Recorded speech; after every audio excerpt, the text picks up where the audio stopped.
If you can please stand for the Pledge of Allegiance.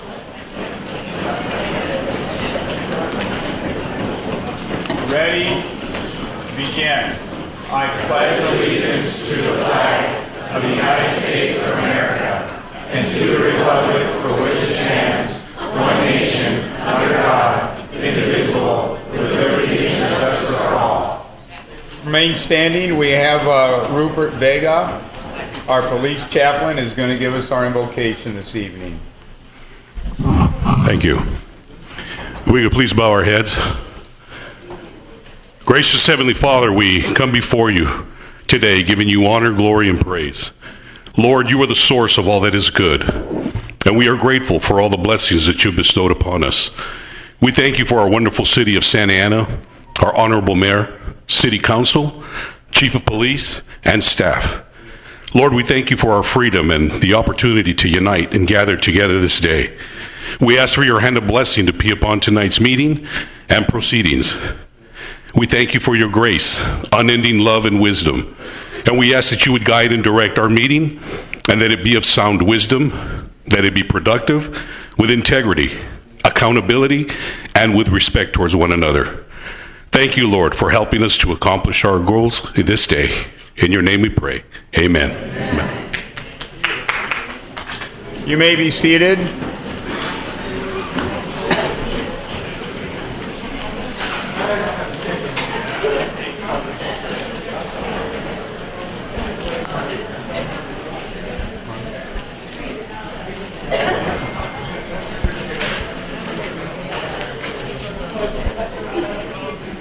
Can somebody get Councilmember Ceci Iglesias? And can I have folks from Bear Paint Company come forward? She's about to make a presentation. She did? Yeah. Okay, well, Madam Clerk, is there anything to report out? Or Madam City Attorney? Mayor, an item listed on the agenda as item 1 and 2 for existing litigation. On that, there was a settlement of $1.7 million on a vote of 5-1, with Councilmember Iglesias voting no. With respect to the item of potential litigation, the City Council, by unanimous vote, authorized us to enter into a tolling agreement. With respect to item number 3, there was no conversation. And with respect to item number 4, there was no reportable action. That's all I have to report. Thank you. I also note here that it says that I'm to call on the clerk to make an announcement. Madam Clerk, do you have anything you wish to say?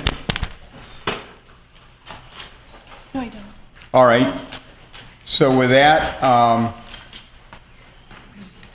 will hold the...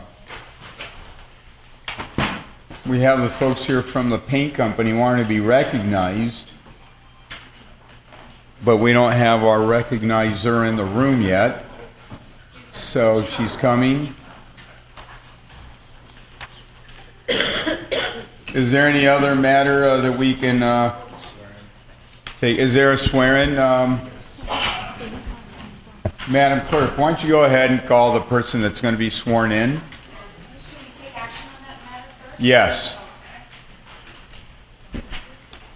Mr. Mayor, I can fill it in with my comments if you like. I can do a little fill-in for you. I can give you the city manager comments up front so you can fill. No. Let's save those for the end. They're too good. Ceci, just go on up, and if you can present this to the folks from Bear Paint, they're right here.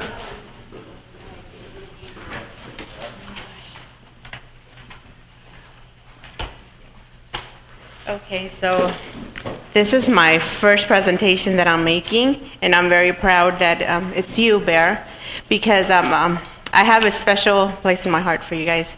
I was Bear family back in 2012. Oh. So yes, so when I knew of all the great things that are doing in our city, I said, it warrants that you guys be recognized. So thank you for all that you do. So I'm just going to read a little bit of why we're giving you a recognition, but if anything, is you're recognizing us for the efforts that you're doing in our community. So Bear Paint Corporation, for those of you in the audience, has been headquartered in the city of Santa Ana since 1957, with the original site purchased from the Sigerstrom family. Bear Paint has grown from a local family business to an international manufacturer distributor of top-rated architectural paints, primers, stains, cleaners, and the 2-in-1. I remember that. 'Cause I used to do that's all 2-in-1. So recently, Bear representatives went to our school, Roosevelt Learning Center, to recognize Teen Space, right? The Young Adult Service Division of the Santa Ana Public Library. And as you know, the library is something that I'm very passionate about and something that I know, that I believe that we should be providing more attention to. So I am thankful that you guys started that for me. Thank you. And to celebrate this, also, Paint generously donated $20,000 to continue the efforts of this wonderful program. So I believe that deserves a round of applause for Bear Paint.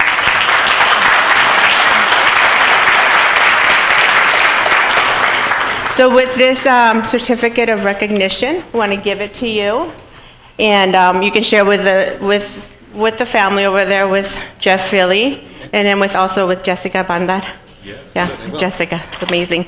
So the city wishes to recognize you for being not only a valuable business within our community, but also for giving back to our youth in our community. So thank you very much for all that you do. Thank you. Thank you. Thank you. So if you want to say a little bit about what you do, this is the time. Yeah, go ahead. Well, I'd like to thank the mayor and the councilwoman and the staff for having us here tonight. As a long-term employer in the community, it's important for Bear that we give back to the community. We have many, many employees who are residents, and when we moved recently our headquarters, we chose to stay in the city because it's the right thing to do, and we really love Santa Ana. So we're happy to be here tonight to accept this honor, and we're going to keep giving back to the community, and we're just really happy to be here. Agreed. And in addition to Teen Space, we also are supporting other Santa Ana volunteer and community groups such as Hope Builders, Teen Space, the LGBTQ Center. So we're trying to be very active and involved in Santa Ana because it's been a great city for us. We want to give back to them. Thank you. And then I'm looking forward to my badge that says Cecilia Iglesias with Bear. All right. We'll get that right. Thank you. Thank you for all that you do. Thank you. Appreciate it. Thank you. A picture?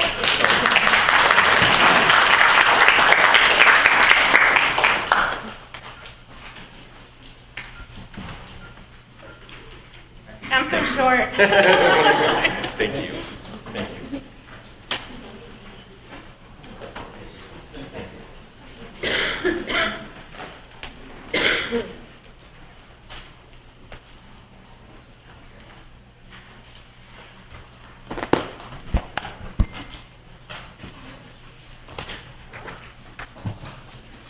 I know we have a lot of agenda items that people want to address us on. So let's just go on into the consent calendar and see how we can handle that, and then we'll just continue on with the agenda. Who do you have to swear in, Madam Clerk? That would be Jim Perez. Jim Perez, are you here? Let's go ahead and do that. Come on down. Should we take the vote first?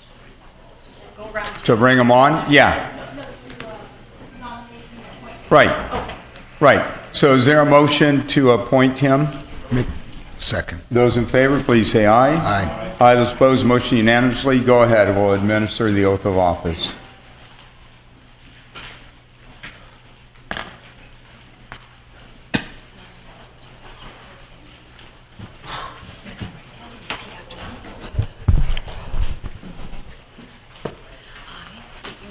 I, Jim Perez, Do solemnly swear that I will support and defend do solemnly swear that I support and defend the Constitution of the United States the Constitution of the United States and the Constitution of the State of California and the Constitution of the State of California against all enemies, against all enemies, foreign and domestic, that that I will bear true faith and allegiance I will bear full faith and allegiance to the Constitution of the United States to the Constitution of the United States and the Constitution of the State of California, and the Constitution of the State of California, that I take this obligation freely that I take this obligation freely without any mental reservation without any mental reservation or purpose of evasion, or purpose of evasion, that I will and will faithfully discharge the duties upon which I'm about to enter.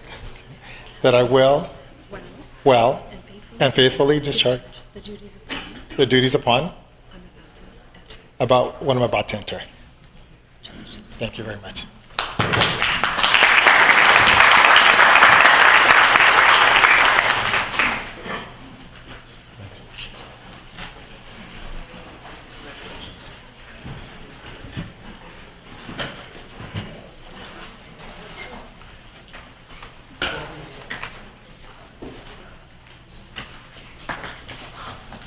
Any items on the consent calendar, Madam Clerk, that anybody wishes to address us on? No, Mayor. Okay. So from my fellow council members, any items to be polled? 19C. 19C from Councilor Sarmiento. Council Audio. 25C.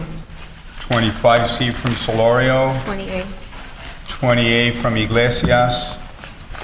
I'd entertain a motion on the balance. So moved. Is there a second? Second. Those in favor, please say aye. Aye. Aye. Those opposed, motion carries. Who would be the first item, Madam Clerk? 19C. 19C. That's me, Mr. Mayor. I would move that we approve the ENA with both Caribou and the Orange County High School of the Arts for a period of 60 days so negotiations can continue. Is there a second to that motion? I'm happy to second. I have a question. Go ahead. And I don't know if representatives from those two entities are here, but I'm interested in knowing if they agree to do it together, because I don't know that we have the write-up done that way. The agenda only shows Caribou. Correct. Right. This is an amended motion to the staff's recommendation to include what the committee had originally recommended, which was for both of these proposals to try. And you were a part of that committee, council member. Yeah, maybe it's an issue with verbiage where we could say, Caribou, but in conjunction with, because they were previously part of the process. They were previously part of the process. Are you hoping to grant an exclusive to each of them, which exempts each other, so that they're both Together, given one? we're encouraging that they work together. But you're encouraging them to work together. So by giving them both an ENA, you're saying to be successful, you have It to work is my together. understanding, Sonia, after discussions with both parties, that they've agreed, at least in principle, to 53,000 square feet. Are you listening, Sonia? 53,000 square feet of the building to go to the High School of the Arts, the balance to be handled by Caribou Industries, and it's a matter of negotiating the lease rate. I can work with staff with that direction to come up with an agreement that satisfies what you're saying, and it would be up to them to actually work out. And if they agree to lease rate, then they're done and they're coexisting. And if they don't agree, it'll come back It'll and end. we'll It'll come redo back. Remind me on the days. Did we agree on 60 days? 60 days was the motion. 60, I think, is sufficient for them to go ahead and work on principle. That way, we won't lose too much time if they can't figure And it out. if they wrap it up, we're done. Yes, if you give us that direction tonight, we will make that happen. All right, so we have motion and second. Those in favor, please say aye. Aye. Aye. Those opposed, motion carries. 1 no. Councilor Iglesias, no. So with that, let's go on to the next item. Did you have that item, council member? What's the next item, Madam Clerk? 25C, pulled by Solorio. 25C, Solario. Yes, I know there's a few folks on staff that could probably address this.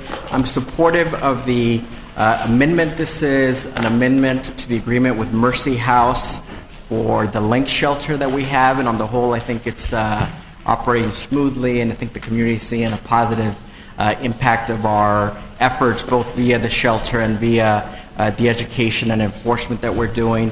But maybe if somebody can give us a brief update as to how it's going, what it costs, and what this amendment does. The issue of homelessness is significant enough to the community that I'd like this to be an opportunity to update the public.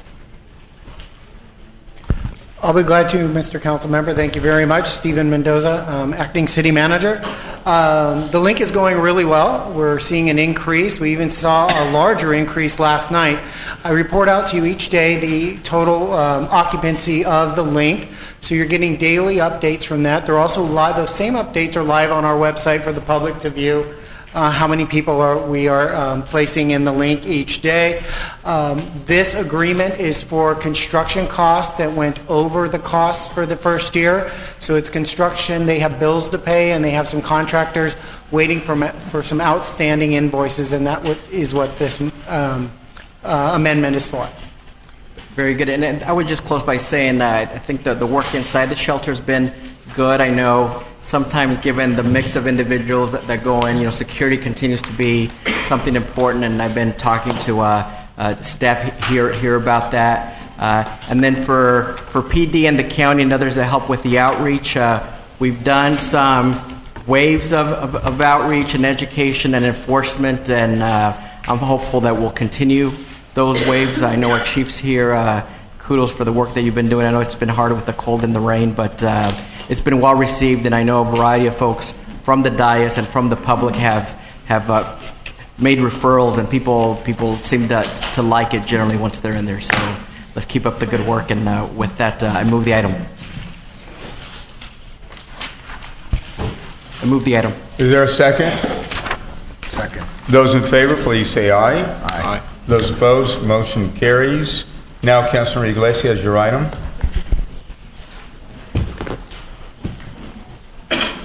So 28, are you going to read it or should I read it? Go ahead. Okay. So this is to, the item is to approve appropriations adjustments. Okay, the item is to approve appropriation adjustments and reallocation of funds for Bristol Street Improvements Projects Phases 3B. In its consideration of matter, it failed on January 15th, so it's coming back to us now.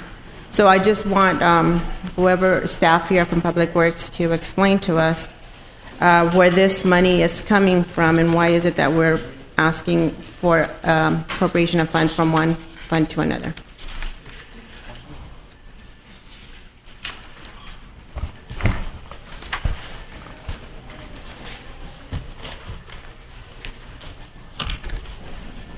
Yes, good evening, Mayor and council members. Essentially, this item is routine, but because it requires appropriation adjustment, it does require 5 votes of the council. And essentially, the matter is so that we can cover the costs for the McDonald's settlement. That settlement was approved by the City Council back in December, I believe. And so we need the appropriation adjustment so that we can have sufficient funds to proceed on the Bristol project. In addition to that, as we continue delivering more and more phases to Bristol, essentially when we close out prior projects and we have funds that can be freed up so that we can continue designing and constructing Bristol, we're also making a request for the TSIA funds. The original request was $272,000 in TSIA funds, and this time we're adjusting that to $572,000. And the reason for that is because when we took over the grant funds from OCTA for Bristol, we noticed that the funding of $300,000 didn't get carried over from OCTA. So that's the reason for the adjusted request from the prior report that was submitted to the City Council in January. No new funds are being expended on this project. The construction contractor remains the same, and it's essentially to cover the settlement payments, which are unforeseen, generally speaking, whenever we purchase properties and we come up with the goodwill settlements with property owners up and down Bristol Street. Those amounts are generally unforeseen. It's difficult for us to budget and account for them. So as the Bristol project moves forward, these are the kinds of adjustments that we recommend to the City Council. Okay. So I hope that answers your question. Thank you. You want to move it? Okay, is there a motion on the item? So moved. Is there a second? Second. Those in favor, please say aye. Aye. Aye. Those opposed, motion carries. One opposition. Next item, I believe we're now on, is it 55A? I would entertain a motion. Move the item. Second. Those in favor, please say aye. Aye. Aye. Those opposed, motion carries. Item 55B is in boy. Move the item. Is there a second? Second. Those in favor, please say aye. Aye. Aye. Those opposed, motion carries. Item 55C. This is a resolution establishing a Measure X Citizen Oversight Committee. Vote to move. Those in favor, please say aye. Mr. Mayor, I do have a Comment, go ahead. comment. At the last council meeting, we talked about the Measure X Citizen Oversight Committee, and this action would formalize that and allow council members to make appointments to that committee. I would just like to ask that the city staff and my colleagues think about what type of action maybe this council can take, or a forum to discuss how we might use Measure X. Literally, this city council to this day has not had a discussion about how we might spend those dollars. And given that the new budget cycle is beginning, it would be a good time to do that. Well, we could do that just generally alongside our regular budget development.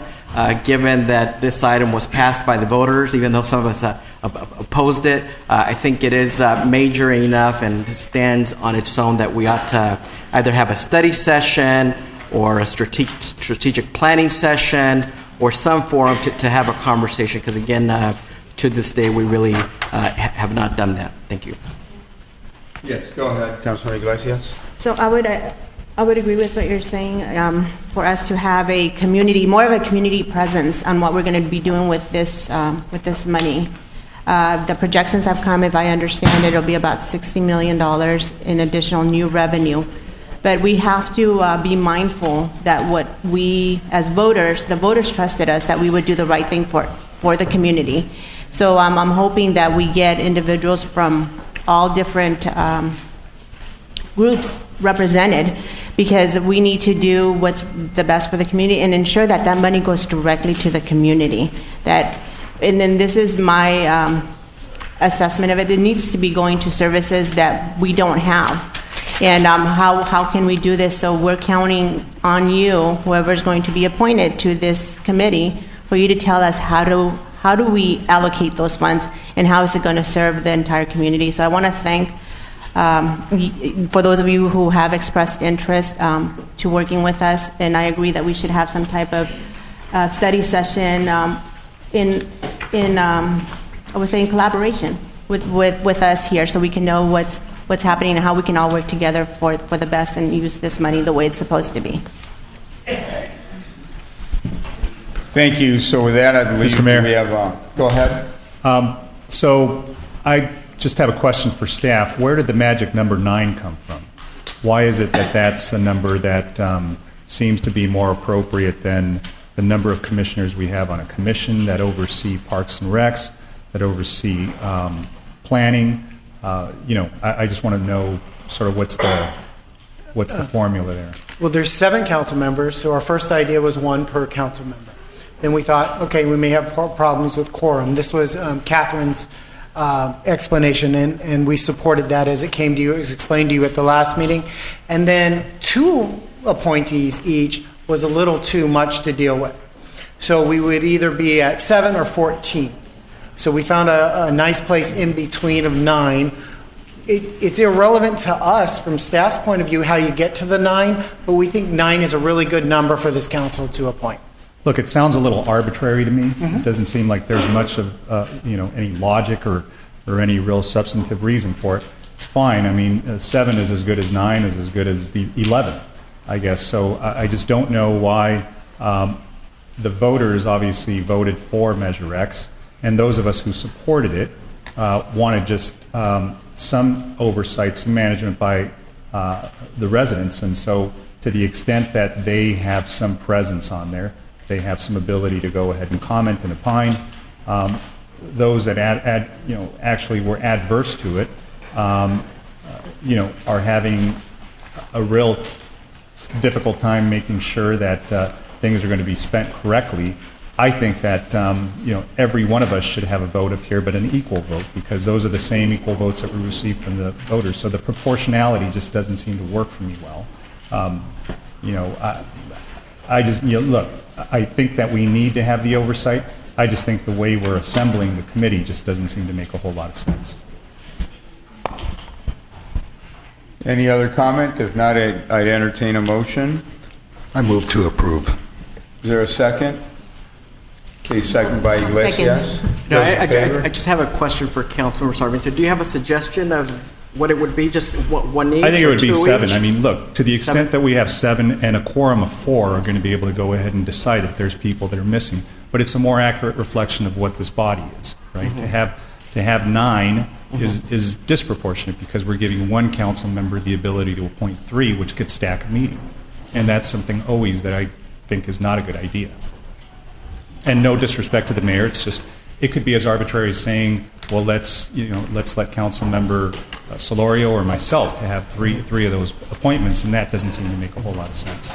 At the last meeting we had this conversation. The mayor was very courteous and suggested that for I'm his happy extra to spots he make could suggestions. take input. So maybe it's just somebody from the chamber, maybe even just the chamber CEO. I mean, who would be somebody neutral, and the second person, I don't know who that would be, but I think it makes sense to have somebody from the chamber. Look, I'm happy going with 7. We don't have to sit here all night. Let's just go with 7 then.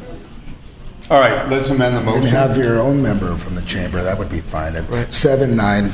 Let's go with 7 and let's move on. So I'll make that a All friendly right. amendment.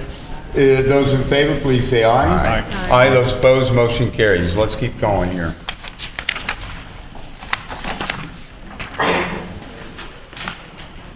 Uh, 55 Diaz and David.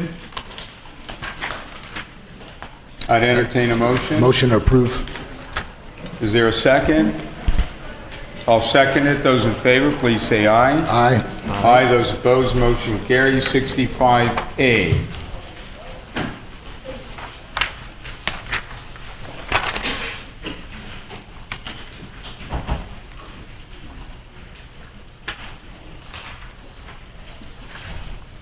Thoughts, Councilmember Sarmiento, anybody? 65A as an Anthony. Look, you don't have to serve on committees if you don't want to. Some of you I know have indicated you'd rather be on an ad hoc committee. You can talk to me and we'll discuss that. What I would suggest, this is, we've got a very heavy agenda tonight.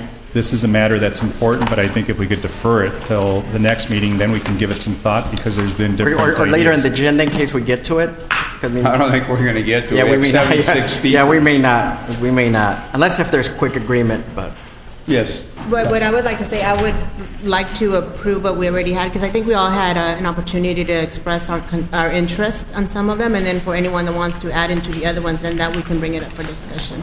Because I would like to. You just want to move what we have for now Yes. and amend later, if necessary? if that's a motion, Go ahead, make that I'll second it motion. with one comment. Yeah. Okay. So I'll second the motion. I like the list. I would like to, though, for the joint Santa Ana Unified School District and City Council Committee, if possible, I'd like to be one of the members for that. So maybe that's Add your name as an alternate? or Iglesias Villegas Solorio. Well, Councilmember Reyna is on there, and we can wait and see what he says. Oh, you want to be an alternate? We can add you. Yeah, or an alternate is fine. Just Yeah. move Mayor right in. That's fine. Council, I believe for the council committee, we can only have 2 to 3. I know that. That's why he'd be an alternate. Be an alternate. He would not be a permanent appointee, otherwise you'd have a quorum. So with that, those in favor, please say aye. Aye. Those opposed, motion carries. Just to clarify, we're fine with the current meeting schedule as opposed to the proposed schedule? Yes, for now. Okay. Okay, 65B, there's an appropriation adjustment and sewer transfer agreement. So moved. Those in favor, please say aye. Aye. Aye. Those opposed, motion carries. 65C. This is a midterm budget update and a recommended action. Mr. Mayor, I think for similar comment before, given all these other hefty items we have, maybe we save this for later in the meeting. There's a lot of assumptions in this mid-year budget Want to report. continue for 2 weeks? And appropriation adjustment, or at least later on this evening, if we have time, we can. I don't think we're going to have time, Jose. Because I think Why it's don't you somewhat. move it for 2 weeks? 65C and 65D are a little bit connected as well. Well, but it may. maybe you got to take it them may both make up. sense. We're It may about make to take sense. 65D on in a moment. I got a bunch of speakers. Yeah, won't we need this item in We order will. to deal with the next Right. item? Right. That's the thing. They're related. Maybe we do 65D first and then decide where we go from there. All right, and then we can come back. Yeah. So let me table it for a moment. 65D, Michelle Martinez, followed by David Benavides, followed by Saltina Hero.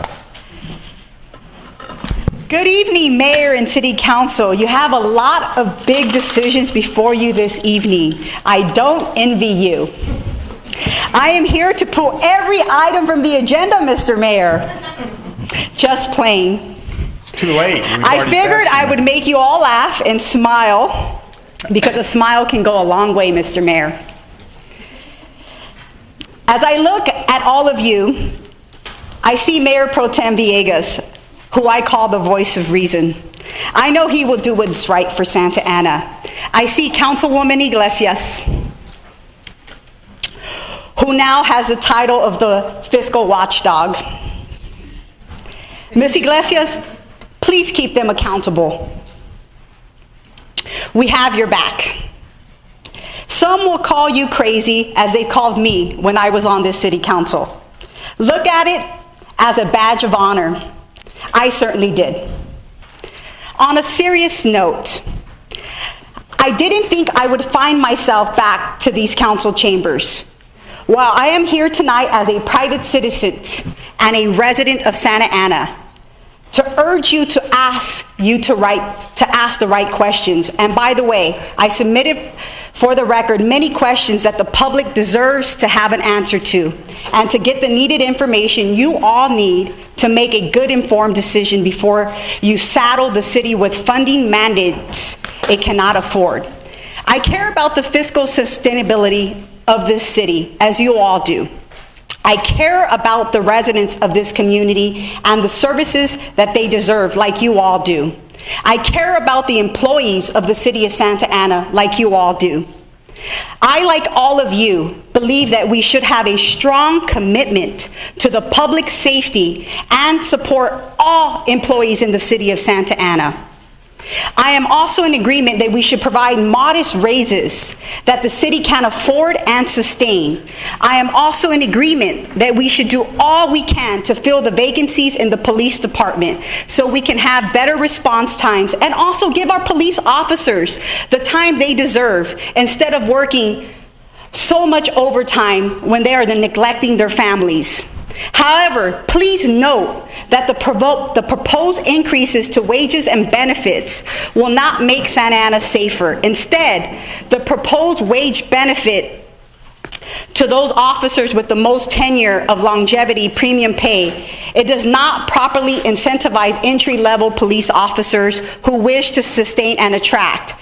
What we see with these proposed raises is going to move a faster pace of these current police officers into their highest paid If you could year. please wrap up, And Michelle, thank you, it's Mr. red. Mayor. I will conclude with the following.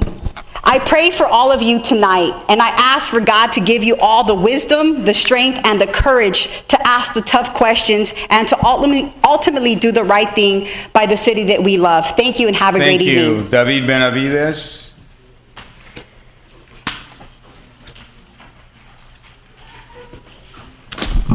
Thank you. Good evening, Mayor, members of the council. It's a bit odd to be over on this side of the mic here, but it is, I count it a privilege for number of years, I had an opportunity to serve with most of you on the council, and that itself was a privilege. During that time, I saw hundreds, if not thousands, of members of the community come out and address myself and you as members of the council on matters that were pertinent and important to the members of the community. Like the speaker who spoke just before me, former Mayor Pro Tem, I didn't think that I would come and address the council, especially this soon. However, tonight's matter, 65D, this proposed agreement to give significant raises to the police association is something that is of grave concern. I do believe that every employee from this that works for the city should be treated well, should be treated be compensated appropriately for the work that they do, and raises very likely may be merited for various bargaining units, various unions and employees throughout the organization. Of grave concern to me is that what's being considered tonight will very likely put the city on the course of a potential bankruptcy. The reality is, and members of the council, Mayor Pulido, Mayor Pro Tem Villegas, colleague and friend, Councilman Sarmiento, Councilwoman Iglesias, Councilmember Peñalosa, Councilmember Solorio, you know and recognize, I think, that we, the city, cannot shoulder this level of commitment. Very recently, a number of us championed a very controversial measure, Measure X, to raise the taxes, sales taxes within the city, because we were in a position where we recognized that if we did not bring in new resources, we would end up being in a position to cut positions, to cut programs, parks, public works, our library. And it was a bold decision to take, but we felt we needed to do it. And the voters, because the city promised them that we would be able to continue to provide quality services, voted to tax themselves significantly higher than other cities.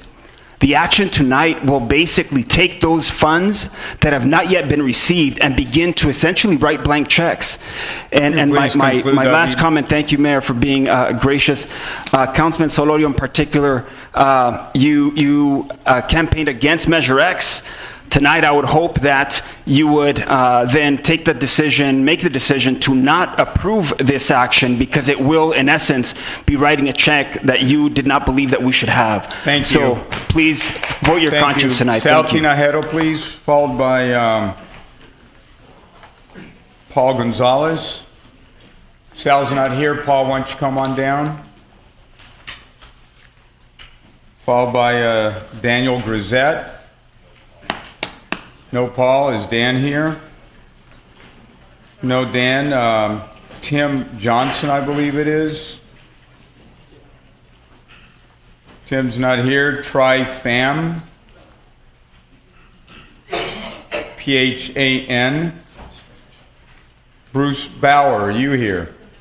Mayor, I know we have some people outside. I don't know if they would just call your name. Would that be the issue? I don't know. I don't think so. If anybody's outside, come on in if I call your name.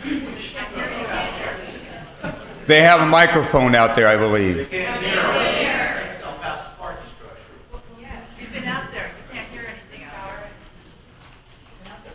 Well, if they can't hear me out there, then maybe we'll take Bruce Bauer. Can you call some others, and we'll try to make sure we get them in here? James Garvey.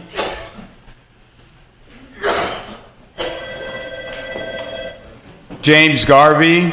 Oh, it says that they can hear. And Albert Castillo.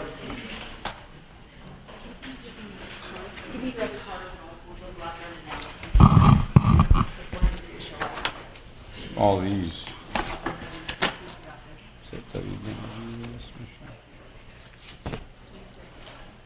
Go ahead. Good evening, Mr. Mayor and council members. My name is James Garvey. I'm a resident in Park Santiago. I'm here in support of law enforcement.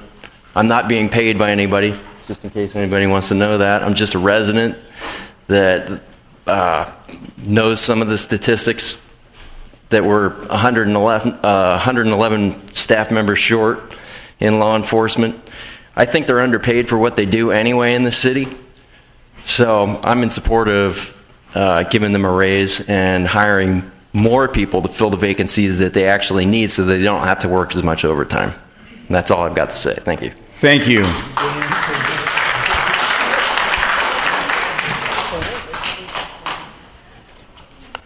Go ahead. Hi, Mr. Mayor. You called Paul Gonzalez, right? Go ahead. All right. So I'm here in opposition, as many folks have been, to the raise for the Police Officers Association. It sounds great. I'm a manager. I love nothing more than giving my employees raises. It feels really, really good. But when you don't have the money to fund a raise, it's a foolish decision. So I am imploring you to pay attention to the facts. The facts are, we cannot afford this. It's also concerning that this MOU proposes to raid funds that were allocated to Measure X. Measure X was not a vote by the people of Santa Ana to give a raise to the police officers. It was a vote to increase public safety, and this action that you are considering tonight does nothing to positively impact public safety. It does nothing to resolve the unacceptable response times, and it takes away from the department's ability to actually hire the police officers that we need. So I implore you, on behalf of tax-paying citizens of this community, to reject this MOU. Thank you. Thank you. Go ahead, come on down. Then I see Dan Grisette as well. Go ahead. Hi, good evening, Council. Tim Johnson, thank you. I think we need to pause and look at the big picture of this. We all want a safe community. We know that the police force is an important part of that safe city that we all want. But we need to weigh that in totality. The police force is one part of creating safe parks, safe streets, and safe neighborhoods. You all should have received a rather lengthy and as I'm known to do, put lots of words on a piece of paper, but I think those words are strong, and hopefully you've had an opportunity to read those. I want our police force to make more money. I want everyone to make more money here, but we have to do it fiscally responsibly. And we also need to look at it in totality.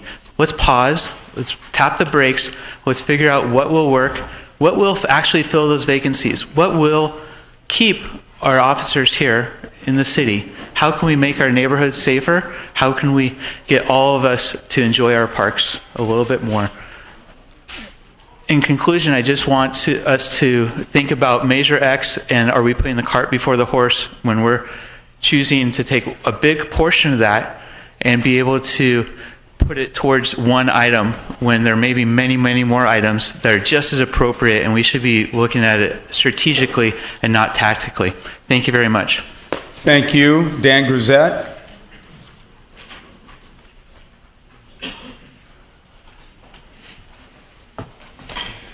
Mr. Mayor and council members, it's a little special tonight. It's been more than 25 years since I've been in this room, and spent nearly 14 years on your side of the table.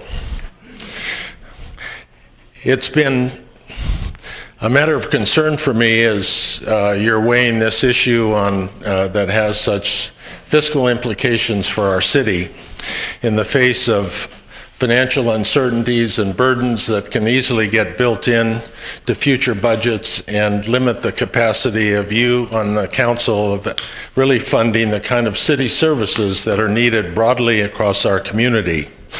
As previous speakers have noted, safety comes in a variety of forms. It comes in resources that can show up in the way parks are managed and various kinds of services are offered here.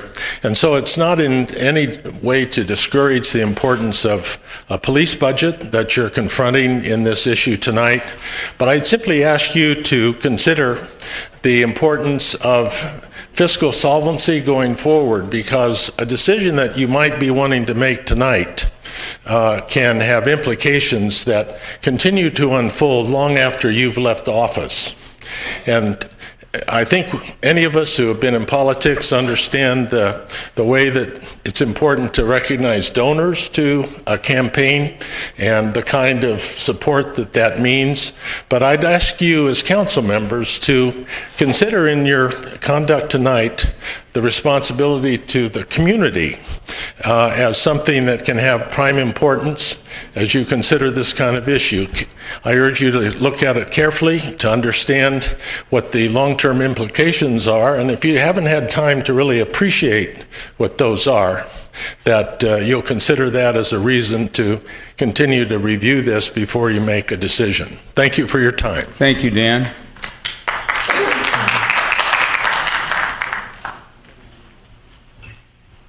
I'm a little shorter. City Council, my name is Ty Fan. I'm a resident here in the city of Santa Ana. I am here for 65D because I'm someone who have had experiences in which the Santa Ana Police Department came to our aid when I was in the 4th grade and our home was burglarized. I understand how important it is to have a strong, efficient police force, but I also understand that our city cannot afford it. Measure X is meant to help with homelessness, with other programs that we desperately need.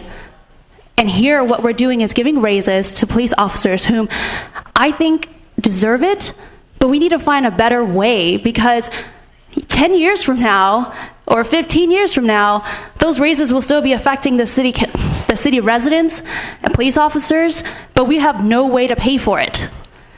So I ask you to look at what we can actually afford and give them what they deserve by moving forward, looking at the numbers and finding new ways to fund this rather than using funds that we don't actually have yet and spending it before, putting the cart before the horse. Thank you. Thank you. Bruce, and then Albert Castillo.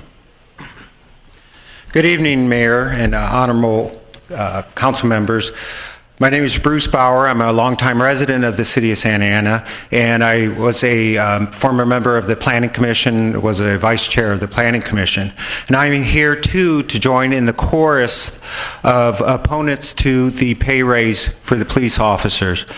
It's just not financially prudent to impose or allow for a raise in the manner that they're asking for.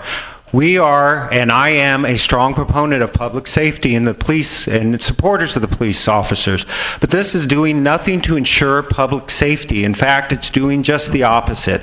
If we are running the city in a way that will render it insolvent in the future, then that's going to put contracts, public servant contracts, at risk as well. As we know that other communities and municipalities that have filed for bankruptcy, those contracts are voided. So if we run the city in a fiscally imprudent manner, and this raise will do that, then that's going to run the risk of insolvency for the city. We cannot do it. So I urge strongly that you oppose and vote no on that pay raise. Thank you. Thank you. Albert Castillo.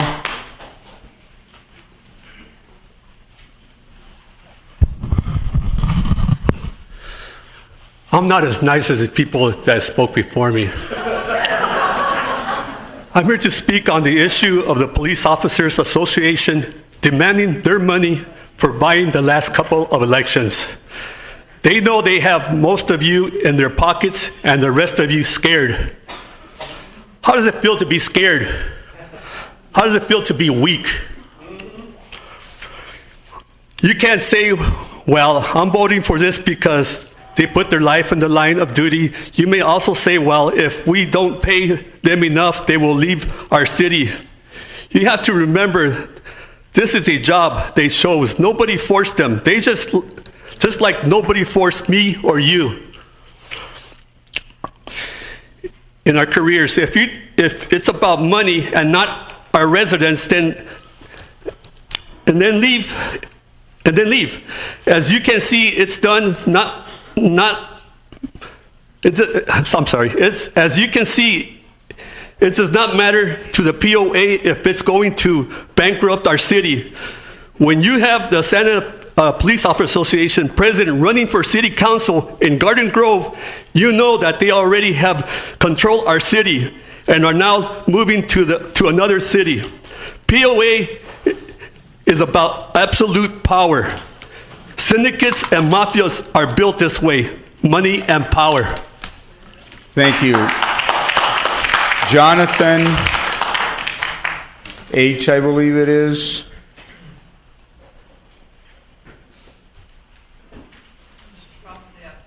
Luis Medina.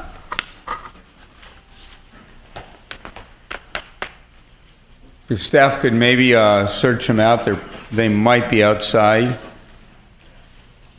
Madam Clerk, this one you just gave me, and they already had submitted one earlier, so maybe they're in here. There's two of them on the same item. It was just given to you, so hopefully the person's here.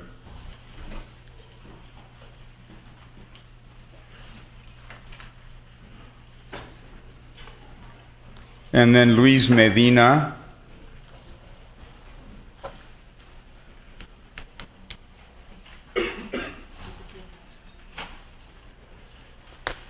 So, Mayor, my understanding is that you have like over 100 people outside, and that may be what's a little bit of the... I'm sure. Okay. So if anybody gets bored and you want to go home, you can go home because there's people outside that'll take your seats. Mr. Mayor, I could do some comedy for you all. No. I'll go. Why don't you go outside and do comedy out there?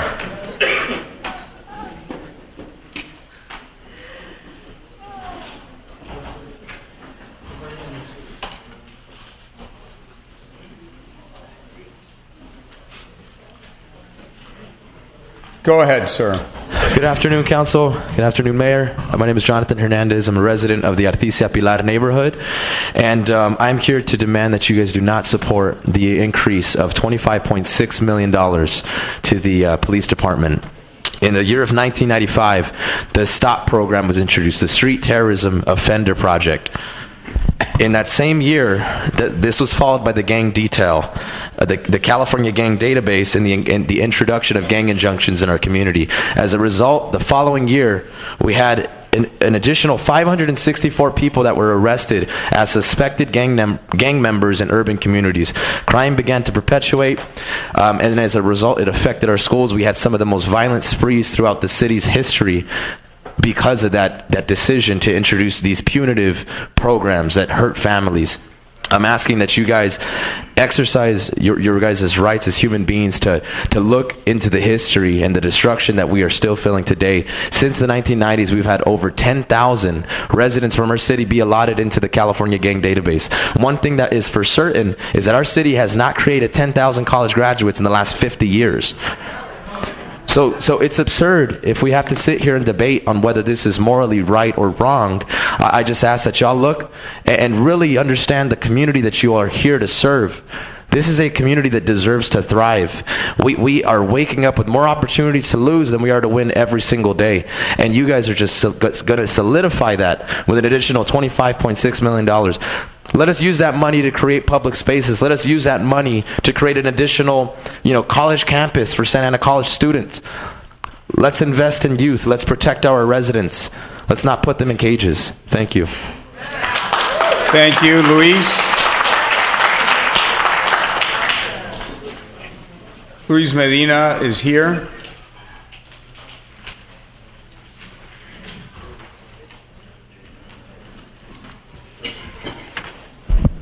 Hi, my name is Luis Medina, and I'm 24, and I'm here so you guys can not pass a bill to raise police's money for $25.6 million.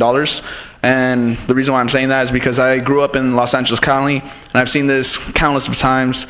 Police is just, going beyond the law, thinking that they can do whatever they want to the youth. And I've seen it it's prevalent in America in general. And this has happened here in Santa Ana with the murder of Steven Salgado. He was 18 years old, and he was sorry, he was unarmed, and he didn't deserve, no one deserves to be killed just for the thought that they might be armed. And this is something that we just need to, I hope you guys can see it in your hearts to, invest more with not just the youth, but the community as a whole, your seniors, disabled people, everybody that, that needs the funding instead of just funding the polices. And I'm not a resident here from Santa Ana. I came from Paris to, speak out, and I've lived in countless different counties, LA County, Riverside County. So I'm just here to see that this does not get passed. Thank you very much. Thank you. I'm now going to bring it to council. That was the last speaker. So I'm going to bring it to council for discussion and consideration. I guess we're missing a couple council members. So if we can wait for them, that'd be great. City manager, can you tell them we're ready to proceed?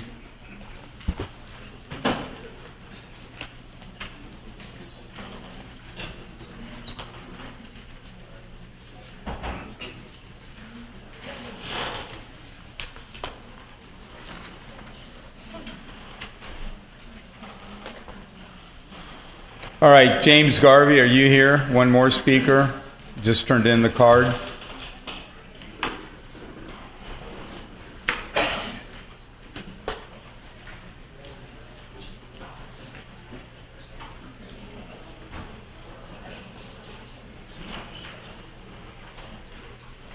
All right, we're on 65D.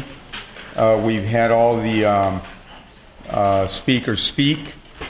So now I want to bring it to City Council for deliberation and consideration.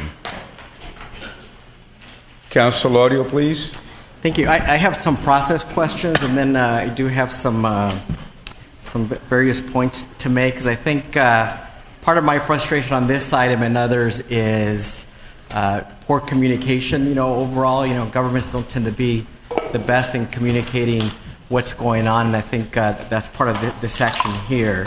I think one key question for this item, and maybe starting with our city attorney for clarification, and I don't know if our budget director is here, though I know she's here somewhere. There she is. This item, as currently listed, given the assumptions in the staff report, says it requires 5 votes to make an appropriation, because I think it's based on the assumption that there aren't enough existing dollars in the police department budget to fund the extra dollars for this current fiscal year. So, for example, to be very clear, what my intention is to try to give modest raises, along the lines of what's already been agreed to, with existing dollars, not Measure X dollars. So, because Measure X, again, we haven't even discussed what that is. So, to be spending it, I agree too, not appropriate. But to the extent that there would be existing PD dollars, that I would be very favorable towards. And so, I guess just a clarification question for folks on the dais and the public, as in the past, as is custom and practice, if we were to be assured by the department, I concurred by our finance director that there are enough unused dollars there to fund this. Would that only be a 4-person vote requirement? Yes, and council member, members of the city council, my understanding is that for this fiscal year, that the cost portion for this fiscal year would be $4.3 million. Mm-hmm. If there were $4.3 million existing within the salary bucket in the police department, you could use that $4.3 million. I would defer to the department head, chief, and our finance director, but I am told that in fact there is not the $4.3 million that exists today. That there is not, and that is the reason why the finance department is recommending that you find that money elsewhere. Right. As for those details, you can ask them. Well, that answers that question. I do want the two individuals to come up and speak. I also read that finance director memo, and essentially, the assessment is $4.3 million to fund this fiscal year's worth of this agreement. And it makes certain assumptions, and of the 4.1 million would actually come from non-general fund dollars. But the information that our finance director put together looked at an assumption of how much unused vacancy money there is. We, as of the end of December, have 61 vacant but funded positions. And that's, also from information from the finance director. So obviously that has some value, if you haven't spent that dollars. I think there's been some questions of then based off that, how much may be used for overtime. And I think, our finance director, to answer part of this broader question, looked at the prior year to see how much was spent in overtime, and then made an assumption based off that of how much might be available for something like this contract. So in part, really, the question is for the chief as to whether there are enough dollars in the PD budget to absorb it. Primarily, the question is, do you think you could scale back, the overtime budget or other items in the PD budget to absorb it? Because process-wise, if the answer is yes, then we only need 4 votes up here, which would be easier than getting to 5 votes if we need to look into other dollars. And then I'll make mention too of the prior item that we kind of skipped over for now. The prior item, maybe after the chief speaks, I do want the finance director to speak to it. The prior item actually speaks on how certain revenues in the city are up already in compared to what we anticipated, I think to the tune of at least an additional $8.5 million. But we'll have our finance director talk about that, and in part because of that, she's recommending fewer dollars of one-time surplus dollars to be used. But my initial question is just to the chief, and I know there'll be some kind of collaboration back and forth, but Chief, do you think you could reduce the size of the overtime budget or other items so that you might be able to fully absorb this within the existing budget? Because obviously this whole agreement, by the way, doesn't just fund the increase, it funds the totality of the POA members' compensation and benefits. So, that's the other thing too. I want to verify that right now they're out of contract. It's been, 6 months or so. We had a long debate. Do we do something like this before or after the election? We said after the election, and, we knew we'd have this kind of interest, but here we are. So, Chief, sorry for the context, but your thoughts? Yes, thank you, Councilmember Solorio, and the context is very important and relevant. In looking at current monies with the salary savings, there is about a $1.8 million short to make the 4.3 in the year one occur. There is a 1.9 approximately $1 million of additional costs.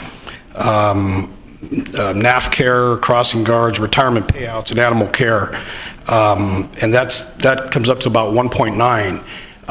If funding could be secured for that cost, then the 1.8, could be resolved. But short of that, those are the estimates that we have in the police department, and Catherine has obviously provided a lot more detail. The dollars that you mentioned, are they in your budget or are they in another department? They are not. They're not in my budget. They're not in your budget. And out of the overtime, and maybe there is a need for more time so you could see how much overtime budget you might need for the remainder of the year. But I would think that with the 61 funded but vacant positions, that there might be, $1.9 million that you can reallocate, readjust, but I guess I hear your answer is you can't? Correct. And we can always look to be good stewards, as we always are, of overtime and any expenditure. But those are the rough numbers from the police department side. And again, I know there's additional detail that our executive director of finance has provided to the entire council. So then let's go to our finance director. And this then may be heading to the idea of postponing this item and the prior item 2 weeks, so we could really sort out the dollars, so we could see, is it absorbable in the current fiscal year or not. And again, no Measure X dollars. We're not talking about Measure X dollars. We're talking about general fund dollars.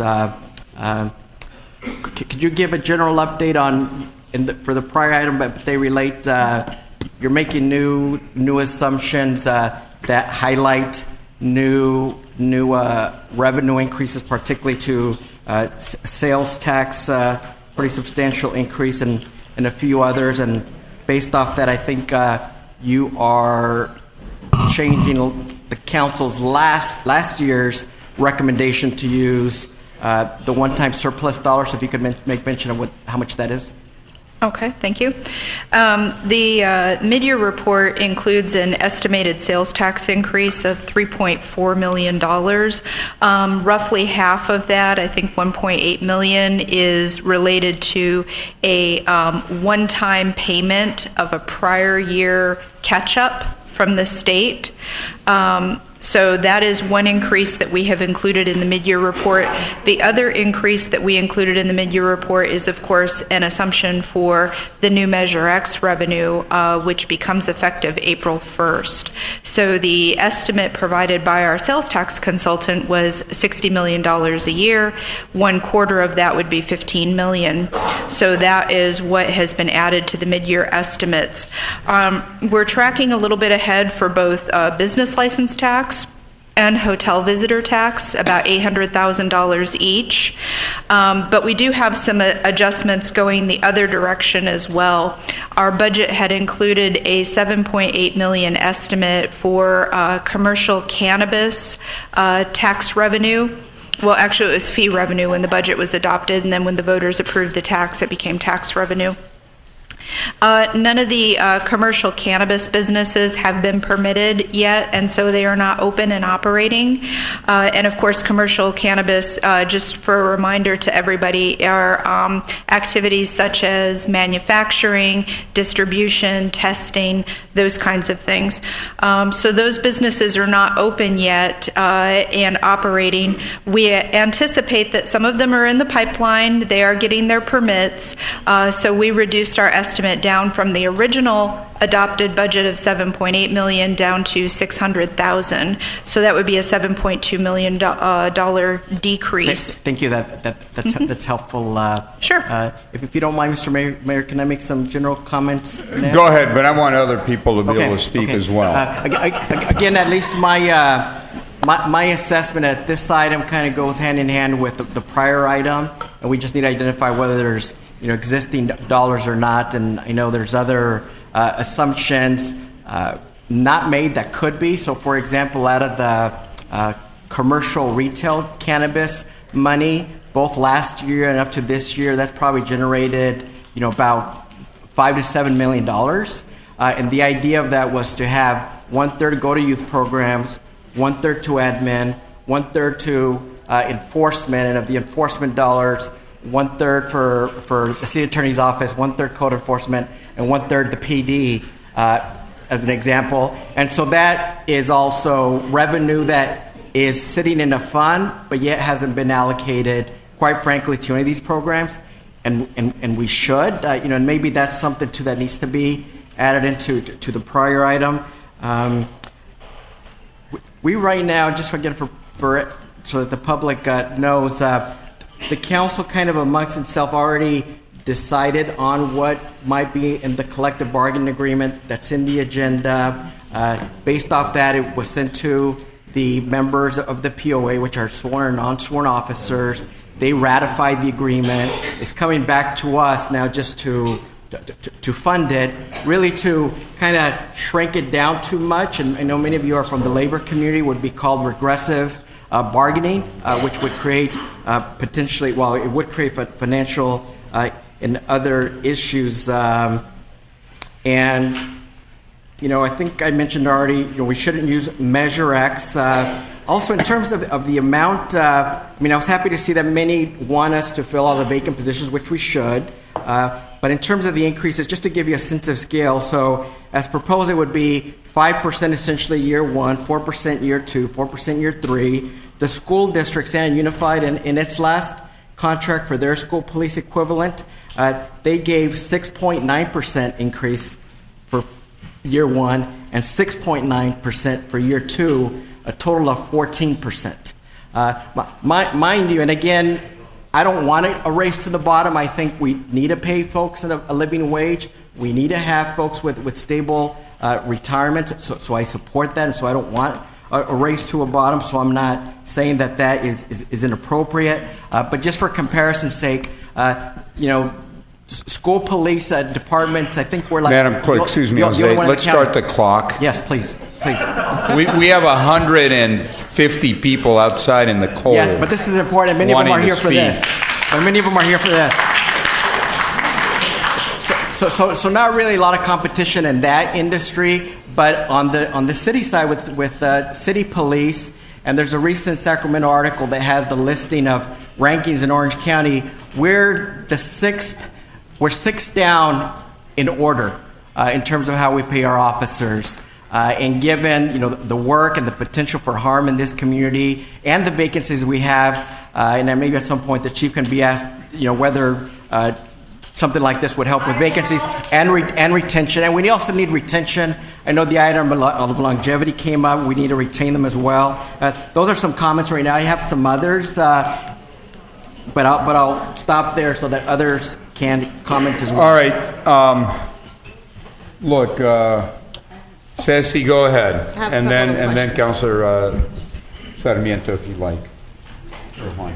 Go ahead. So I have a couple of questions for staff. Okay.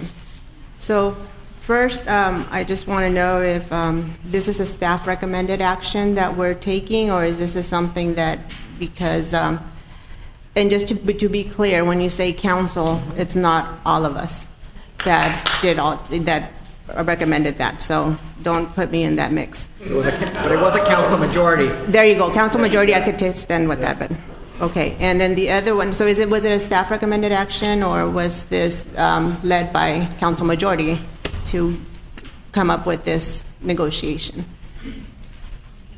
City manager, would you have an answer? I mean, that's a very good question. Our recommended action is to authorize based on direction that we received from closed session. You directed the negotiations through Mr. Steve Pham, and that has brought us to where we are. So it's a council majority directed you. Okay, thank you. So I guess would the city council be giving this directive if Measure X had failed? So I guess that's a good question for us to answer. Would have be giving this direction if it had failed? And I know I campaign against Measure X, so I would have said no. So this is a good question. How many raises has the POA received since 2011? How many raises?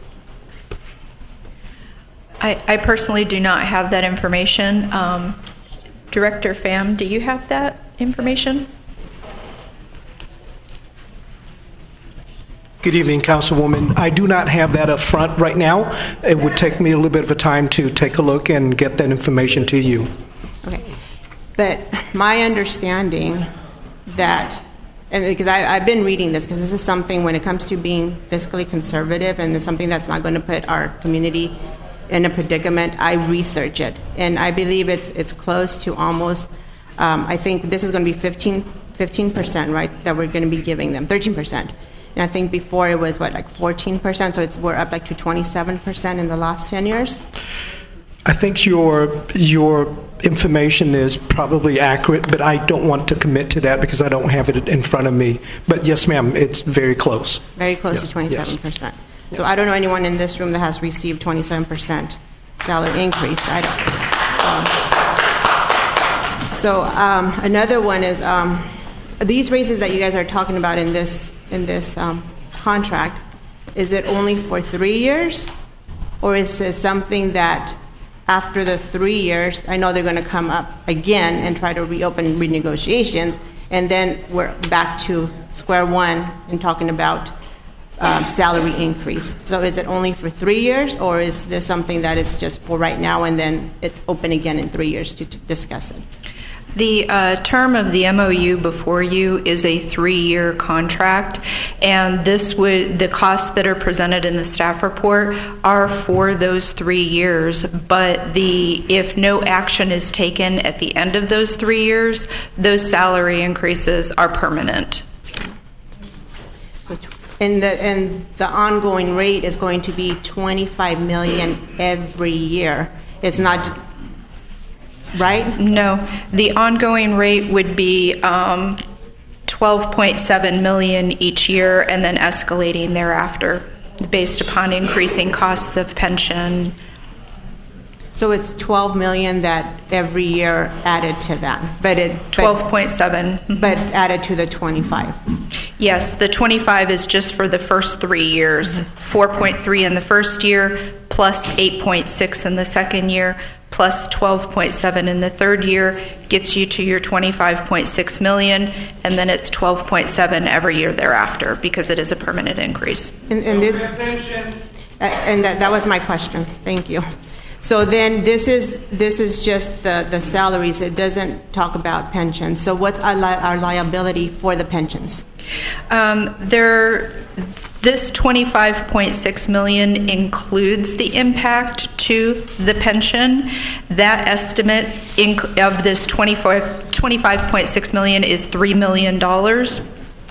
And then after that, the city's pension contribution is twofold. One is a percentage of payroll, and one is a flat dollar amount. The percentage of payroll will continue to increase, and so will the flat dollar amount after this, but the percentage of payroll is the only one that is impacted by this MOU. The flat dollar amount would not be. Okay, but we still have the pension liability, which the city has to take in. Okay, and I know this is just ifs, and I just have a lot of questions. So, and Michelle, yes, I've been called the new Michelle on the council. So the other question I have, I know this is just for the officers and staff. How about management staff? How much money, because everything works like the Me Too. So if the police association gets this raise, then how much would it cost to the police management staff? Well, we have not done a full calculation of that, but we have prepared a rough estimate and provided it to City Council. Did you want to? So how much is that? Yes. At this point, Councilwoman, we have not engaged in collective bargaining with our police management yet, although I have received requests to start the meet and confer. So I don't know what's on their proposals, but yes, ma'am, in the past, I am told that pretty much whatever POA receive, PMA would, because we want to make sure there is no compaction issue. So it would be on top of that, yes. So on top of that, so then roughly, just doing the percentages, what is the budget of the management? We provided a rough estimate to council that if the PMA were to receive substantially the same package, that it might be a fiscal impact of about $1.7 million. In addition to, okay. So my question is going to go into, okay, we discussed we have 61 vacancies. We have 50 unfunded police positions, right? 50 unfunded, that is correct. In the police department, not all of those are officer positions. Okay. So what is the current budget for the police officer vacancies? The 61 vacancies that have been discussed, that includes 29 police officers and then other types of staff as well, but the total estimated available is $6.5 million. 6.5 million? Yes. So, and I know that we're actively recruiting for officers. How many officers do you think we'll be hiring by June 30th? Councilwoman Iglesias, our goal is to continue to aggressively recruit and hire officers. We estimate about 4 officers per month moving forward. 4 officers per month moving forward, so it'll be what, another 25 officers by the end of June? That's our goal. Okay. Yep. We lose some too, though. Yes, we do have an attrition rate. We estimate approximately 20 officers will leave in calendar year 2019. So I'm glad that you brought up that point about officers leaving. What is the number one reason why officers leave? So retirement, principally. There's also some medical retirements. Officers get injured on duty, and they need to retire. We want to make sure that we continue to remain competitive so that not only we recruit, but retain the good quality of officers that we have. So then if we wanted to be competitive and recruit, this is just my input and my opinion, is like, don't you think we would have a higher starting salary for officers, and then that would help us recruit more, rather than to try to say that we're competing and we're giving everyone across the board raises, and that doesn't really help recruitment, does it? Because then somebody else is going to say, we're going to, Santa Ana gives them 15%, 13%, then we'll give them 14%. So we're always going to be chasing our officers in a way. So has there been talk about maybe raising the starting salary? That would be a good point. I think that's very much the conversation or in context here. And the first part of your comment, yes, higher salaries and benefits do attract officers to any department. So another question for you, Catherine, would be, I know this is only for the salaries. How about I would say like the special, and I always use this word with you. Special pays. Special pays, yes. How much money is that? Out of that $25.6 million estimate, let's see, I had calculated that the impact on special pays would be about $2.1 million out of that 25.6. So the 25.6 includes salary increase, the impact on CalPERS, the pension, the impact on special pays. It's a fully loaded number. It's a lot of numbers. Okay, so I'm just gonna ask you, do we have an actuarial analysis of our pension cost? Yes, we do. Is that something that you can say, okay, so how much will it cost us in the next 5 to 10 years? I don't have that information in front of me. Because I think that would be good for us to know, because like one of the gentlemen said, bankruptcy is looming on us. And if this is something that the council majority approves, it's going to be something that's going to set us back, and also it's going to hurt for those that already have been compensated, by our citizens here in Santa Ana. And if we go into bankruptcy, all is null and void. So I would just say that for the council, for us to consider that we have a fiduciary responsibility on this council to do the right thing for everyone. And the 13% increase on just one association is not good. It's not us being good fiscal stewards of the public's money. And then something that, I say, let's not count on something that we don't have. Measure X is something that we don't have yet. And I believe $60 million is a little too generous that we're thinking we're going to bring in. A lot of people are going to say, you know what, we're not going to shop Santa Ana because Santa Ana doesn't take care of us. Why should we take care of them?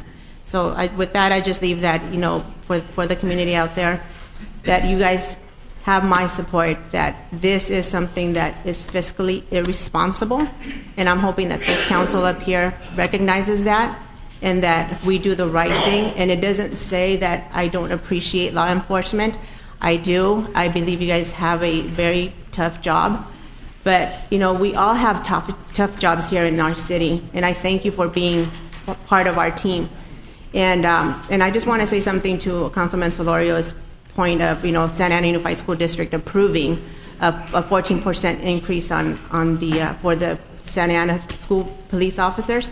That was only 26 officers, versus this is how many staff do we have this is affecting? When we did our numbers that our calculation is based on at that time, there was 465 officers. There's been a little bit of attrition since then, so that's not the accurate number today, but it's close. So 26 to 420. 65. And then so it's only 200,000 to 25 million. So you guys see, I mean, it's not apples to apples, and it's something that I think it's unfair to misguide and lie to our community. So with that, All right, Councilor Vince Sarmiento, please. I just have one question, and it's kind of the elusive question that everybody's been asking is, and maybe this is for all the staff because I think everybody has a different opinion of it. What is it that we're being asked to approve, and on what basis? In other words, is it 4 votes? Is it 5 votes? Is it partial for a partial one component or element of the contract, or for the entire contract? That's what seems to be missing here, because it really is going to make a difference, I think, on the adoption or not. Right. There are 2 actions that you need to take to effectuate the negotiation direction that you gave to staff. So a majority of the council negotiates in closed session and gave staff direction to prepare a proposed MOU, which is before you tonight, and that contract can be approved with 4 votes. But in order to actually, doesn't do you any good to approve a contract if you don't have the money to pay for it. So in order to actually have the money, to allocate the money in the right bucket so that we can actually pay the officers and the non-sworn employees, we have to move money around. Your city charter requires that when you have to move money around, it requires 5 votes. Normally what happens, so that for next year, in the next fiscal year, you will budget as part of this contract in years 2 and 3, the money to pay for the contract will be in the budget, so you won't need the 5th vote. But you adopted this year's fiscal year budget back in June, and you didn't anticipate this $4.3 million expenditure. So in order to, you've decided that you want to spend $4.3 million by proposing this agreement, it is our job, it's our professional job to find that money for you. And what you've heard this evening from the professionals, finance, and from the chief in the department is that there is not $4.3 million in the salary bucket. If there's not 4.3 in that salary bucket, the finance director is charged.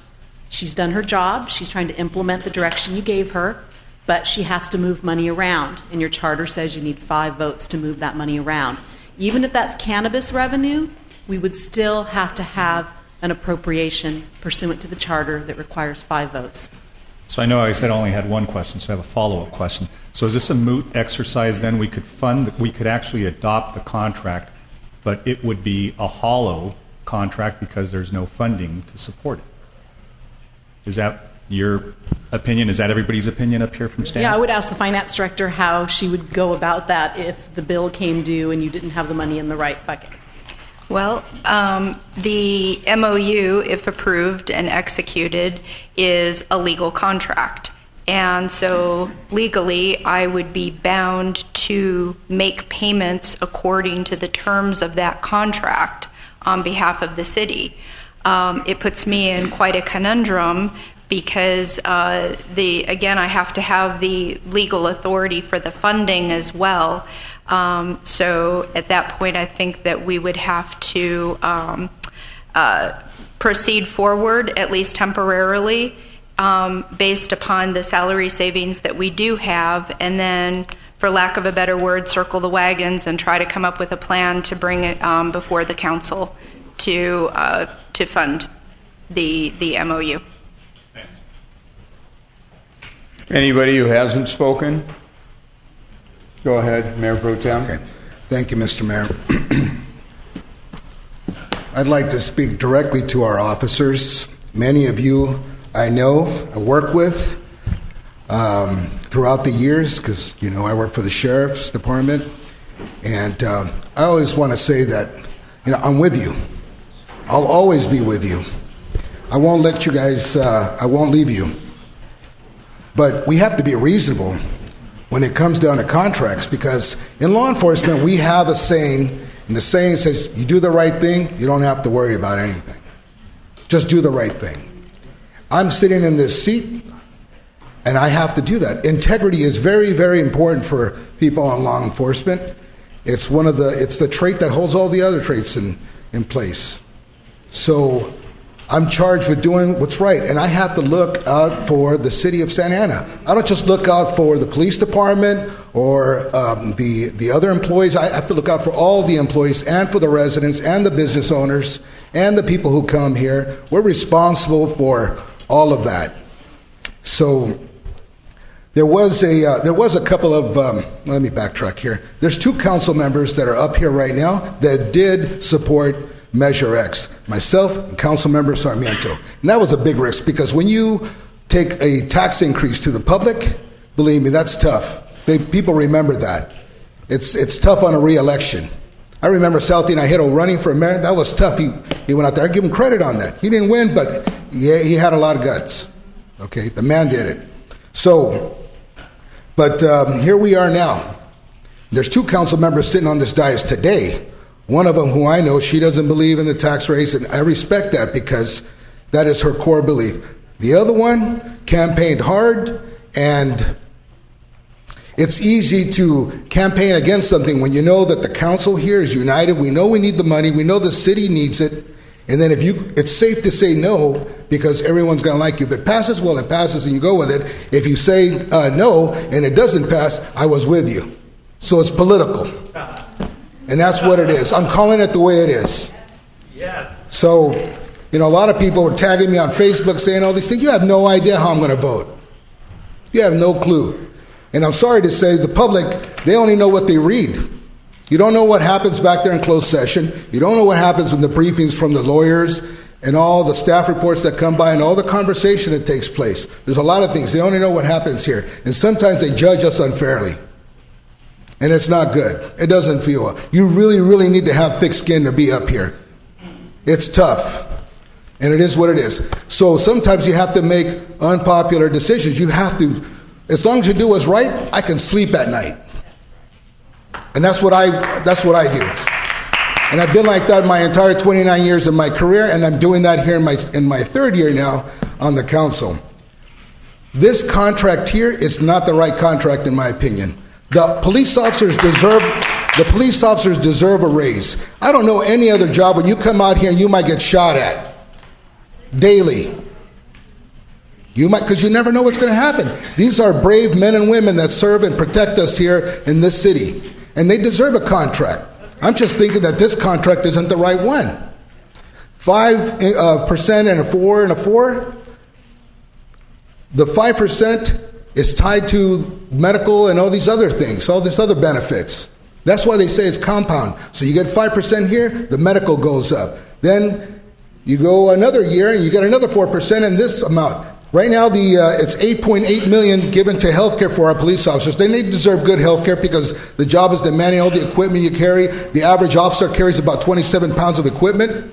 Okay, so it hurts your back, hurts your waist, so on and so forth. You get in and out of the car with those equipment, it's tough. You can twist a knee, an ankle, chasing someone, all those things.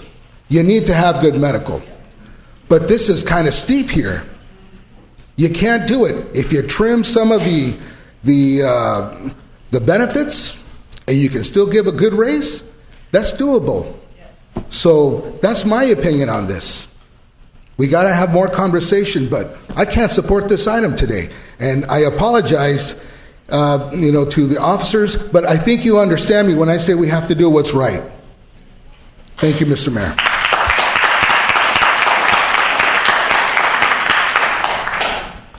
If I may, do you want to speak? Go ahead, David Peñalosa. I just had a question for staff. I understand that right now we're about number 6 or 7 in scale and regionally for base pay. Does this do anything to move us up the scale a little bit? Can someone answer that question, please? Yes, Mr. Pham. Good evening, Councilman. I will have to take a look at the data because right now I don't know what other agencies are doing in terms of their own raises too. So if other agencies are granting raises, we would have to look at that. But before the directive to negotiate, we were between 6 and 7, depends on which market, including LA or Orange County, so it varies. So when you say that, I need to know which survey you're referring to, but I would have to do an updated survey in order to give you that data. I just wanted to say that this was a question that we brought up a month ago when this was first brought to us. So the fact that, I mean, we were told that this was going to get done, and it didn't, so just want to put that out there. So if you could please do that, I'd appreciate it. I will. Thank you. Thank you. If I may, Councilmember, and then I'll bring it back. The short answer is yes. If you pay more money, you're going to go up compared to other agencies across the county. Exactly what number? I think the numbers I saw, we'd go up, about 3 or 4 slots. You're always competing. All cities need police officers, and it's a competition that's out there. You can't get away from it. What I will tell you is that I think we need to take some action because we have more vacancies than anybody else. You look at Fullerton, look at Anaheim, look at Garden Grove, look at any cities around, even look at larger cities like Long Beach. We have more vacancies than they do. And it's because we're paying less than they're paying. So we either have to decide, do we want to fund those empty positions and have more officers to serve the community, which is what the community calls for, or do we want to ratchet down the police department, just say we're just going to keep those vacancies permanent, maybe take them off the budget, and just have a littler police department? We can't have it both ways. We can't say, we want to be fully funded, but not do anything about fully funding it. And I'll tell you right now, at the rate we're going, every year we recruit, but we recruit about the same number that we lose. So at the end of the year, you might be up 2 positions or down 3 positions. We're not really moving the needle. What this contract would do is it would move the needle. It'll put the chief in a position where he can be more aggressive about recruiting, and maybe a year or 2 years from now, we can say, we don't have 50 vacancies anymore. Maybe we're down to 10 vacancies or less. And we're better funded in the department because there's a lot of demands here in the city for police. And look, public safety, I think, is our number one responsibility. And I agree that there's many ways to get to public safety. There's the broken window theory. You got to keep the streets clean and trees well planted and trimmed and, sidewalks swept and trash picked up. Whole lot of things go into making a neighborhood safe. But at the end of the day, if you call the police and nobody can answer the call, that's a problem. And we're having that, especially right now with the whole homeless situation. I believe it's getting better. And I know a lot of folks have worked on it to help. And thank you, Michelle, and others. Thank you for doing that. But you need police to take folks down to the shelter. I mean, I was down at the Big Savers recently, and there's a lady in a wheelchair, and she was homeless. And I went up to her, and she had a little sign saying, food or shelter. I said, do you really want food or shelter? And she says, what do you mean? Do you really want right now to be picked up and taken to a shelter where you're going to be indoors or you're going to have food? She says, well, do I have to stay there? I said, no, it's up to you. If you like and it works, you can stay there. So I can leave whenever I want? Yeah, you can leave whenever you want. But if you don't want to be here out on the sidewalk in the rain with your little sign, tell me and I'll make a call right now. And I called Commander Gominski, and he got a unit out. And before you know it, they had her and they took her to the shelter. She's now at the shelter. But it took police officers to do that. If I make a call and nobody's there, nothing's going to happen.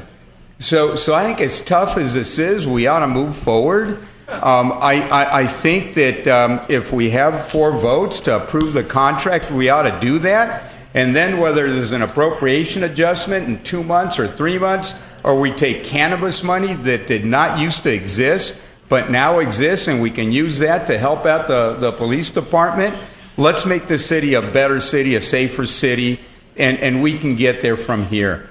So with that, what I'd like for us to consider, and I'll call on Councilmember Sarmiento in a moment, but what I'd like for us to consider is 65D.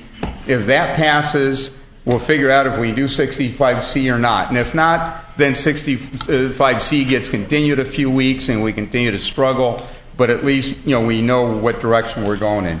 Councilor Vince Sarmiento, please. Thank you. Chief, do you mind answering a couple of questions and going up to the dais? Or to the podium, I should say. So I think there was a question that was asked, and I'm going to go a little deeper on those. I really do think that our residents and people in town would pay a premium for public safety, but they're going to pay a premium for premium service. Right? We know that that's always polled as probably the highest concern for voters. It polls at about high 60s, low 70s as one of the most important priorities in the city. So the issues that I see facing the department and that have been challenging the department have been recruitment. I know you've had this conversation with us many times. Some of the other concerns that I see that face the city and the department, not just homelessness, but some other very serious problems like liability from excessive force cases, wrongful death cases, different things that we have to pay out that amount to a lot.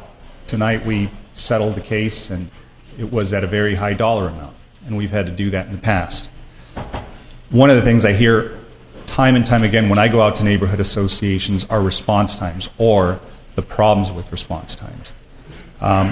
And the fact that the crime stats have been not falling but kind of status quo. From you, and I think you're going to you're the face of this department, and you're going to shoulder a lot of these responsibilities and burdens, I think, because now if there is an enhanced compensation package for the officers, will you be able to deliver these results? Because I think with this, the consideration, I guess, that we would do in exchange for enhancing the compensation is consideration return for the residents, which is a safer city, which is better response times, which is lower crime stats, which is improved liability exposure that we have from different incidents that involve our officers, and improved recruitment. So is there a nexus between what we would do tonight by approving and adopting this contract and those four indices? Thank you, Councilmember Sarmiento, for the questions and the context of the comments. It ties into Councilwoman Iglesias' earlier comments. And my opinion is that, yes, it would have a direct impact on our ability to recruit, hire, and retain quality officers. It would have a direct impact on lowering our response times, and then address all of the priorities that are really identified by the community. If you'll recall, when I took over as chief, I met with each council member at the time. I'm doing it with the new ones as well, and also with the community members and members of the organization. I can make some assumptions after 29 years in the organization, but there's nothing like hearing it directly from those that are delivering the services and receiving the services. And so a compensation package, an enhanced one, certainly will have a direct nexus to our ability to staff the positions and then deliver the services that the community are deserving and entitled to, quite frankly.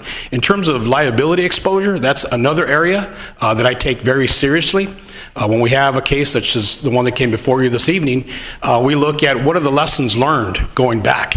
And so I take the time, and I have no problem harnessing really the responsibility of what is going to be your essentially the end product, right? And so in speaking directly to officers, they understand and continue to understand that they need to deliver the best services possible, starting with response times and then following up with addressing the community's priorities, maybe not even necessarily their own. Do it safely, but listen and then respond.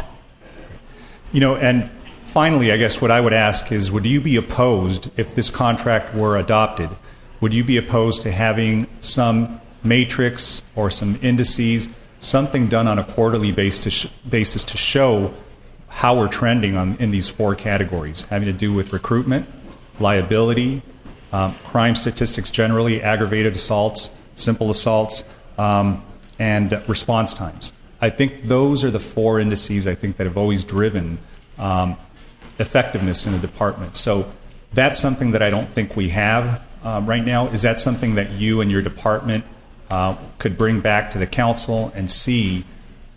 Are we getting a product from what, or a value from what we're paying? Absolutely, and we would establish a baseline and provide it not only to the council and also post it on all of our websites, social media for forward-facing, transparent information, which again, I believe the community deserves. I'd be happy to make that part of a motion should we entertain one in a few minutes. Councilman Mayor Pro Tem Villegas. Yeah, one more thing, sir. So, Chief, many times I've called you, and the number one complaint that I get is the officers don't show up. Sometimes, they're low level, calls, like loud music. That's even happened to me a couple of times. 4 hours went by. I mean, it was 4 a.m, I'm still calling. No one showed up. I don't ever tell anyone who I am. I shouldn't have to. I'm the same as everyone else here in the audience, all of our residents. We all deserve the same level of service. If you call the police, they should be there in a reasonable amount of time. And right now, we're short. And I understand we're trying to balance, and show that we pay well and we can recruit the best. And I'm on the Public Safety Committee so I understand the numbers. We lose 28 to 30 officers a year. We recruit about 28 to 30 officers a year. I think this year we did just a little bit better recently, but we're kind of putting the cart before the horse on this. And I heard somebody say that earlier. Because we haven't even begun to collect Measure X money as backup, and I know that's not and it's not intended for the police officers because it has a sunset on it. 10 years from now, that 1.5 is going to drop down to 1, and then 10 years after that, it's gone. Half of our police, if you can correct me, Chief, half of our police department is about 5 years or under. Patrol, frontline policing, yes. Yeah, and patrol is the backbone of the police department. And we need that. Those are the ones that go out. So, they're going to be here a while. And so 20 years, I mean, that's a little tough. That's why I wanted to wait. We have to think about this, and we shouldn't, approve this right now. We got to change it a little bit because we haven't even received look, once we start getting the money from Measure X, we need to collect it for about a year, and then you'll see what the base is. We don't even know how much money is going to come in. So, those are the things that concern me, and I just wanted to mention that. And Chief, I support you, and we're just trying to get through this. Thank you, Mr. Mayor. Thank you, Chief. Thank you, Ceci. Just want to say a comment to what Councilman Sarmiento was asking about that you are going to ensure higher quality service if this gets approved. So that says to me is like we're holding you hostage. We're not going to give you the services unless you pay me more money. That's how I understood the request. And I think it's very unfortunate because paying someone more money is not going to guarantee that they're going to do the job better. There is nothing in place that's what's going to say. I'm for saying, if we have the money at the end, then yes, let's compensate our staff, let's compensate our officers, because they deserve it. But I think right now is like Mayor Pro Tem Villegas was saying, we are putting the cart before the horse, and it's wrong to do this. And it's just, for me, what I heard from Councilman Sarmiento is just a slap in the face to the community, saying that they won't come out unless you give them any more, if you give them a raise, and that's wrong. And very wrong. And I believe that, they should be going out there when we call them, and then giving them raises is not the way to do it. And then this is with all due respect to all you, because I know you guys are busy, but it's hiring staff. We should have that money for hiring staff, not for giving them across the board raises, because that's going to put us in a liability that we cannot sustain. So if I may respond, ma'am, respectfully, I would never either directly or imply any reference to holding our community hostage. I'm a direct product of the community, And so what we're looking to do is how can we best provide additional services? And how do we keep the officers that are already here from even considering a neighboring competing agency, which has occurred? They'll actually leave here. That actually has occurred. Every time an officer even thinks about leaving here, I direct my staff to find out exactly what are the issues. What are the issues? And we have had a couple officers leave to other agencies that pay more. Maybe that's not the right officer here, but in terms of the sheer number, clearly there's a direct nexus. If you have more of them, the response times will go down. We'll be able to address these other issues. And so that was my reference in terms of ensuring quality service. And I agree with you. Having more is going to increase the response for it to be he says it's going to decrease the response if we increase the officers, right? I agree with that. But giving across the board raises is not going to help you fulfill that that request that you have, because we're going to run out of money. That's what's wrong. It's like you keep taxing, and our community is going to say, you know what, we've had it with you. We're just going to go into community policing, and then that's it. You know, do we want to put our community against the police officers? No. I believe we should all be working together, but in fairness, I believe the police officers should have a heart and say, you know what, the community can't support this contract, like Mayor Protem was saying. Let's do something else, something that's going to be benefit for both our staff and also for our community.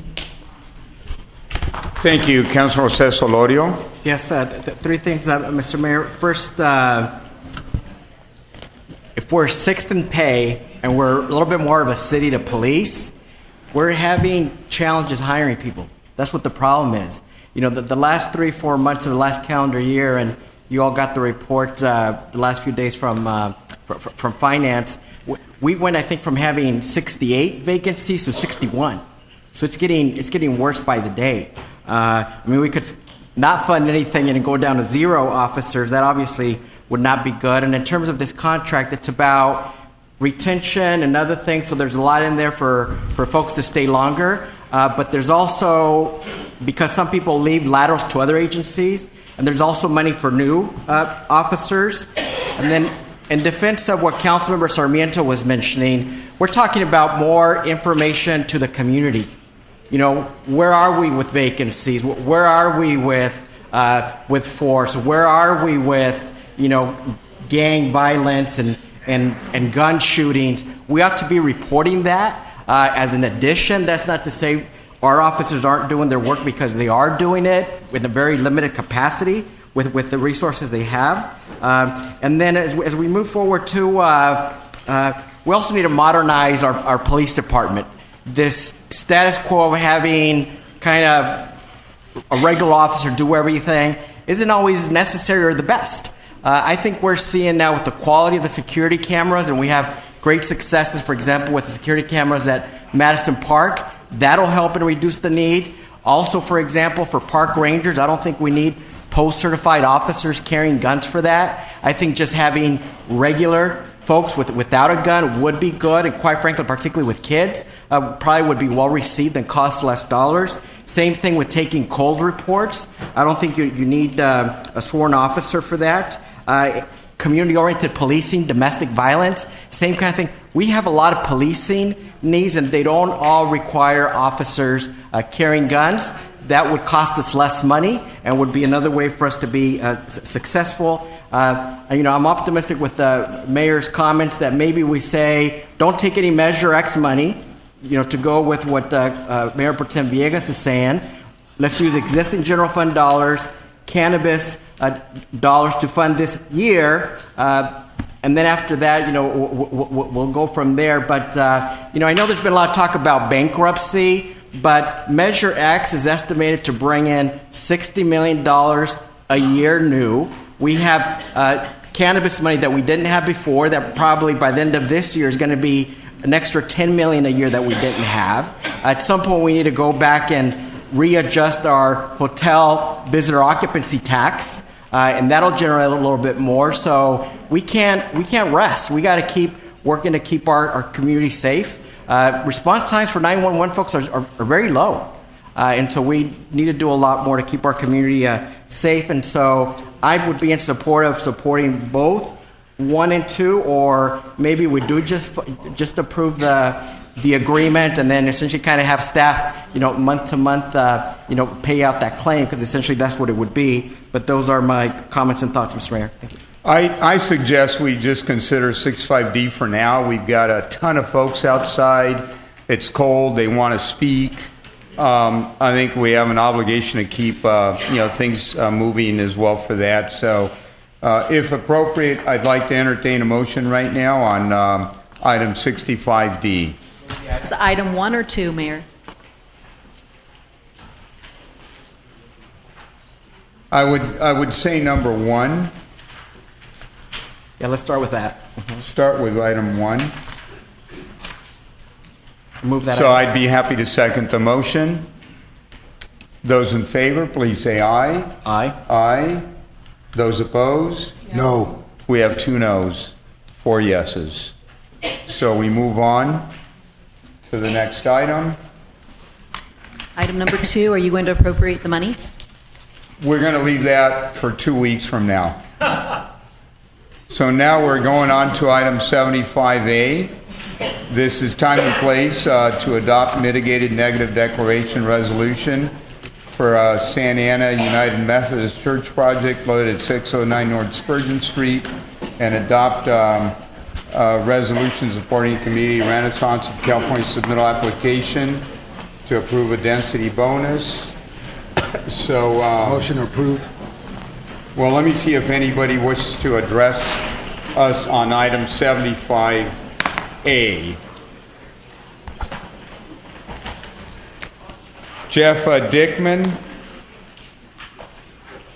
followed by George Ataya, followed by Elizabeth Hansberg.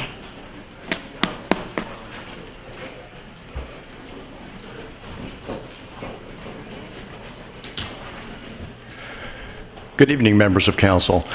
My name is Jeff Dickman. I'm a resident of the historic French Park neighborhood, and I'm here to speak about my several concerns about the Legacy Square project, something that our neighborhood was not noticed about, and we only came to learn about the project once we received a notification from the city for the Planning Commission hearing for the discretionary action to increase to enter into a bonus density agreement.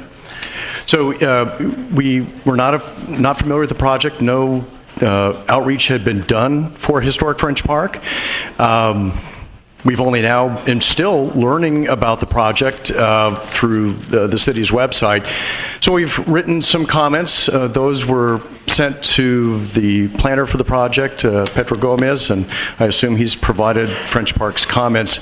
So regarding the outreach, we are asking that the applicant return to our neighborhood with some robust discussions to the neighbors that were not notified about the project, although I think the zone of notification was small and eclipsed just part of the lower part of French Park. French Park is a neighborhood that extends up to Washington and to the north side, and from Bush on the west to, I think, Garfield on the east. We also have other concerns about the loss of an historic property, the auxiliary building to the Methodist Church.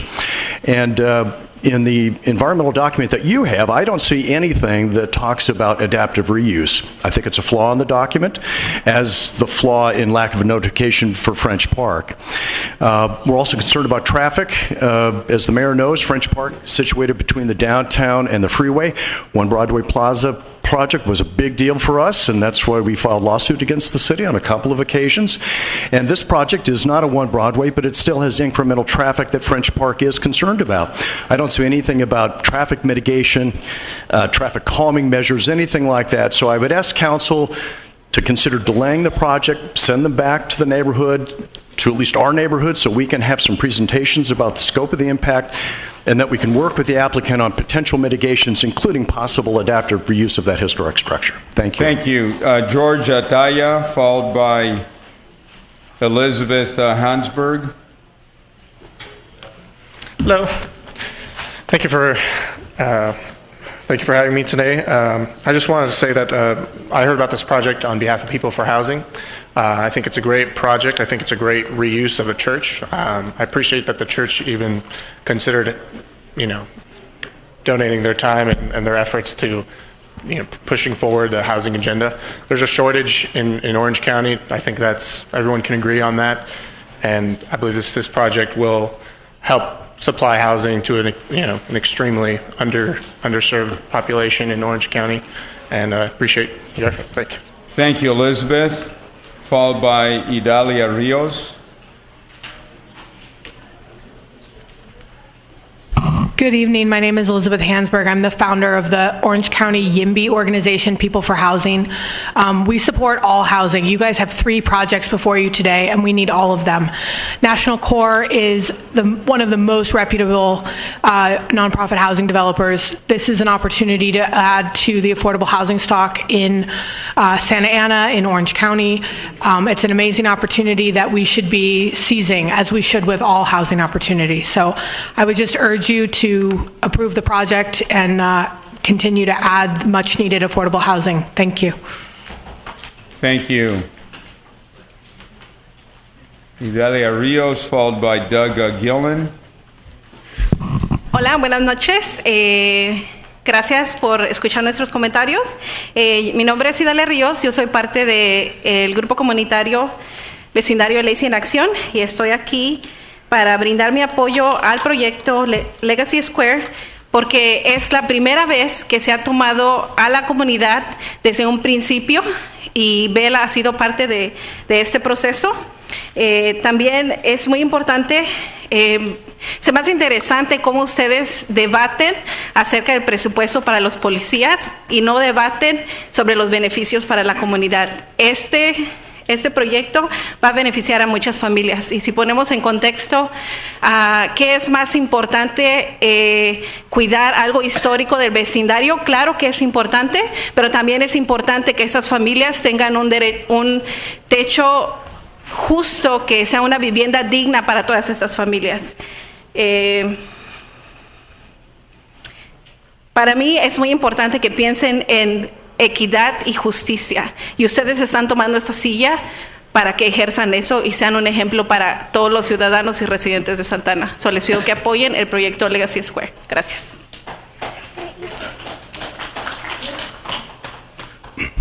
Good evening. Thanks for listening to us. My name is Idalia Rios, and I am a part of the group Lacey in Action. And I'm here to support the Legacy Square project, especially because this is the first time that they have considered the community input from the beginning. And it's very interesting that to hear you debating all this time about the budget for the police, but you're not debating as much in the benefit in considering the benefits for the community and how the families are going to be benefited. I know it's more important for you to consider the historic context of this situation, but it's also you need to consider what's for families that have fair and dignified housing. We need to consider equity and justice, and that's why you are sitting there in those chairs, and you need to be an example for the community. So I support the Legacy Square project. Doug Guillen, followed by Mark Coleman. Good evening, Mr. Mayor, City Council. My name is Doug Gillen. I am Chairman of the Board of Trustees for Santa Ana United Methodist Church, a resident of Santa Ana since 1952. In response to a comment that was made earlier about a historical building, we have had this property looked at by the Santa Ana Historical Preservation Society, and yes, St. Luke's is old, but it is not historic. The history of this particular property dates back to 1900, and the 5 churches who make up Santa Ana United Methodist Church date back to 1869, 1873, and 1879. All of these churches were embedded in Orange County well before Orange County was a county. As you may understand, with those kind of roots in the community, we have looked at this project from a standpoint of, yes, it is a legacy. It is a legacy of 3 congregations giving back to the community the gifts that God has given to us in a manner that is pleasing to Him and is also gratifying for our community and our residents. We would greatly consider your favor in this particular matter. We thank you for your considerations in the past and for previous votes. And having seen some of you about a week ago talking about a legacy opportunity, we would like to also consider this as a legacy opportunity for the city. Thank you very much. Thank you very much.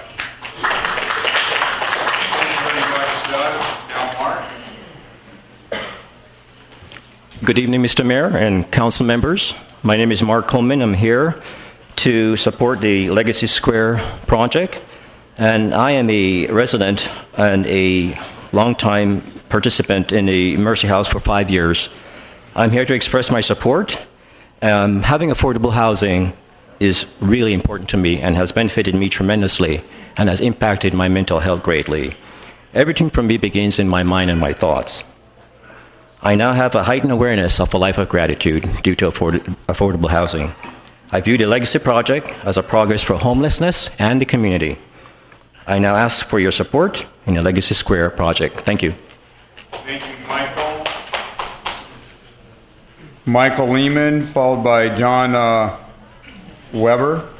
Good evening, Mayor and council members. My name is Michael Lehman. I am a resident of French Park. I just wanted to say that I support the Legacy Park project. I think that affordable housing is really scarce in Orange County, and to bring a project of this size into our neighborhood would really be beneficial. Thank you. Thank you, John. Followed by Deborah Guillen. Good evening, Mayor Polito and council members. My name is John Weber, and I am a Mercy House resident who has lived in the historic French Park neighborhood for almost 9 years. I'm here tonight to express my support of the Legacy Square project that is being developed by Mercy House and National Corps. If it weren't for affordable housing, I wouldn't be standing here today. You see, I showed up at the doors of Mercy House in October of 2010 with 67 days free from alcohol and drugs for the first time in over 2 decades. I was welcomed by the staff at Emmanuel House, where I was provided a safe place in their transitional living program. This was an opportunity in which I could feel time, touch reality, and reconnect with spiritual values I had long thought lost. I lived at Emmanuel House for 16 months and did everything suggested to and asked of me. In that time, I was able to go back to school, gain employment, and reestablish myself in society. Eventually, I was offered a certificate with Santa Ana Section 8 housing and have been in my own amazing apartment since 2012. As you know, rental property in Orange County has spiraled out of reach, and I happen to be a single male who, without programs like Mercy House, would be sharing a room, infringing upon friends and family, or facing homelessness again. And not because I'm a bad person or because I used to drink and use drugs, but simply because my pay is not adequate enough to afford $1,200 to $1,400 for a one-bedroom apartment. I had declining health and was not employable when Mercy House took me in. Having affordable rent and a space of my own has allowed me time to rebuild my credit, to get healthy both physically and spiritually, and continue my education. Affordable, clean, and well-maintained housing allows me and others like me to get housed and stay housed. With everything going on in Washington, and the uncertainty of our country under our current unbelievably reckless administration, I can go to bed each night in Orange County and wake up each morning in my own safe, well-maintained space. Because really, doesn't every American deserve to feel safe and secure and a part of? In conclusion, the work that is being proposed... Please wrap up. Light's red. Thank you for listening to me, and I hope you approve the Legacy Project. Thank you. God bless. Deborah, followed by Carolyn Rodriguez. Mr. Mayor and council members, I'm Deborah Gillen, and I'm the chairperson of the Governance Board of Santa Ana United Methodist Church. I'd like to share with you my excitement for this project that our church has been planning for quite some time. We could have just chosen to sell the property, but we instead decided to stay within the community and reach out to our neighbors. We do want to be good neighbors. We want to assure the people of French Park that this is not going to be a burden to their community. I believe, if anything, it's going to add to the value of their property as well. I know that you may be hearing later tonight from some of the renters at our church right now who also are concerned about losing their home. We sympathize with that and we understand that. And for that reason, part of this project is to help them relocate as well. We want to continue to give back to our community, to be a presence for the kingdom of God here. And I thank you very much for your support in this matter. Thank you very much, Deborah. Carolyn, followed by Yvonne Rodriguez. Go ahead. Good evening, Mayor. Good evening, Councilman. My name is Carolina Rodriguez. I am an assistant pastor at La Gran Cosecha Sobrenatural Supernatural Harvest Ministries. Just like Deborah mentioned a minute ago, we are tenants at this location, and collectively over 50 years of experience we have working in the community. And my grandfather pioneered a church in the Hispanic ministry here in Santa Ana.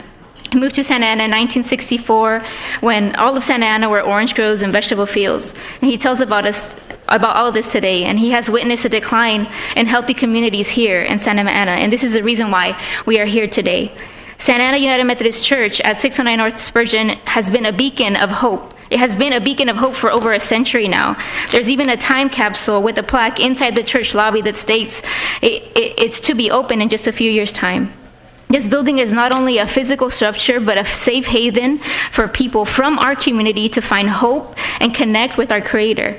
The St. Luke Center that sits adjacent to the church sanctuary has gathered hundreds and thousands of people over the years.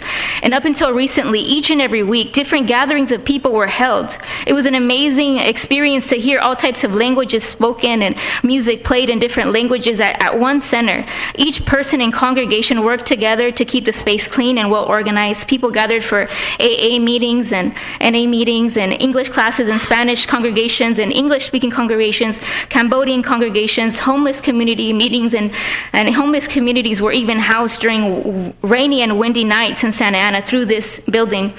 This 4-story historic building was used to its maximum capacity, and now what was once a lighthouse for many has been lost in the storm, and it has been closed. There is no other community center in this dense population of French Historic Park.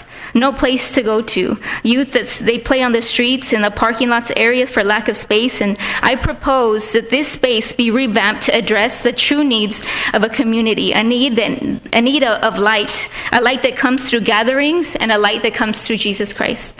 Thank you. Thank you. Yvonne?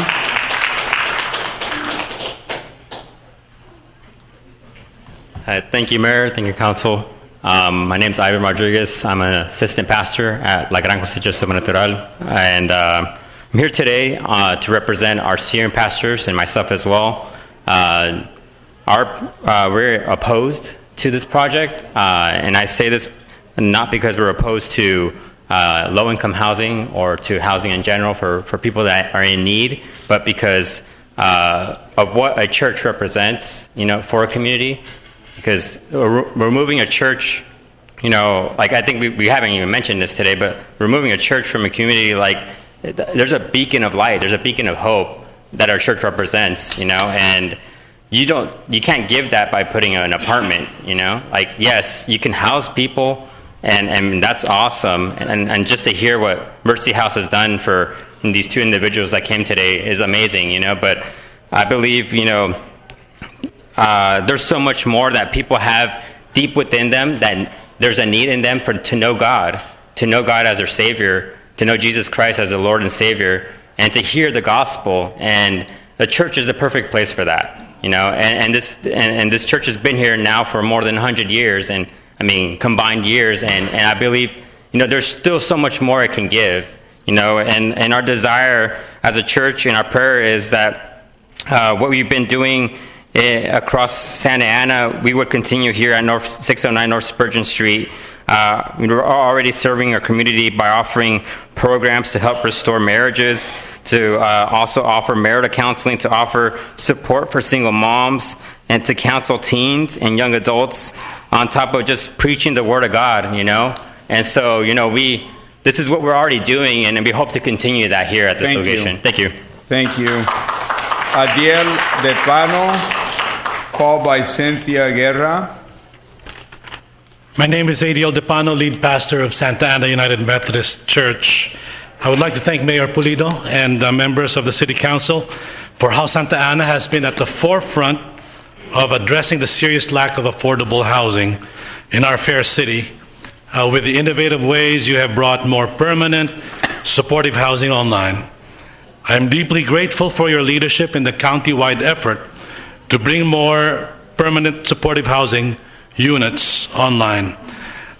I am here to urge the City Council to approve Density Bonus Agreement number 2018-01 as recommended by the City's Planning Commission involving our Legacy Square project, a mixed-use community featuring affordable apartment homes, 93 units in total, and flexible office retail space adjacent to the future OC streetcar station on the corner of Santa Ana and French Street. Santa Ana United Methodist Church, a faith community made up of 5 language groups, Cambodian, English, Tagalog English, Spanish, and Tongan, stand united behind our Legacy Square project, from the pastoral staff down to every member of our 330-plus member congregation. By passing staff recommendation concerning the project, Santa Ana will continue to be a leader in our county, paving the way forward for us to increase the stock of affordable housing units available for our low-income working families. Thank you again for exercising visionary leadership in addressing the need for more, a lot more, affordable housing in Santa Ana. Thank you, Pastor. Cynthia Guerra, followed by Concepcion Rodriguez. Good evening. So I'm a resident of Santa Ana, but I think most importantly today I'm also a renter here in Santa Ana, which means that I've faced often or found myself in the precarious situation that renters often do here in the city and in Orange County due to the increasing rents that you find throughout here in the region. It is for that reason that I am supporting and asking you to support the density bonus for the Legacy Square project. I was there from the beginning when National Corps first presented its project, and from the beginning they have been listening and working with the community to ensure that it's a project that addresses the needs of the community. The community said that it needed to be a complete affordable housing project, and it is now a complete affordable housing project. The community said that we needed to make not only the development itself accessible, but also the area around it inhabitable, right? So they've also worked with the community to ensure that, for example, a path that leads from the development to the school has the infrastructure needed to provide a safe place for students. So I think that given the crisis that we have right now in Orange County, and given the crisis that we have specifically here in Santa Ana of affordable housing, or the lack of affordable housing for our community, I'd greatly urge you to support Legacy Square and to approve the project. Currently, it's accessible now to people who make completely less than 60% area median income. So if you could please approve the density bonus. Thank you. Concepcion from 300 East Santa Ana Boulevard. And then Marcela Castro, also from 300 East Santa Ana Boulevard. Please go ahead. Good evening, council members. My name is Concepcion Rodriguez, and I'm here on behalf of the Vecindario Lacy en Acción, and also in support of the Legacy Square project that will greatly benefit the Santa Ana families, and I ask for your support for the Legacy Square project. Thank you. Thank you for your short speech. I will remember that one. Marcela Castro, followed by Adela Montañez.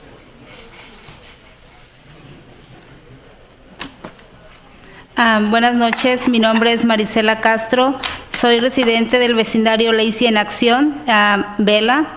Yo vengo a apoyar el proyecto de Legacy Square para que haya más viviendas accesibles en nuestro vecindario. Hay mucha necesidad para nuestra comunidad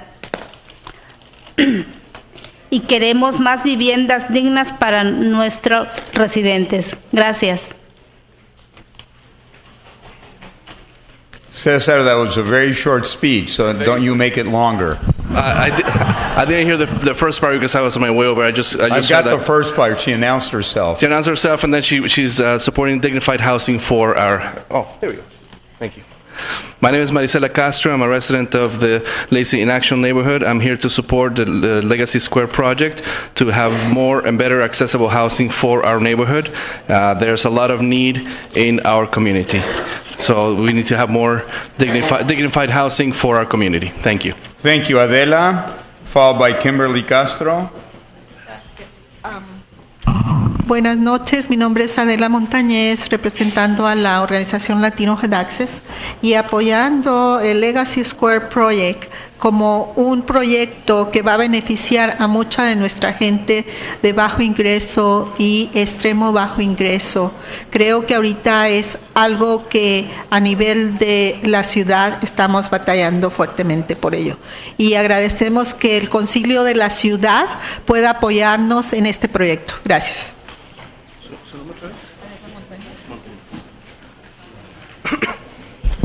Good evening. My name is Adela Montañez, and I'm here with the Lacey in Action neighborhood. I'm here to support the Legacy Square project. It's going to benefit the low-income population and the extremely low-income population.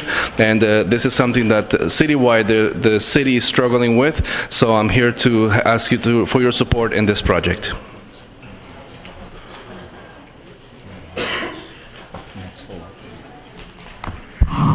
Hi, my name is Kimberly.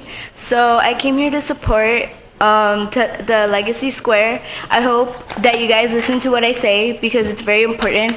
It's important to my community and to me and affects my family and everybody. I think this would be an important project. And I think it affects us, and I think we need new housing. The rents are like going up. I think it's really important, you know. And this would be a dream if this happened, you know.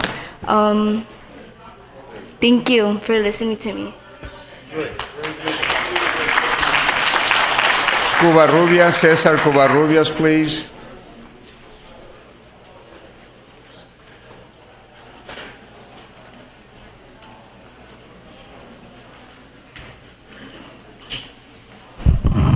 Good evening, Mayor, City Council members. Cesar Covarrubias, Executive Director of the Kennedy Commission. I'm here in support of the Legacy Square project. Well, I just want to highlight a couple of other items. I think we've talked about the affordable housing and the need for it, but working families in Santana are struggling to find opportunities, and this will provide another opportunity for working families to be able to succeed in our city. Part of what I also wanted to highlight is the importance of leveraging your local funding here. This project itself will also look at bringing millions of dollars from infrastructure to affordable housing. A lot of the funding that also will come with this is funding from the Sustainable Community Strategies Program, which will enhance, as folks have talked about, walkability in that neighborhood, connectivity with transportation. So we urge you to support this project and bring that investment back into Santana. Thank you. Okay, with that, I'm going to bring it back to council. That was our last speaker on this item. I'd close the public hearing and bring it back to council. Is there a motion for approval? I'll move. Is there a second? Second. A second. Those in favor, I please. have a question. Go ahead. And I don't know if this would be maybe the developer of this project that would answer this question or staff. And I know one concern that we brought up last time was the parking. And it's something that still I have a concern with, and I don't understand how it's really going to play out, because it seems like it's very dense in that little parcel. How big of a parcel is that? The lot size is 1.74 acres. 1.74 acres. And how many units are we building? 93. Okay. And then and how many parking spaces are we allowing for this? We're providing 102 parking spaces, so it's about 1.1 spaces per unit. And can you state your name, please? Oh, yes, sorry. Good evening, Honorable Mayor and Council. My name's Alexa Washburn. I'm Vice President of Planning with National Community Renaissance. Thank you, Alexa. And so how are you going to, I guess, have oversight of parking? Because I know that's one concern that French Park, the residents have the overflow. If they're not able to park within the structure, how are you going to monitor that doesn't overflow into the neighborhood? Sure. We take a very calculated and careful approach to parking. Because we manage all of our apartment home communities, that's over 80 communities in Southern California, we first start with ensuring that we provide enough parking. And I want to talk about how we arrived at 1.1 spaces per unit.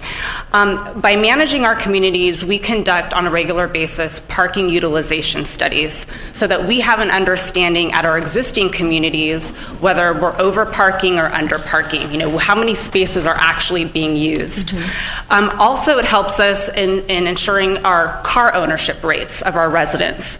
And what we found is, based on their income levels of the households, often very low income households own either no car or only one car. Further, permanent supportive housing residents, that's the PSH units, of which 33 of our units are, most of them do not own vehicles as well. These are homeless individuals. So based on that, that's how we arrived at the 1.1 spaces. But we also take into consideration where we locate our communities.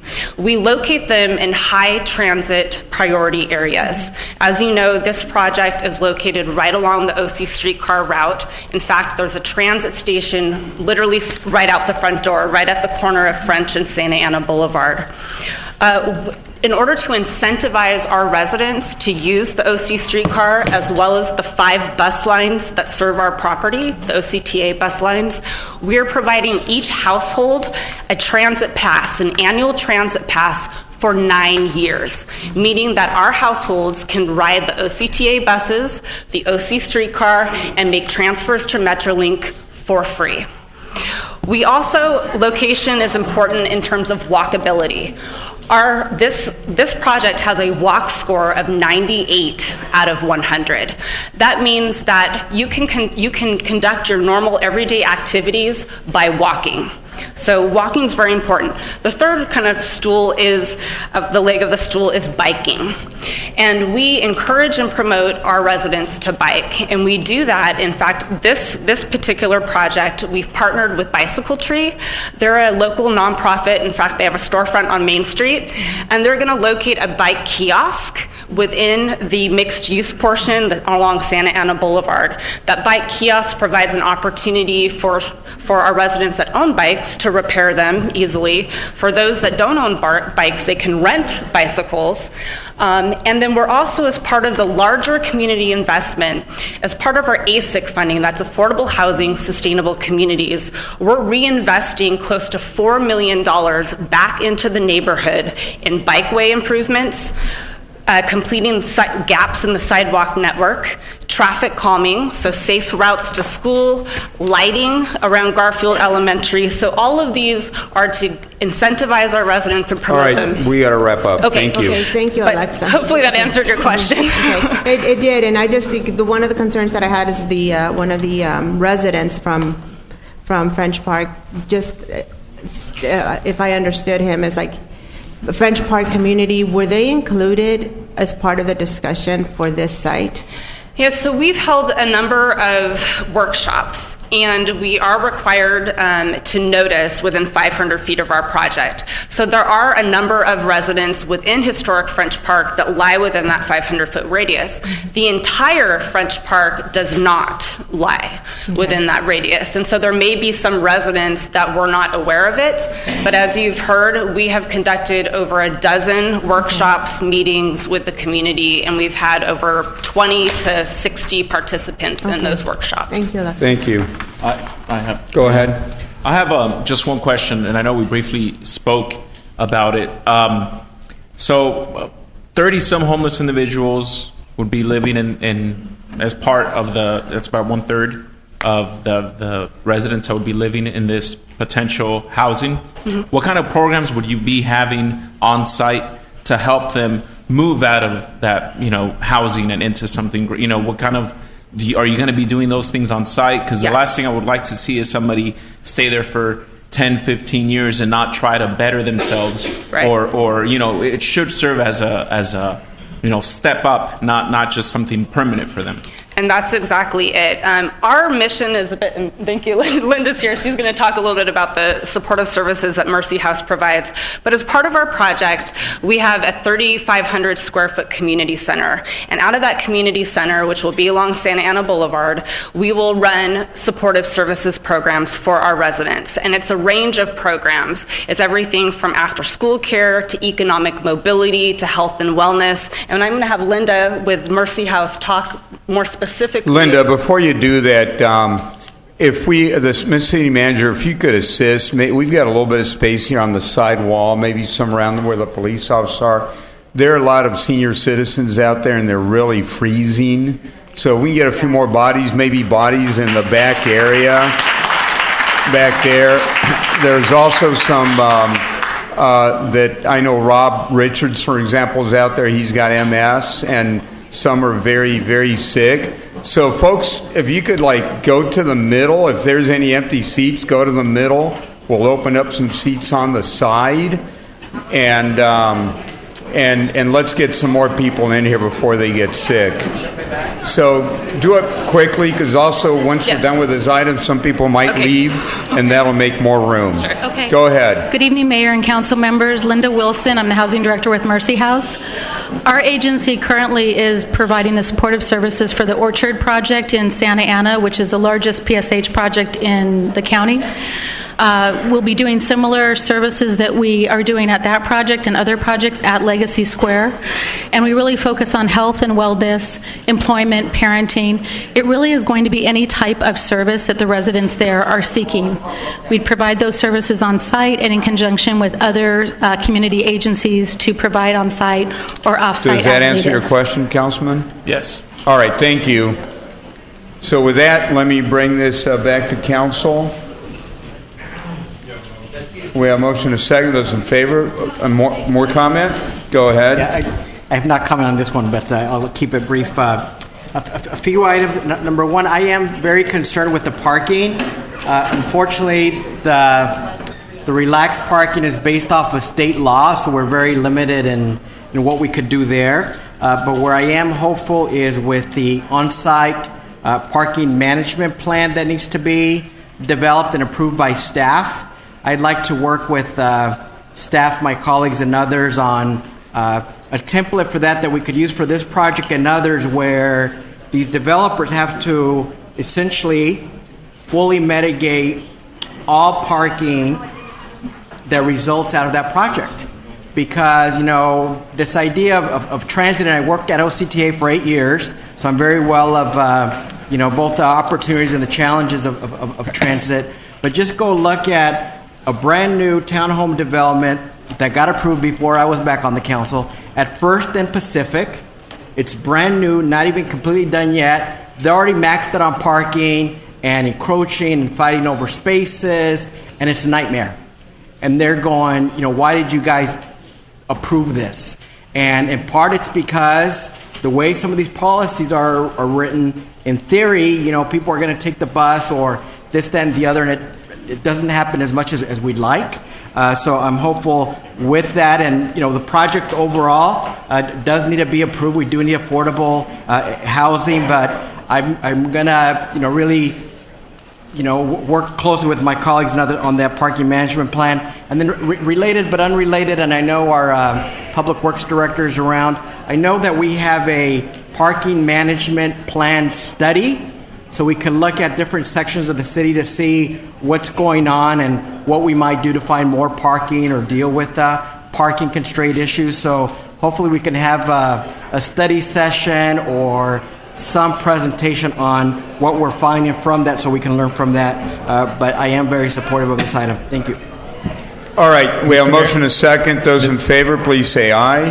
Aye. Those opposed? Mr. Mayor, just as the maker of the motion on that, I know that we were talking about incorporating folks to talk about the parking study. Can you have Mr. Dickman included in that staff? Yes. To make sure he's part of those discussions with the... Let's make sure that that's clear in the motion, Madam Clerk, that Mr. Dickman and folks will be included in the parking portion of the study. So with that, those in favor, please say aye. Aye. Those opposed? Motion carries. So with that, we're on, hopefully this will be quicker, then we'll get on to 75E. Mr. Mayor? Yes. Will we be considering 65C at all this afternoon? 75C is next. 65C. 65, no, not today. Not today. 75C, does anybody wish to address us on this item? 75B. Oh. 75B, does anybody wish to address us on this item? You hold on. Seeing no one, I'll go ahead and close the public hearing and bring it to council for consideration. Go ahead, Councilor Iglesias. Just if Mr. City Manager, if you could explain to us what the TEFRA entails. Sure, it's a tax equity and financial responsibility. It's an issuance of tax-exempt bonds by a different agency. We're the local agency that provide a forum for a public hearing. We do this quite often, about 8-10 times a year. This is for 3 projects. You'll see 75B, C, and D are all TEFRA hearings for different companies for different reasons. But again, we're the local body that provides that forum for this hearing. So it's not binding this body to anything of these bonds? It is not. It's a step they have to take before they go the next step. Okay, thank you. All right. So we have, I'd be willing to entertain a motion on this item. Is there a second? We have a second. Those in favor, please say aye. Aye. Aye. Those opposed, motion carries. Now we're going to go on 75C. There's a public hearing regarding a tax equity and fiscal responsibility for the Orangewood Foundation located at 1575, 1615 East 17th Street. Move the items, Mr. Mayor. I'm going to open up the public hearing. Seeing no one, I will close the public hearing. I have a motion to approve. Is there a second? Second. Those in favor, please say aye. Aye. Aye. Those opposed, motion carries. 75D. I would open up the public hearing. Seeing no one, I will close the public hearing and entertain a motion for approval. Motion to approve. Second. Those in favor, please say aye. Aye. Aye. Those opposed, motion carries. 75E. All right, I have 150 speakers here. So if you can, keep comments short. Let's see where we are at midnight. Can we lower the time limit? And yeah, let's. I'd like to lower the time we have it limit. at 3 minutes right now. Let's go to 2 minutes and make your comments brief. But at midnight, what I'm going to do is I'm going to see where we're at. And I don't believe good decisions get made in the wee hours of the night. So if we're not done by midnight, we'll probably continue this to the next regularly scheduled meeting and continue. But for right now, let's go ahead and start. Lisa Flores, please. You know, Mr. Mayor, while they're coming up, I want to confirm that we're opening the public hearing. We're opening the public hearing on 75E. Okay. Do we need a motion for that, or we can just No, begin? it's already on the agenda. Well, then the agenda is confusing. Yeah, the agenda says otherwise. So Well, I'll what do you make a- suggest? It has been noticed as a public hearing, Mr. Mayor, and so the public hearing may proceed. So I can choose to start the public hearing without a vote? You may. The recommended action, however, by staff was to not open the public hearing. So if you wish. Well, to if we don't clarify open the that, public hearing, then all those people that froze can go home. Right. So I'll move And that we open the public hearing. You do want to open it? Yeah, we have folks that. Well, then I'll just continue. I'll just continue. Lisa Flores, followed by Veronica Morales. Go ahead. Just for clarification, there is a motion on the floor at the moment from Councilman Solario. But we don't need that motion because But you for just told me that we but could for hold a CEQA, public we do hearing. at some point need to open the public hearing. And we Well, I did open the public hearing. Okay. So I did open it. let's just put that in the record. The public hearing is open, and we're It's going to take open. comment. Mr. Mayor, if I can complicate this a little more, would you like a presentation from staff No. first? Okay, thank you. No, not now. We have too many speakers at the end. Let's see where we're at. Lisa Flores, followed by Veronica Morales. Hello, my name is Lisa. I'll keep this short, sweet, and brief. I was born and raised in Santa Ana. Unfortunately, I no longer reside in Orange County, and the reason for that is because I wanted the American dream, and it wasn't going to happen in my hometown. However, I'm still employed in the city of Santa Ana, as a matter of fact, across the street from the proposed project location. I'm in favor of the project 100%. Reason being, I would be interested in renting a studio to avoid weekly commute. And excuse me, you need to slow down because we're making a record. Oh, do I start over? No, just go a little slower. I only We have have 2 150 minutes. speakers. She'll have plenty of record. Okay.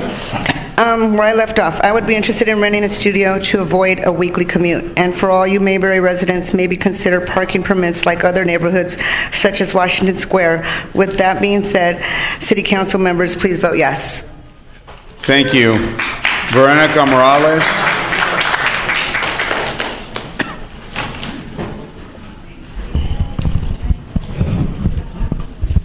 Go ahead. Hi, good evening. I've lived here for 8 years, and I'm a school teacher. Many of our teachers and public servants drive in from and out of town, and many of these people would love to live in this complex and not have to drive in from other cities. And I hope you approve this complex for all of Santa Ana. Thank you. Thank you. Paul Morales. Followed by Marilyn Ramirez. Hello. I wish the rest of the council was here, so We're they here. could Go hear. ahead and talk to us. Okay. So I just wanted to. I'll come back. Excuse me, you do not have a quorum. This is an official public hearing. All right, so hold on. Let's wait till somebody comes back. Just wait a minute. Let me see if I can't get more council members to come out.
All right, go ahead. Speak loud. You have 4 now. All right. Just want to thank you guys for taking the time to hear us all today. And my name is Paul Morales, and it's going to make sense what I'm coming back to in a minute, but I'm involved in a nonprofit in the city called Project Kinship, and we do gang intervention and stuff like that. And the reason I'm involved in there is people investing in the city. Because people investing in the city, I got a chance to get a scholarship to USC and go to Irvine. In fact, the guy Jim, he was one of my teachers. The guy that you guys sworn in, and because of people investing, I got to give back to Santa Ana. After I graduated, I got to bring people into Santa Ana. You know, I was involved with the project to bring Common into Delhi. We've done stuff at Salvador Park, the lead singer of Santana at our high schools. Because of when people investing in our city, I was able to give back and do those things. Thank you. Your time's running out. That's not 2 minutes. Go ahead. But I'm saying all that to say this. These people are investing in our city. All you guys are from different parts of Santa Ana. Please don't just hear the people from that area where it's being built. Hear all of us. All of us, please. Thank you. Thank you. Now I want staff to make a formal presentation, please, for the record. Hold on just a second, Marilyn. We have several items on the agenda tonight in relation to this item. The applicant is entitled to due process, and what that means is that we must have our staff presentation. Staff will give you presentation. Staff will advise you of the number of amount of time in which the applicant will have to present their side of it. It is a part of the official public record that we need to establish. So perhaps we could start by explaining to the council and the public how this process will work. Yes. Min, would you like to tell him the order of which we will be going in? So the first order that we will be presenting the staff's report and recommendation on this matter. After that will be followed by the applicant. They will be able to have the opportunity to also provide their presentation of the project and their request, subsequent to which it would be appropriate to ask staff and the applicant any type of questions if you want to do so at that time. Following that, you can open up the public hearing and allow the public to provide input and comments. At the end of that, you will close the public hearing and will provide an opportunity for additional questions of staff, but also the applicant will then at that time has an opportunity to also close up any comments or respond to any comments during the public hearing process. So that would be the order. Subsequent to which you can discuss and discuss the project and take any potential actions. And Mr. Mayor, the developer will be given 10 minutes for his presentation as well. Should we do that right after this presentation? If you didn't have any question of Min, yes. All right, go ahead, Min. These are PowerPoint.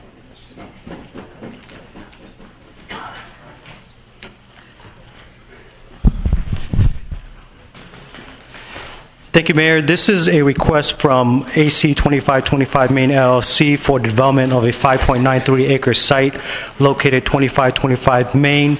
The proposal is for a development agreement, a general plan amendment, an amendment application to develop a housing development project on this 5-acre site. The existing development is 2-story office building with about 80,000 square feet and a 442 parking lot. I want to outline the process in terms of the public hearing and the review process because there's been questions about how the process is proceeding. The Planning Commission, because of the various applications in this case, is only acting as an advisory body to the City Council. The City Council is the final acting authority on the general plan amendment, the zone change, the development agreement, as well as the certification of the EIR. So by just course of process hearing, the item, once it has been recommended by the City Planning Commission, goes to City Council automatically, whether that recommendation is for approval or for denial.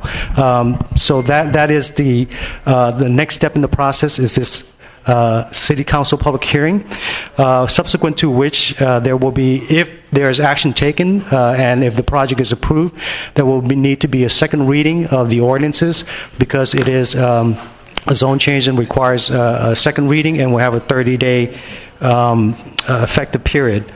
The Planning Commission continued this item when it first went to hearing on November 26th and continued to January 14th.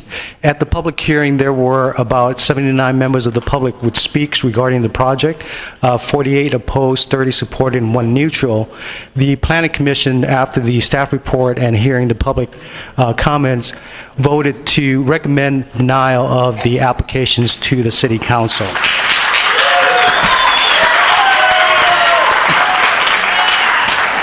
The commission, in their finding, expressed concern regarding increase to traffic, both volume and also potential delay and congestion, parking intrusion into the adjacent neighborhood, incompatibility with the surrounding developments, potential adverse effect on the adjacent neighborhood, lack of community support, and potential long-term impact associated with the proposed development. The denial was supported 4-2 with one abstention, and therefore the recommendation is before you here tonight. The development proposal that was originally proposed by the applicant included 517 units of residence with a mix of various 2, 3, and single bedrooms, a total of 910 parking spaces at a rate of 1.76 per unit.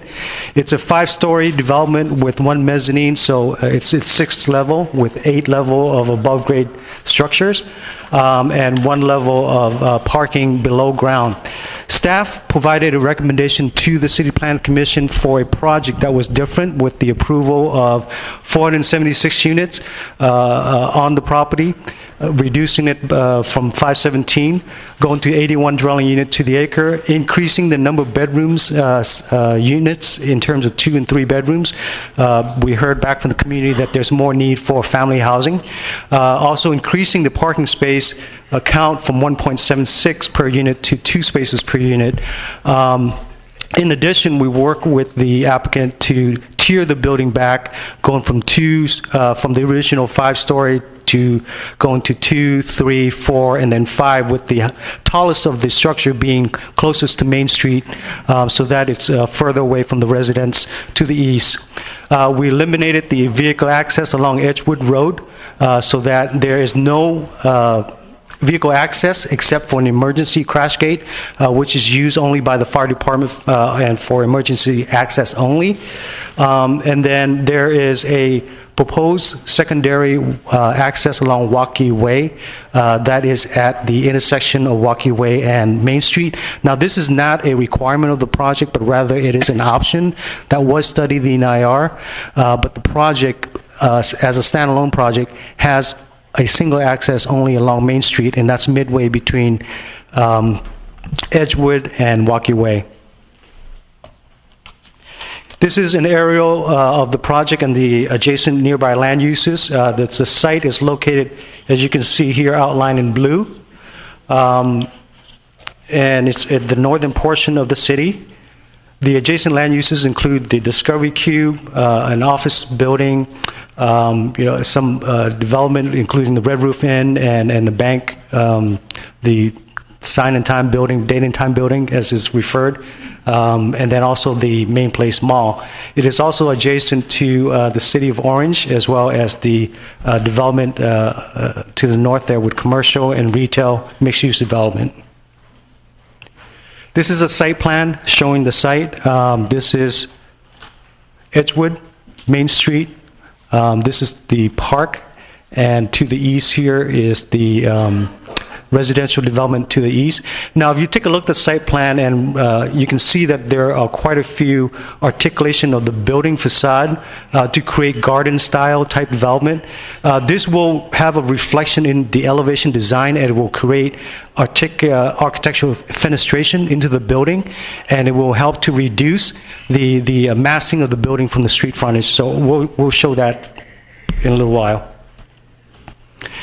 You can see here, this is the elevation from Main Street, and at this elevation you can see the building, even though it is going from all the way from Edgewood to the park. You can see that the building has been broken up through those architectural fenestration I mentioned earlier. This is the elevation looking at Edgewood. You can see that the project has been designed so that the closest portion of the building to the residents to the east, approximately 40 feet to the property line, is the 2-story, and then stepping back it goes to 3 stories, 4 stories, 5 stories, and then with the tallest portion being up front along Main Street.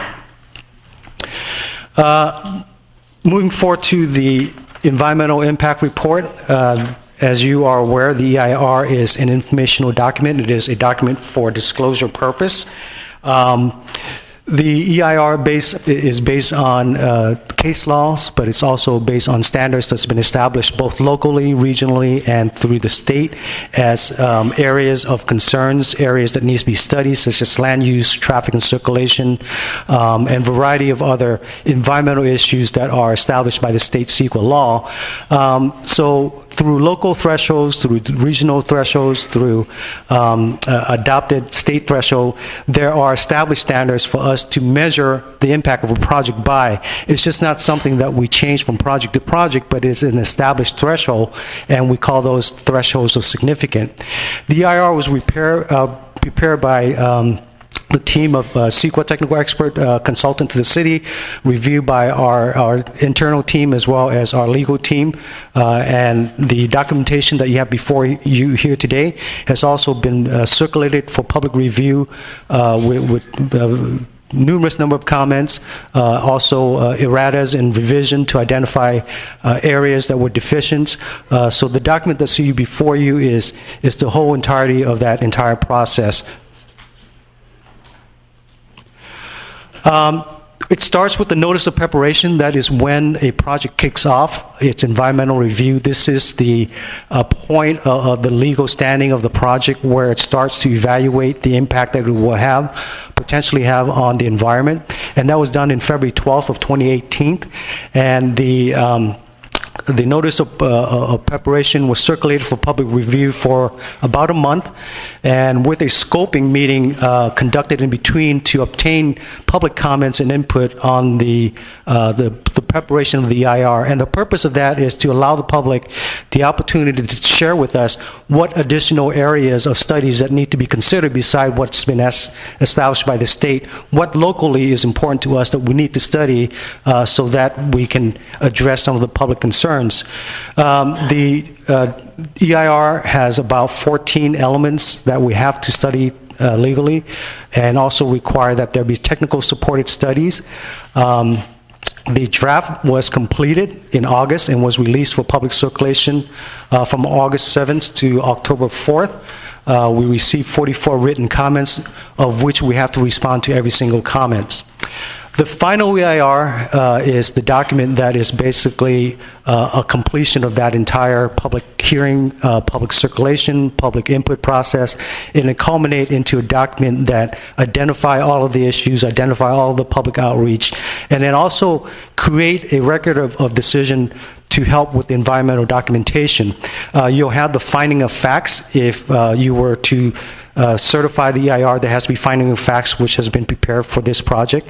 If there are impacts of the project that cannot be mitigated, those will have to be identified, and if you were to approve a project and consider that, you would have to adopt a statement of overriding considerations.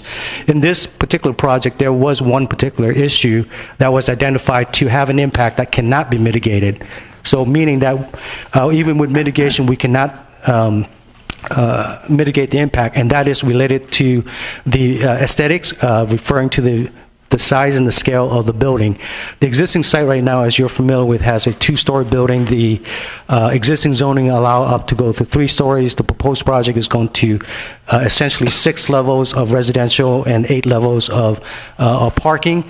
And because of the size of the project, even with all of the articulation, even with all of the stepping back, even with all of the landscape that's been implemented, it's still found that you can't mitigate the size and the massing of the project. So therefore, a statement of overriding consideration has been prepared, and what that statement does is that it looked at all of the entirety of the benefits in addition to the various areas of studies within the EIR. But as a council, you can also look at the community benefits, you can also look at economic benefits, and those could be overriding considerations approving the project. Just because a project has an impact that cannot be mitigated doesn't mean it can't be approved. It just has to be approved understanding that we have other overriding local considerations that we want to adopt to do that. So I want to make sure that that's understood. In addition, there's a mitigation monitoring and reporting program. This is a way for us to hold the project accountable for what's been identified as project impact that has to be mitigated. So this project mitigation and monitoring report goes with the life of the project, and once it's completed, it's certified and kept on records for city staff.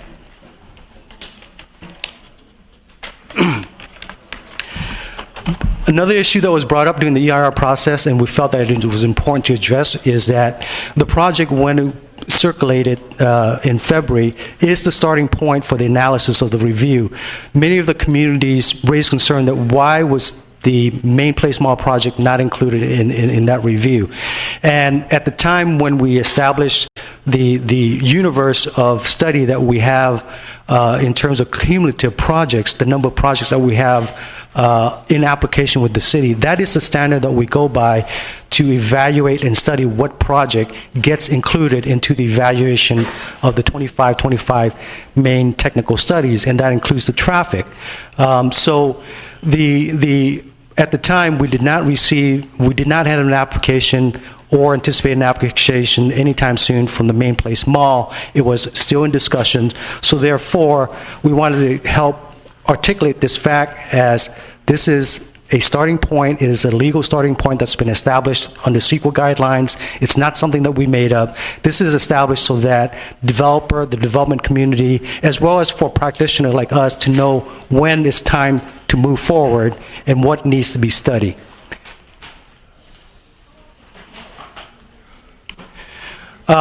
Briefly, just the thresholds. I want to keep going back to this, but these are thresholds that have been established either through the state, through local, or through regional, where it's found that there are certain levels of impact that would become significant. It's not something that we just make up or change project by project. These are established standards so that, again, as practitioners, as part of the development community, everyone knows what to expect. And if a project hits that threshold, it has an impact. And if it doesn't hit that threshold, it does not have an impact. Each one of us has a different level of impact that we can say either affects us or not affect us. Let's take traffic, for example. Someone can sit in traffic and feel that it's a nuisance, it's creating an impact, and it's not something acceptable. And that's a measure of very subjective measure. Someone can sit in the same traffic and view it a little bit differently and not have the same effect. So in order to establish a common criteria, the state, through us locally, through the general plan, and also through different agencies like Caltrans, SCAQMD, those level of significance are established so that there is a common understanding of that. And that's what DIR determines if a project has an impact, if it hit those thresholds.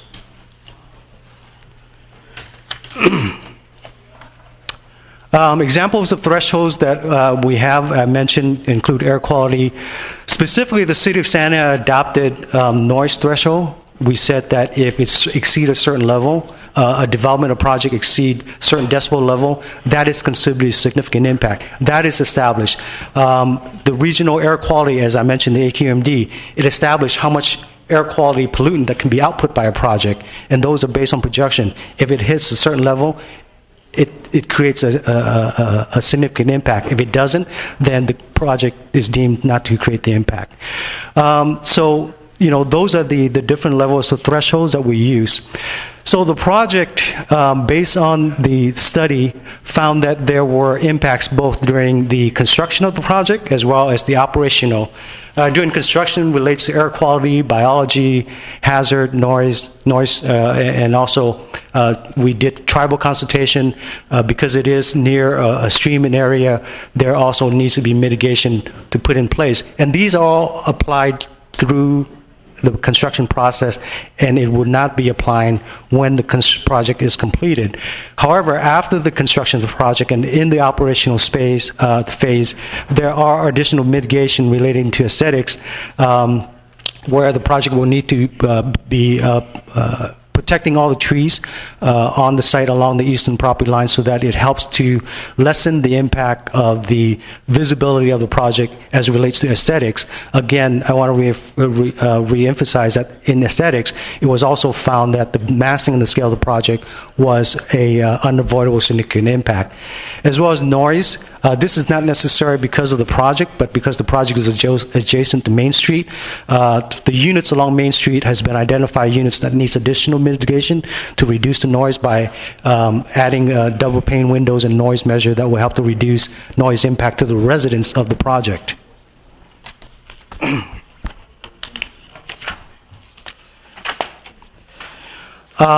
Street trees during the EIR process, there was a review of on-site and off-site landscape. At the public hearing stage within the Planning Commission, there was identification that the EIR omitted to study a potential loss of 3 trees at the Edgewood emergency ingress and egress. That was omitted from the study. However, we did identify and the information verified that if the project is approved, those trees will be impacted. However, the impact is found not to be significant because those trees could potentially be replaced or basically relocated to another location. Therefore, the impact is not a significant impact, but we did make that correction. The project access, there are 3 options that are being proposed. The 2 that are being proposed here tonight, one is option A, which is the singular access along Main Street for the project. This is the only access that is going to be designed for the site if the project to be approved. And the EIR was the traffic was studied based on that worst case scenario. Even though the project could have been entitled to a design of access on Edgewood, because of public concerns, that design was eliminated and only Main Street was studied. And even with that worst case scenario, the project did not create any traffic or circulation impact for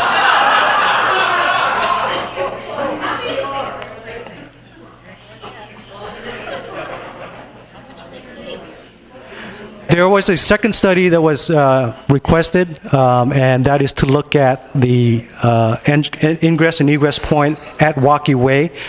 This would require the potential use of a city parkland, and because it is a city parkland, that has been discussed or incorporated into the development agreement, where if this is something that is feasible, that the project applicant would work with city and city staff to propose a land exchange to the city council for review and consideration at a later point. Some of the component that still needs to be considered is that if the city were to exchange the land, every square foot that we lose in this blue area here, which is seen as currently the city's property, will have to be replaced elsewhere in the park. So as you can see, this map is conceptual, but it demonstrates how such a land exchange can occur to where the city parkland would not be losing square foot. So every square foot that we lose, we have to replace by the same number on the site. And this would be a conceptual proposal. But this is something that we have to go to the State Department and also the Federal Department of Parkland in order to get their approval. Back when this park was improved in the 90s or early 2000s, there was a grant that was provided, and that grant had a stipulation that the land for the park must always be preserved as a park, and if there's any disposition by the local jurisdiction, it would have to replace of equal value and of equal square footage. So we have to go through that process, and that process is articulated and outlined in the development agreement. The project does not require this access in order to move forward. To provide an illustration of what traffic and what threshold and what standards so that we can all have a common understanding, the level of service has been defined as a level of a grade A through F. A being something that's pretty free-flowing, as you can see in this picture here, that is relatively free of congestion. And as you move forward, so forth and so on, this is B, C, D, E, and F. And as you can see, F is a level where you have gridlock, basically. It's not acceptable. Just to, for sake of illustration, and I want to use this illustration as we move forward, imagine this as a glass of water. And that, this is the glass full to the brim. And you can't really carry it. Let's say it's a glass of hot water. You can't carry it. You're not going to be able to carry it without spilling the water all over yourself. So that's F. This E is where the water is just below the rim and it's safe to carry. You're not going to have, hot water spilling out and burning your hands, and so forth and so on. So A is probably a very small fraction of that glass. So it's a much emptier glass. So if you just kind of keep that in mind, I'll use that as an illustration. Let's move on. We as a city, through the general plan adoption in 1998, says that for all of our streets, we will accept level D of service and level E of service. Now, agree with it or not, this was adopted in the general plan in 1998. Level D and level E. So if your project lands anywhere between A, B, C, D, and E, and you don't increase traffic in these areas, your project is not found to have a significant. That is a threshold that's established so that there is a common understanding of what those measurements are. What is the metric to measure impact?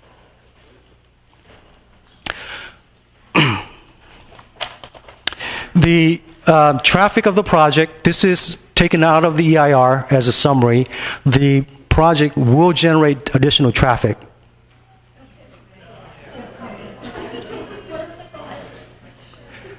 What we're saying is that the generation of those traffic, based on the standard that's been established, have not created an exceedance of those thresholds, therefore does not require a mitigation. So we're not saying there's no traffic. There will be traffic. There will be more traffic than what's existing now. In fact, if you look at the existing office building, it's projected, because it's empty right now, to create approximately 791 daily trips.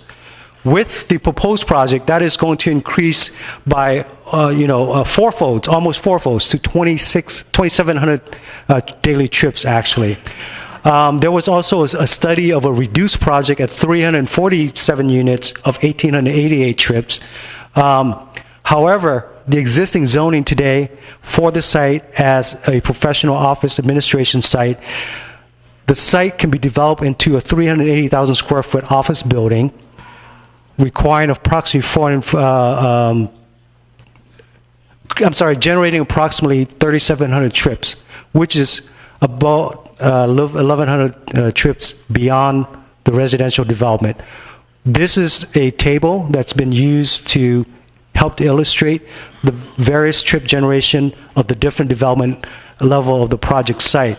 So as it stands today, the two office buildings were to be torn down.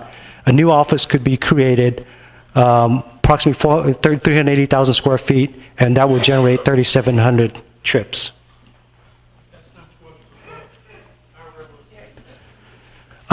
So to further help illustrate the traffic study, because it is a very important issue, it is something that we all experience when there's a change in the environment.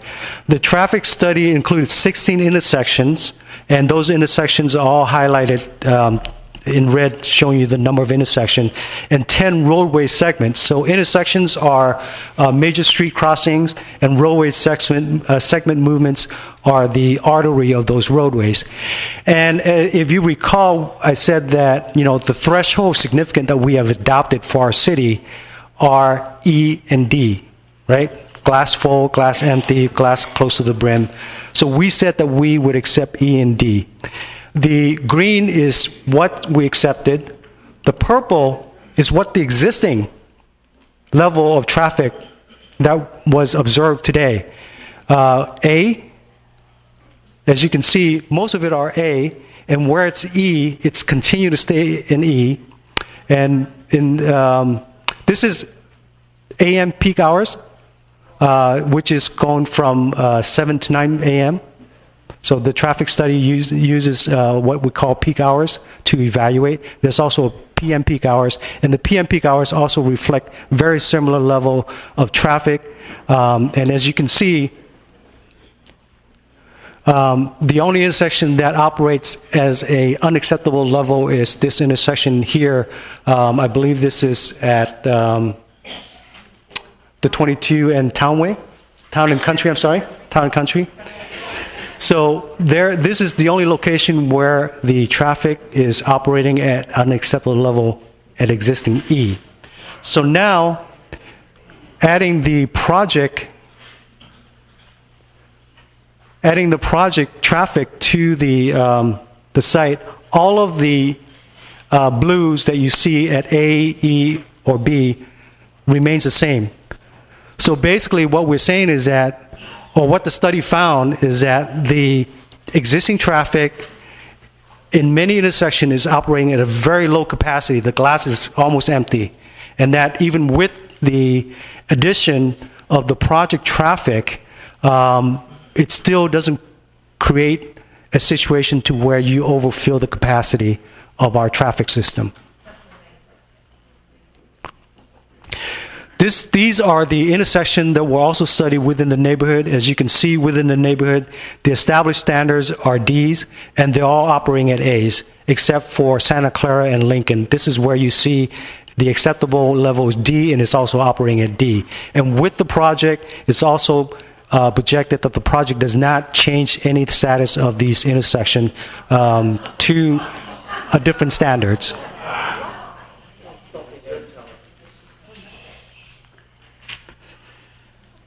Development agreement, this is a part of the application. This is where the project differs from other projects. Some developer will choose to ask for a development agreement. Basically, it's a contract between the city and the developer to ensure that certain development approval are going to be held in place for a certain amount of time. In this case, the development agreement being proposed is for 4 years for developers to develop the project with 2 optional 1-year extension for a total of 6 years.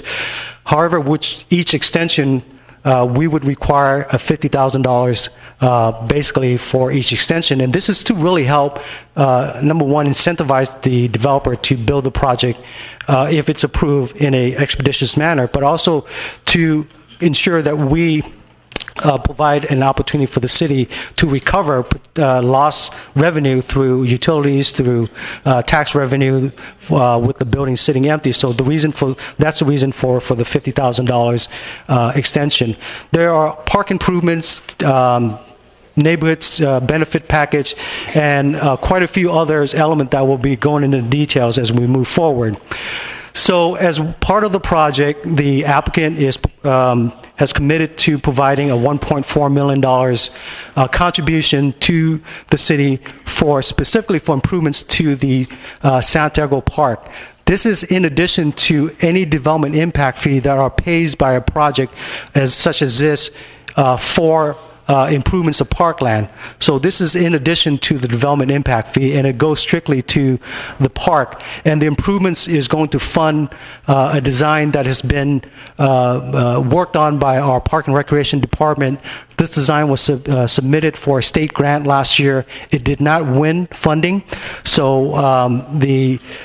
one of the requests through the city is that because the project has direct adjacent to this park, that if the project can fund the improvements, create the public benefit for the improved parks, which could also be something that their residents can enjoy, but also for the rest of the city residents of Santa Ana to be able to benefit from the improved park. Improvements include, but not limited to, irrigation, landscaping, secure lighting, bike enhancements, trail enhancement, even potential consideration of integrating a water element into the park. So again, this is conceptual, but the direct contribution is $1.4 million. The developer also has committed through the development agreement to provide access to on-site amenities. While these are small amenities, they felt that it was important that they at least open their doors and offer that to the community. So that was included into the development agreement. They also will be providing 24 hours roving security, not only for their site, but also for the entire Park Santiago area, which is, the areas between the 5 freeways, 17th Street, Lincoln, and the park. And this would be for a 55 years period. There is questions about, the annual review process. There is an annual review proposed as part of the development agreement. The annual review is something that is done at the staff level with the applicant, but any changes to what was agreed to, any changes that is approved, will require approval by the City Council. Staff and the applicant can't just change it because it is a part of the development agreement, and any changes to that will have to be approved by the City Council at a public hearing, and it can't be done at the administrative level. So I want to make sure that that's very clear.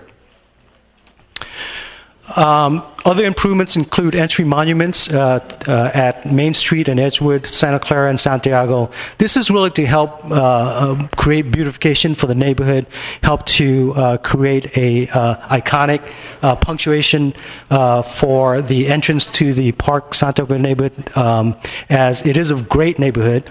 It's very well preserved, and there is elements of the neighborhood that we want to help highlight by creating these entry elements.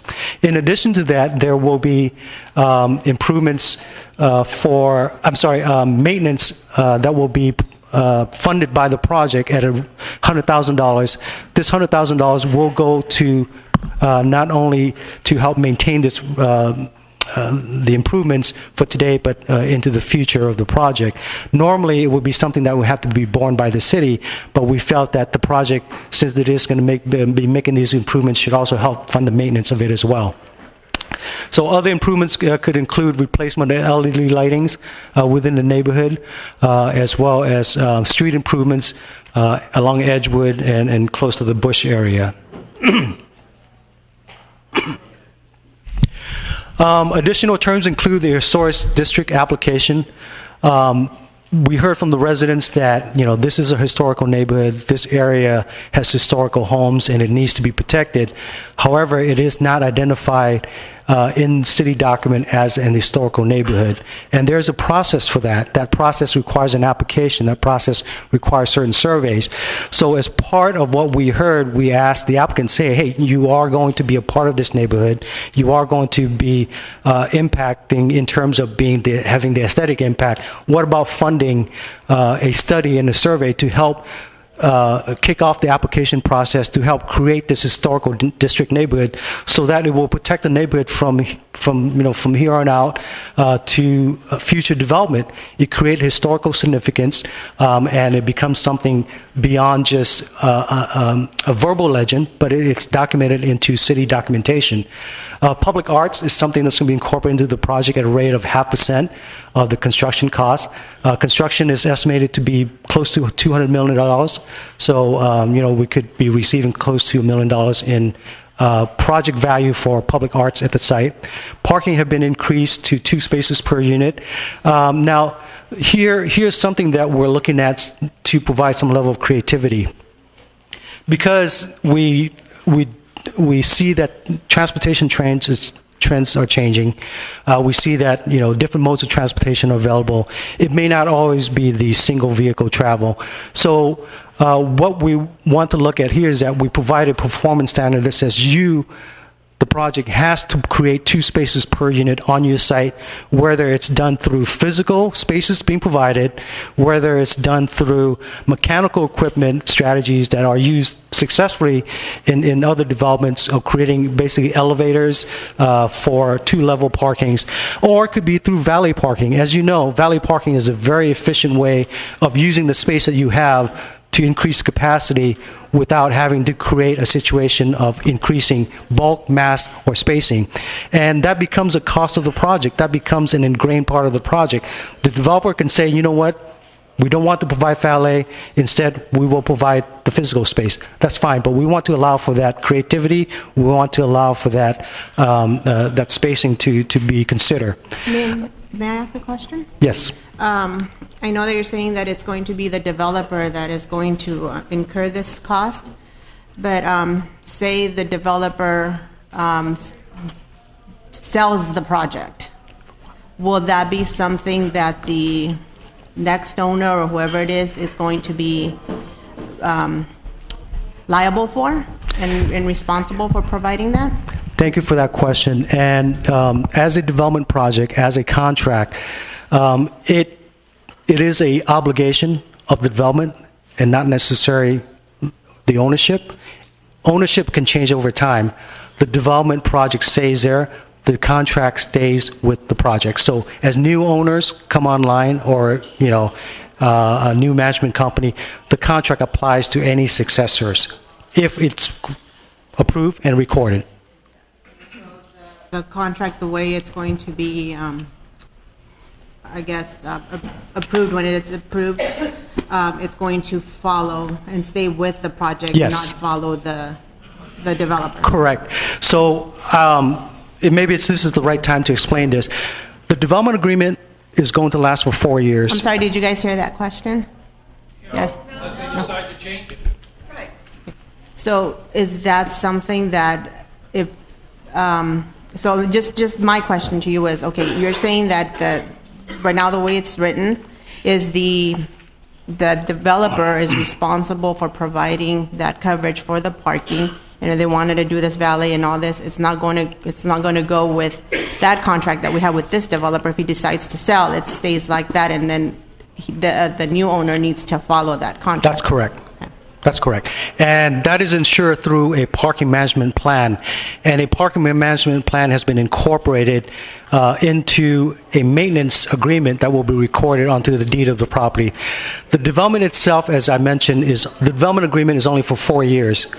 There will be elements of the development agreement that will conclude within 4 years, such as the construction of the project, the construction of the park, the funding of the various improvements. But there will be elements of the development agreement and the project condition that will survive that 4 years and will be recorded onto the deed of the property in perpetuity, meaning that it will go on for the life of the project. It follows with the life of the project, and it's applicable to the ownership. And those includes the parking management plan, it includes the property maintenance plan, it includes an overcrowding management plan as well. So those are all the elements that works into part of what we have created to help manage the impact of the project, or at least to have the impacts not be such a nuisance to its neighbor.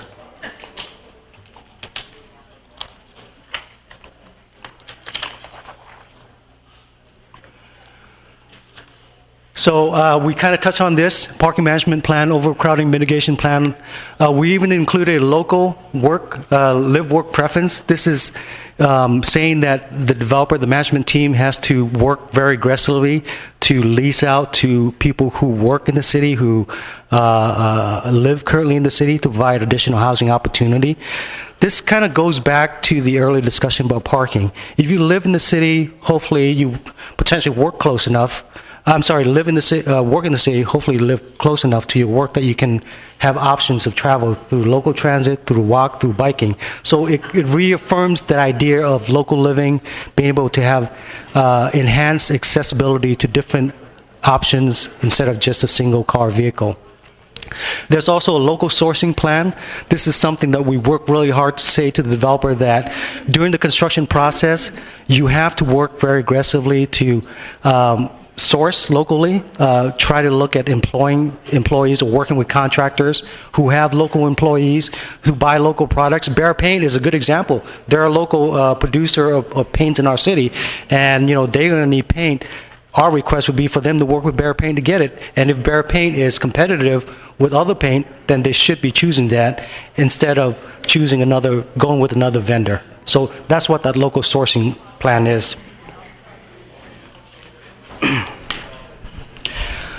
General plan amendment. So this is one of the application of the project. It requires a land use designation change.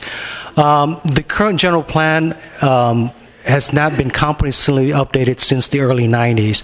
As you know, we've been in a 3.5-year process to update the general plan, and we're going through the process. Our goal is to complete that within the next 12 to 18 months.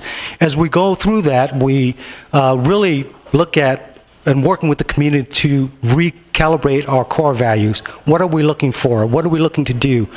How do we want to maintain, regulate, and manage growth? Where do we want to grow? Where do we want to protect? So those are all questions that we're going through the general plan process. But because we don't have that in place, we will have and continue to have what we call general plan amendments to apply changes to an area that has not been pre-designated. So as you can see, the map here, what you see in yellow are residential, what you see in purple are what we call district centers. And district centers are for development that could include mixed-use development, it could include commercial development. And the city, this is something that's new, as new to the city of Santa Ana. This is something new to me as well, but it's a very good tool that the city has used very successfully to allow for creative development to occur, but still maintaining control on zoning, maintaining control on land use designation to ensure consistency. So the purple are district centers, as you can see. The pink are your office, commercial.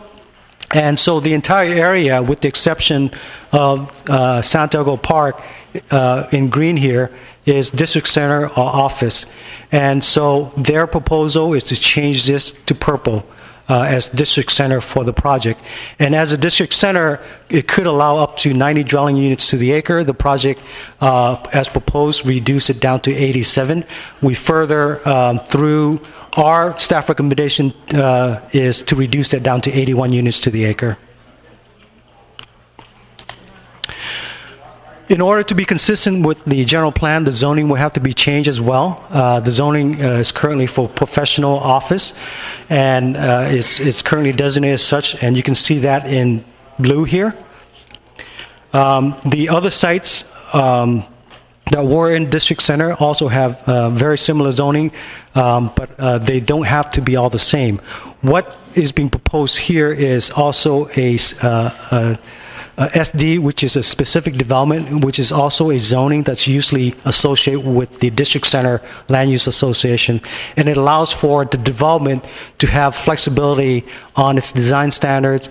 And so what they're asking for is an SD specifically for 476 units, with a unit mix as proposed here, park capacity at 2 per unit, and the building design as shown. So basically, the project development becomes the zoning development standards specifically for that project. There was an economic analysis that was done as part of our requirement for projects where land use being proposed to be changed so that we can understand the fiscal impact.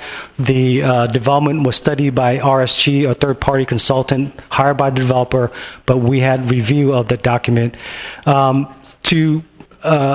Basically, in summary, it creates approximately $33.5 million in revenue spread over 25 years, and that's through property tax and other revenue sources. But to equate it, to bring it down to today's dollars, 2017, or what we call net present value, the $33 million, if you were to all receive it in one lump sum today, would really be $19 million. So that would be the revenue. The expenditure is projected to be $10 million for the project over 25 years. And again, to bring it to net present value, it's $5.4 million if we were to pay all of it today. So there is a net increase to the general fund based on the study. Again, this is a projection, and that net is $23 million over 25 years, or $13 million over the net current value. Now, the project, the study, of course, does not take into account the wear and tear on our roads, the infrastructures, but all of that is also partially, ideally, being paid through the development impact fee as well. Just some additional information. The project is going to be subject to the WHO ordinance. Because of that, the applicant has chose to comply with the ordinance via the in lieu fee. Based on the current square footage, we estimate the projects to be at about $6 million that we have to pay if the project to be approved in lieu fee for the WHO. And the additional development impact fees, sewers, and other impact fees, again, park and recreation, which I mentioned earlier before, this is in addition to the $1.4 million. All totals to about $7.1 million in development impact fee. This is estimated, but it should be very close. We thought it was also very important to help articulate the neighborhood comments and neighborhood concerns because there was such...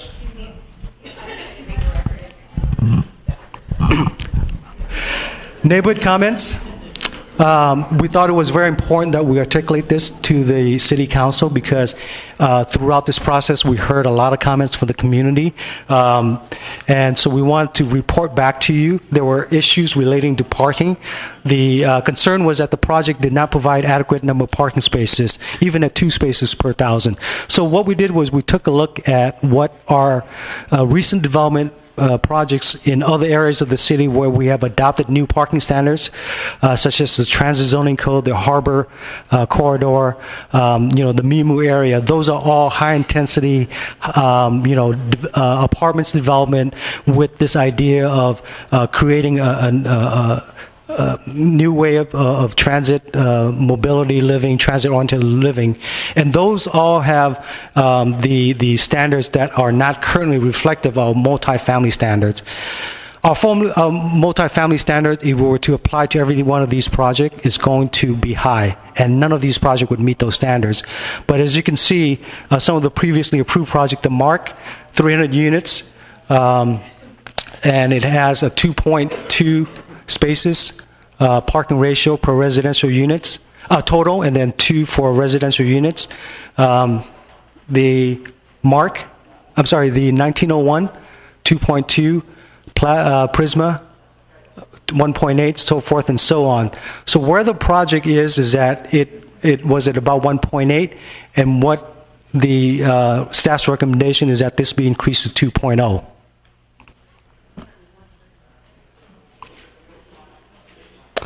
In terms of project density, again, there was a concern that the density is out of line with what the city has been reviewing and improving in the past few years. So we also provided an analysis of that with the same projects in terms of where this stands. The project, as proposed by staff, is 81 dwelling units to the acres. And as you can see, it stands in the middle, anywhere between 49 units at 1901 to 94 units at Elan, which is a project that was recently approved. Same thing with Madison. Both of these projects were recently approved. Prisma is one that's been constructed and is occupied.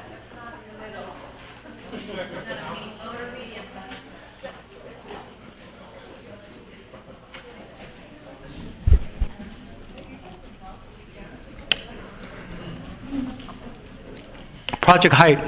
They were concerned about project height as well. And again, the project says 5-level with mezzanine. I would just call it 6 levels. 8 levels of parking, but there's a total of 9 because there's 1 level below grade. We compare that to heights of other similar projects. Same thing, it's very consistent with that. In actual height, the height of the residential units at the top is 78 feet, and at the height of the deck, which is the highest point in the project, is at 95 feet. The current zoning allows for 30 feet, and with the zone change, these would be the new established heights. I have a question. Min, may I? Yes.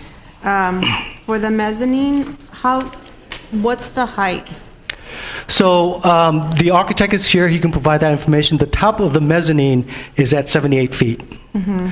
I consider it a story, but it is. I consider it a story, but they call it a mezzanine. But it is still a livable story. It does potentially have higher living because you're at the top. So those units may create some more additional. Technically, it is 6 floors. It is. Yes, I call it 6 stories. Uh-huh. It's 5-level and a mezzanine. As I mentioned, I call it 6 stories of residential. And how many of those do we have? The mezzanines go across the project?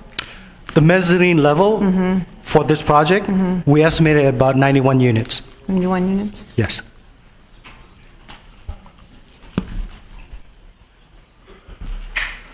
So this is the height to help illustrate and create a sense of scale and massing.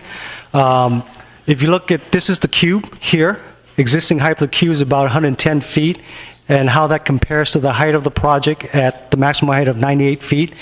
And as you go east, you can see that the project starts to reduce height, going down to 4, 3, 2. And what you see here are the residential homes to the east. So from the face of the building to the property line is about 40 feet, and from the face of the building to a residential home is a little bit over 100 feet. And as you can see, these are actual trees that has been surveyed, and this is the actual height of existing trees in the area which will have to be preserved. We want to help illustrate this for 2 reasons. One is the scale and the distance of the various stories to the residential units, but also to discuss the issues of privacy.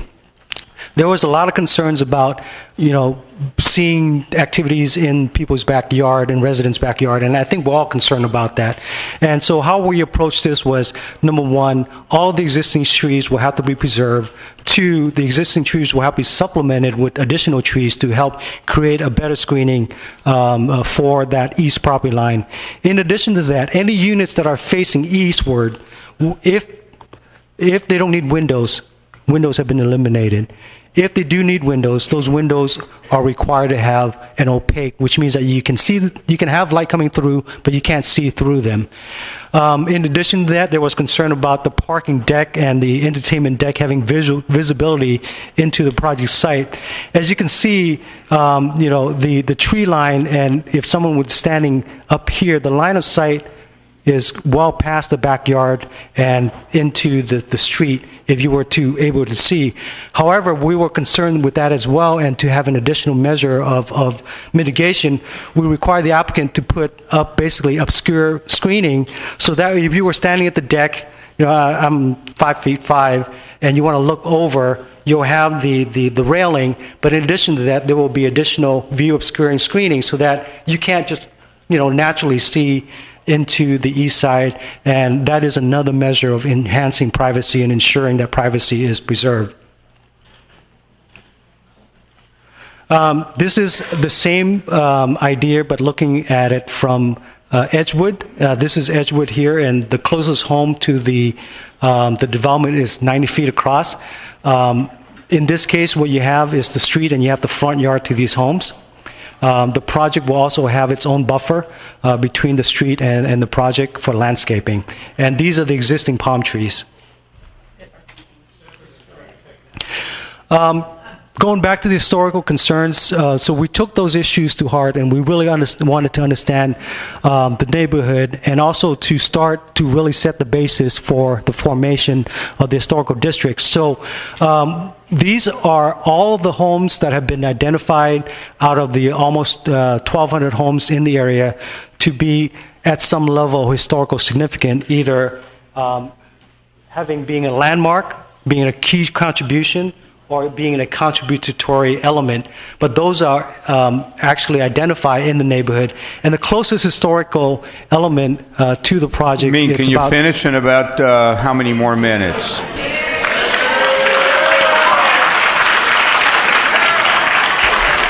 I will wrap this up in just... All right, thank you. Yes. So this is the historical and neighborhood character. There was concern about neighborhood characters. We do look at this, and the project is something that is going to be different.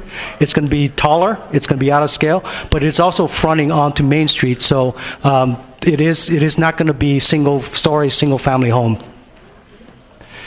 Public participation, we went through this. I want to go through this very quickly. We started in November 2017 with Sunshine Meeting. We had a series of public outreach, series of meetings through the EIR, culminating in the public hearing today after the public hearing through the Planning Commission.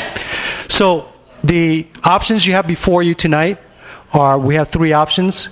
Option one is to be in concurrence and consistent with the Planning Commission recommendation for denial of the project.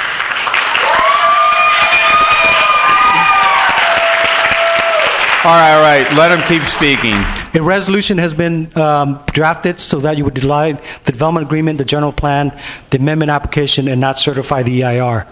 The option two is to be consistent with the staff's recommendation of the approval of the project, which we outlined for you on our recommendation.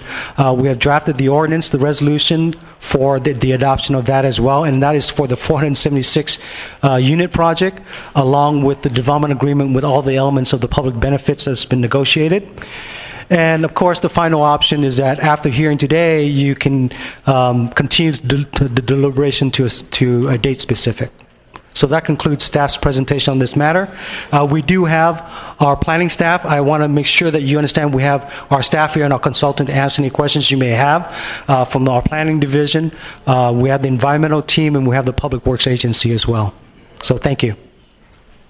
Thank you. Now, I believe the applicant would like to make a presentation. Will that be you, Pam?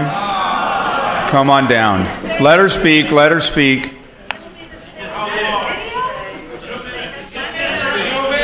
Thank you, Mayor Polito. We appreciate very much, and the members of City Council, we appreciate very much the opportunity to address you tonight. Oh, okay. Oh, sorry. Okay. I'm Pamela Cepetto, representing the applicant tonight, who will also be speaking after we present this short video. Thank you, Mayor Polito and members of the City Council for allowing us to make a presentation. We certainly appreciate it. You're welcome.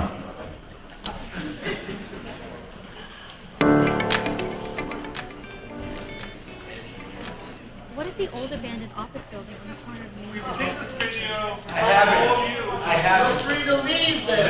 So there's no, Please be respectful. Just let's listen. Yeah.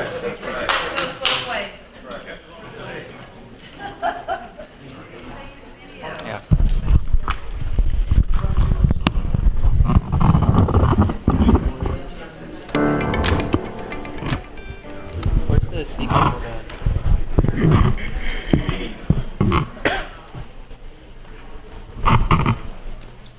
Trying to do sound? Do you have sound on it? No, there's no sound.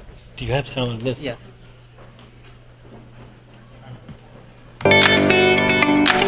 What if the old abandoned office building on the corner of Main Street and Edgewood Road could be transformed into something new? Something that integrates with the bustling Main Street corridor, but is sensitively designed to be a good neighbor to the surrounding Park Santiago community. We're a local, family-owned company that acquired the property and has been working with the city and nearby residents for more than a year to develop a vision that accomplishes this goal. Rather than just another major office building or retail strip center, we're proposing the Addington, a luxury apartment community. It is designed to function as a part of Main Street, but will bring less traffic, less noise, and fit better with its surroundings than an office complex.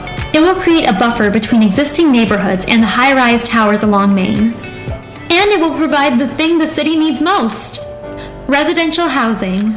And right where it's needed, close to jobs, transit, and the freeway. The process started by listening to our neighbors, and we've designed our plan as a result of their feedback. First, we located the project's driveways on Main Street, away from Edgewood, to ensure residents have little reason or ability to travel through Park Santiago. There will be no driveway off Edgewood. Studies show the proposed luxury apartments would generate 40% fewer car trips than an office building. For some, that may be difficult to picture, but far fewer people would live in the apartments than would work at an office building. Just think about how many cubicles filled with workers coming and going could fit into a single living space. We've also provided ample guest parking that is well beyond what's needed, eliminating any need to park in the surrounding neighborhood. In fact, the Addington includes more guest parking than would be required in cities such as Irvine, Long Beach, and Los Angeles. To ensure greater privacy for adjacent residents, we located the buildings within the Addington away from existing homes by creating a large landscape buffer that includes existing and new trees for visual screening. Typical setbacks for a project of this size range from 10 to 20 feet. The Addington calls for setbacks of 40 to 120 feet. Nearly 6 times the standard across the majority of this eastern edge along Spurgeon Street. We've also reduced building heights along this edge and strategically placed windows. In fact, the closest upper story windows are more than 125 feet from any existing home. An environmental impact report studied the proposed project and found the Addington on all measurable accounts will have less than significant impacts. But being a good neighbor also means creating benefits to the city and surrounding community. We'll provide 24-hour security patrols for all of Park Santiago, not just the new apartments, making our existing neighborhoods safer. The proposed plan also includes $1.4 million in funding to significantly improve city-owned Santiago Park, paid for by the developer, not using city funds. New monument signs for Park Santiago, private lockers for deliveries to Park Santiago residents, improved lighting within Park Santiago, and the project amenities will be available to Park Santiago residents. More than $5 million in immediate taxes and fees to fund important city services. and more than $1.2 million net after services annually to the city's general fund. That's more than $1.1 million more per year to the city than if the site reverted back to office use. And it will generate more than $6 million to help address our city's affordable housing needs, making it possible for more than 100 affordable housing units for Santa Ana families. This thoughtful approach is why so many Park Santiago residents and local leaders support the project. People for Housing said, "We know the only solution to the housing shortage is to build more homes, which is why we are excited to support the proposal for 2525 Main Street. Its location is ideal for moderate density development. According to one Park Santiago family, we support the 2525 development because it is the quality and positive kind that we need to grow well, stay competitive, and financially secure our city." So to recap, the Addington provides a number of benefits to Santa Ana and Park Santiago. 40% less traffic than a new office building on the site, more than $5 million in immediate revenue to the city, more than $1.2 million in ongoing annual revenue to the city, more than $6 million for new affordable housing facilities for Santa Ana families. That's enough for more than 100 new affordable units. More than $1.4 million in improvements to city-owned Santiago Park. 24-hour security patrols for all of Park Santiago. New monument signs. New traffic calming features. Improved lighting. Amazon lockers for all of Park Santiago residents. And the Addington will create a buffer and natural transition between Park Santiago and the activity along Main Street. As you can see, the Addington was designed to be a better neighbor than just another office building. A better neighbor to Park Santiago. A better neighbor to Main Street. And a better neighbor for the city of Santa Ana. We hope that you agree and ask that you please join with local community and business leaders in recommending approval of the Addington.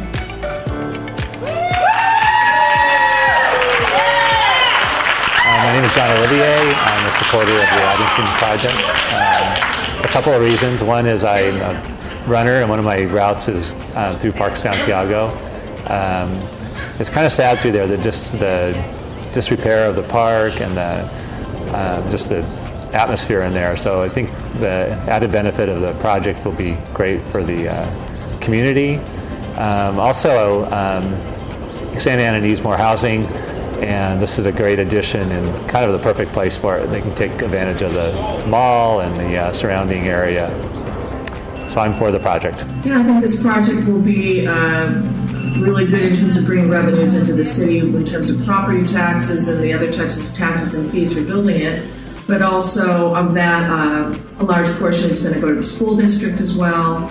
And certainly it's going to bring a lot more people to shop at Main Place and shop at City Place and use the amenities that are already available and bring more revenue in terms of people spending their dollars in Santa Ana. Hello, my name is John Leahy. I'm actually a resident of Irvine, but I do a lot of my dining and entertaining in Santa Ana. I have a real strong interest in the city and its development. Be respectful, please. You know, it's a kind of a job-rich city. It's in need of housing. It has been for quite a while, and I know the city supports that. I think the Addington is just a spectacular project. The amenities and the opportunities that they have for living there are great.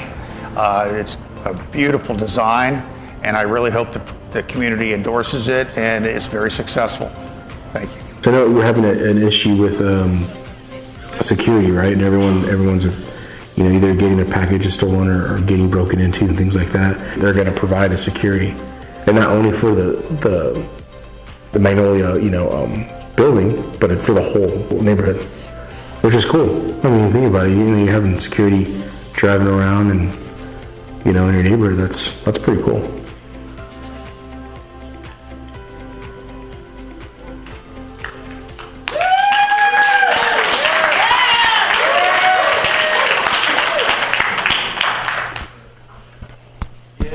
All right.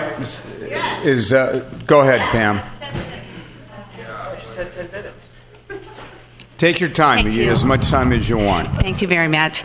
Yes, that is it for right now. We would, however, after the public comments, have the opportunity to speak to you again. Thank you. Just for clarification, Yes. after, then we're able to ask questions regarding the project? Oh, right now, and yes. Clarifying questions after the Yes, comments? let me, people have been waiting a long time. By the way, if folks can speak in less than 2 minutes, that's a good thing, but let's go ahead and start. Right, So- and our team, by the way, is here too for any questions you may have. Thank you, Pam. We'll call you. Marilyn Ramirez, followed by Phil Schaefer.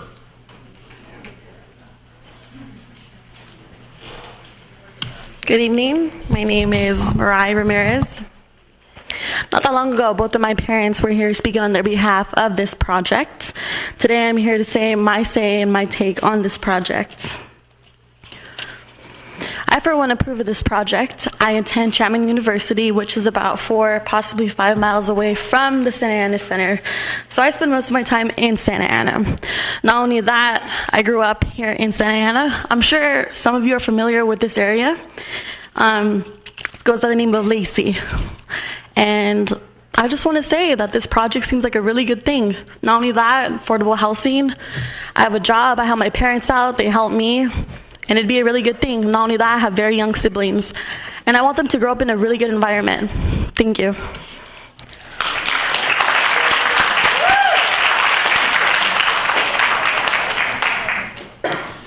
Good evening, Mayor Polito and council members. My name's Phil Schaefer, and I live on Riviera Drive in Santa Ana.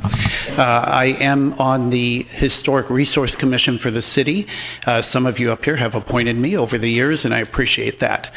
The Historic Resource Commission came up with a resolution opposing this project. We were told by the city attorney that we were not allowed to have that go forward to you, so I'm letting you know that as a citizen that we had voted for that.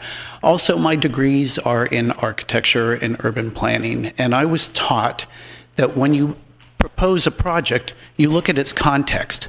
2 sides of this project back up to Park Santiago, single-family homes. It is when you put something in, you want to lift up what's there and make it better for everybody. This does not do that. To put an 8-story building in somebody's backyard, think of the shadow that almost 100-foot building is going to cast. Would you want that in your backyard across your fence? I doubt it. You're going to hear from a lot of people tonight that don't live in Santa Ana, that students are saying we need more housing. Yes, we do, and Santa Ana's done a great job of that. We've done better than most cities in Orange County, and I'm proud of what we've accomplished in Santa Ana. But this project is too dense, too massive, too much for that location. I'm pro-housing, I'm pro-development. If the developer actually really worked with the neighborhood, we could probably come up with something that is favorable. Thank you very much.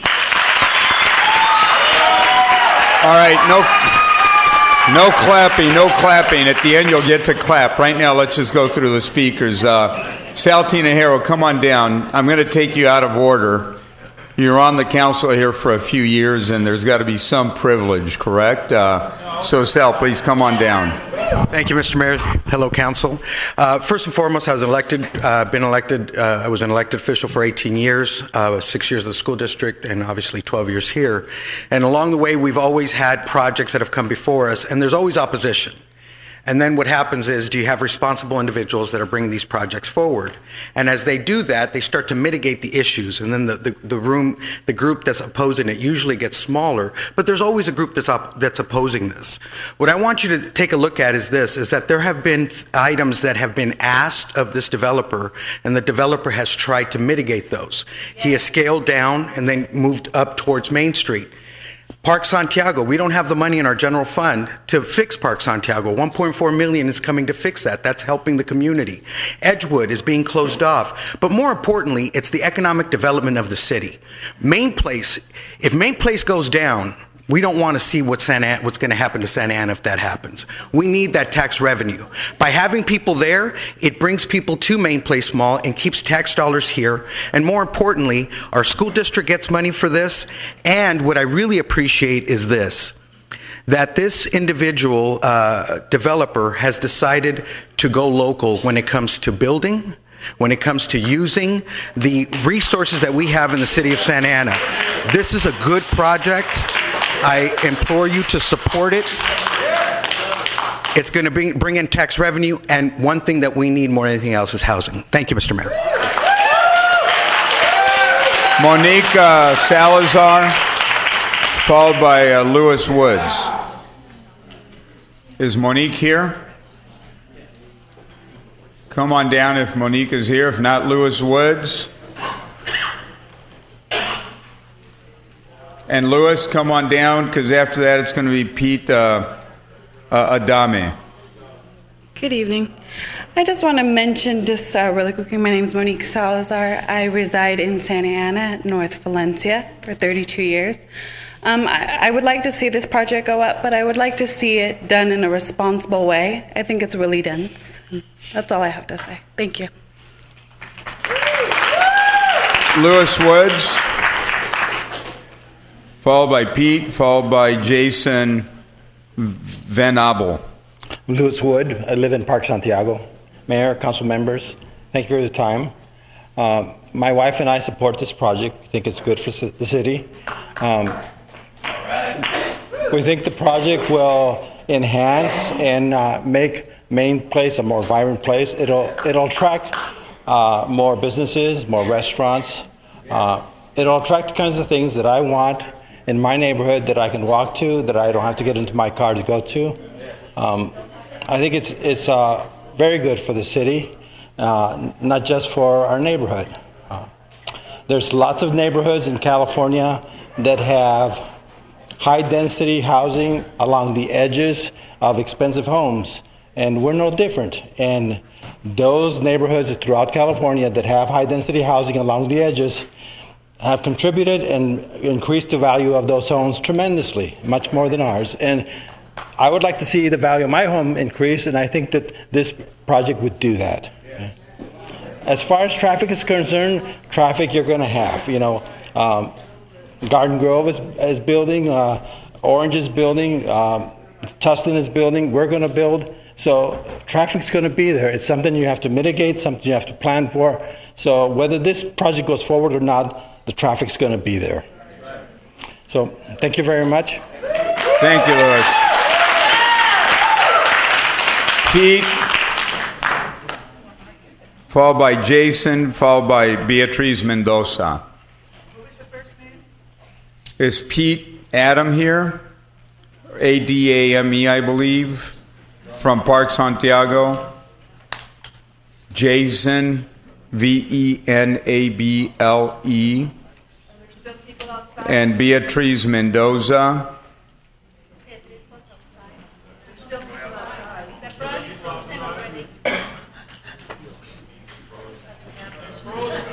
Walkie Ray, Beatrice, and then Walkie Ray.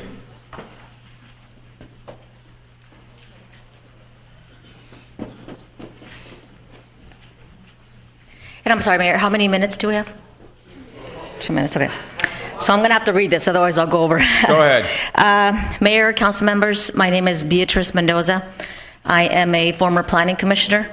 I'm also a former member of the General Plan Advisory Group. And why I'm here today is I want to congratulate Mr. Tai for a great presentation. However, he did not show the slide that shows that the EIR report was ready back in August. I want to let you know today that the Planning Commission, I believe, delayed the project for many months. This was in August that we had a draft EIR report. We were told that we were going to vote on it. Then all of a sudden, we were told it was pulled by the city manager. Then when it was on the agenda, the chair said that he doubted anybody read the EIR report. I know I had done my job. They delayed it again. And that wasn't it. They kept delaying the project. The Park Santiago residents said, well, we want the new city council to vote on it. But then when it was in our on their desk to vote on it, they said, well, they're not going to have enough time to read the whole report, so let's delay it more. What I'm saying is this project has been delayed. And from my experience from being on a planning commission, most of the people, if not all, the residents that spoke against it were Santiago residents. But we received letters of support from the community, one from the Santa Ana Preservation Alliance saying, hey, I support this project, and Dale and the groups from Santiago Park that go all the time, they don't represent all of us. He supports this project. I don't want to say his name, but we did receive letters of support. So what I'm telling you right now is it's just been delayed. You have to vote on it, and I'm here to support the project. When we sat on the advisory group, we were told by the residents that we need more housing. If these residents of Santiago did not attend those workshops that we had for many years, it doesn't make sense. So thank you so much. I'm in for it. Thank you. Waukee.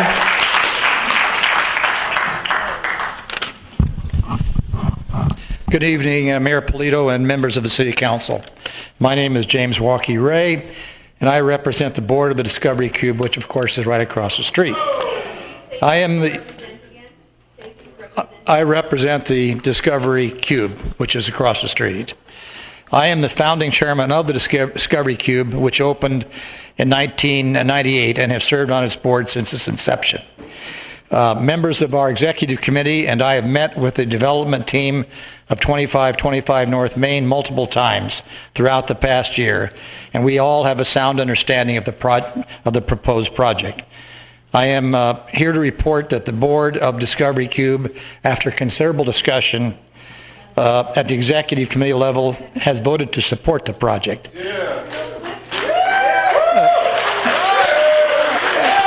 Our reasons are as follows. Professional traffic studies demonstrate that the residential use will have less traffic impact than any other use.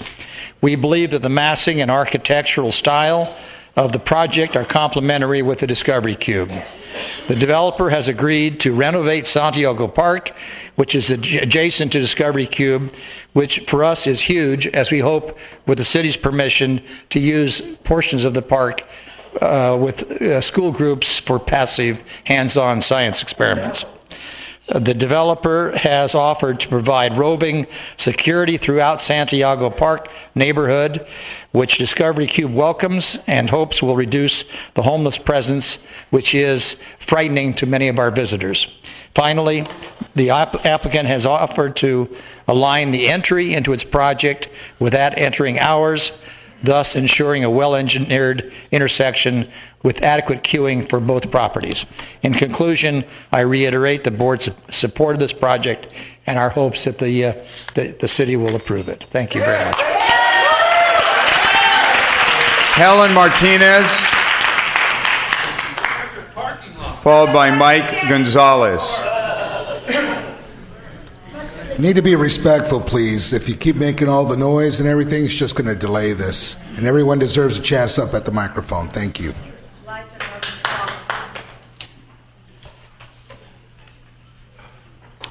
Mr. Mayor, Mayor Pro Tem, council members, I'm here to state that I am for the new project, the Addington. Having been born and raised in this city, I've seen a lot of changes, and we as a society, we don't like changes. We were up in arms with all the changes that were being done in the downtown area, but quite frankly, it's very beautiful. I brought my mother, who now resides in the city of Corona, 3 days ago. We took a tour of Bristol Street, the downtown area. My mother was in awe. She just could not believe it. She, was totally excited. And I think that this new development is going to be part of our evolution of who we are in the city of Santa Ana, and we are the heart of this county. We have our federal offices here, we have our superior offices here, state offices are all here. It's just part of the evolution, and I think that we need to accept these changes. So I am for the project. Thank you. Thank you. Mike Gonzalez, followed by Mario Rodriguez. Good evening, City Council, Mayor Polito. I can't believe we're here discussing this project. This is a great project. I love it. To start up with the homeless problem that we have at the park is completely not necessary that we have to deal with the homeless if we approve this project. $6 million for affordable housing before they even start the building. 1.5 points for the park to fix up the park. I provide security for this building, and believe me, we've been dealing with drug dealers, with homeless, people doing drugs, jumping up the fence, breaking up the windows. This is completely wrong. We need to fix it, and it is a great opportunity for us to accept this project and to do better life for the residents of Santana. So thank you very much. Myra Rodriguez, followed by Ruben Garcia. Good evening, Mayor, City Council. How are you doing? I'm going to age myself a little bit right now, but I started my business here in Santa Ana 30 years ago. And to see what's going on with this city is absolutely incredible right now. You have in your hands a renaissance that you're creating. It's going to be incredible what I'm seeing going on out there. And this project is a great project and will really do a lot of great things for that area. So I encourage you to support this project. Thank you. Ruben Garcia, followed by Judy Amadore.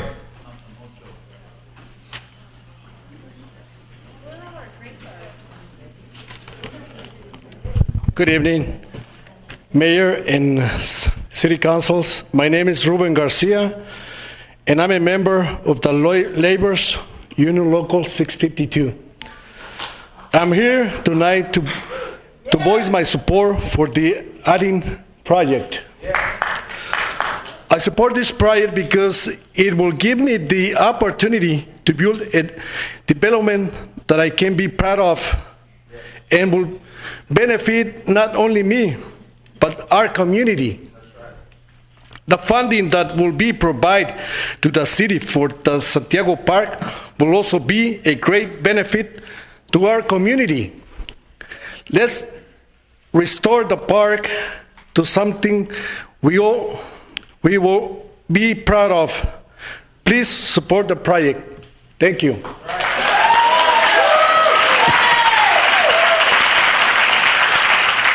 Judy Amadore, followed by Julie Matsumoto.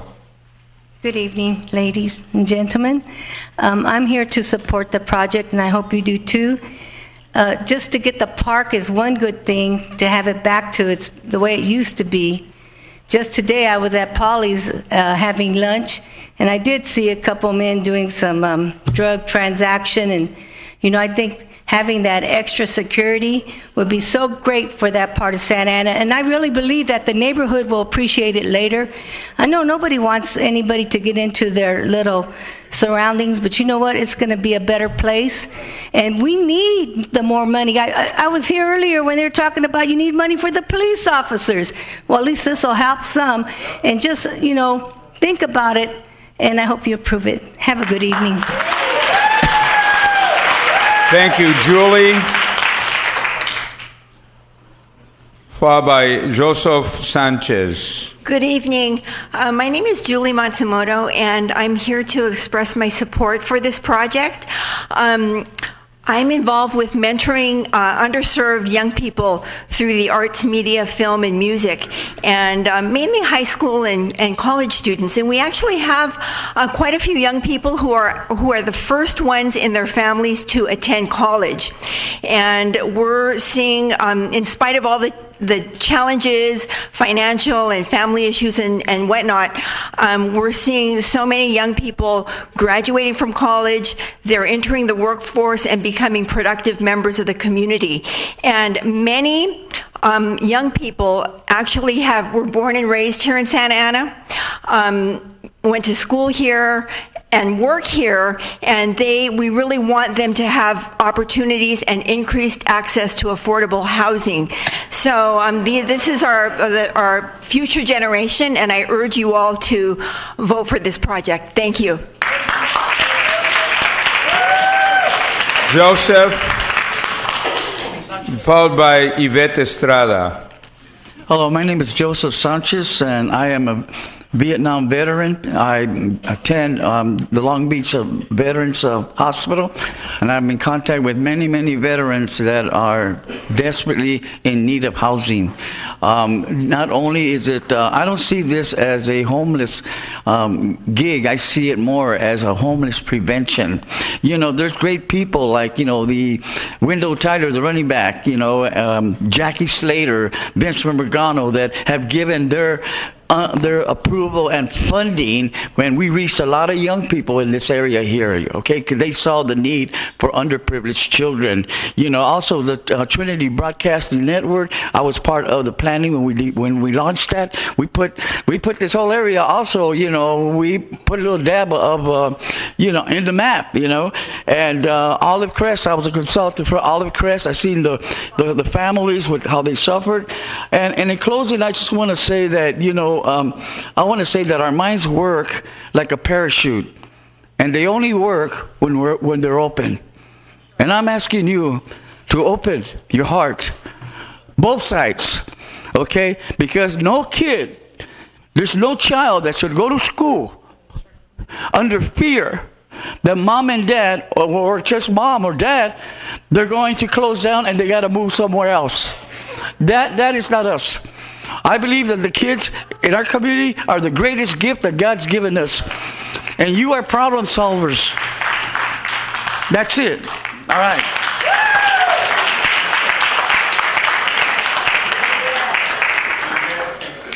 And Yvette, if you could indicate where you're from, please, followed by Timo Ketlog, I believe it is. My name is Yvette Estrada. I just want to say I hate traffic. I can't stand traffic. But you know what? I got to deal with it. It's part of life.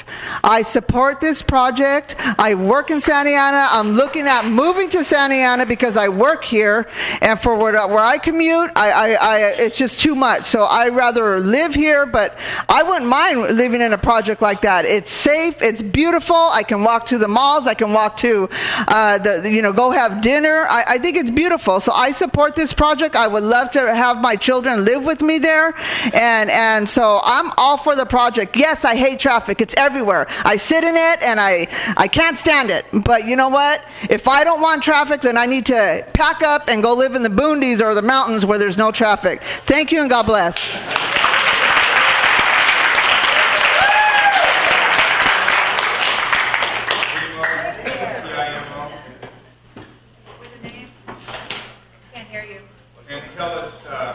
Timo, tell us where you're from, and then Aaron Friedman, also tell us where you're from, please.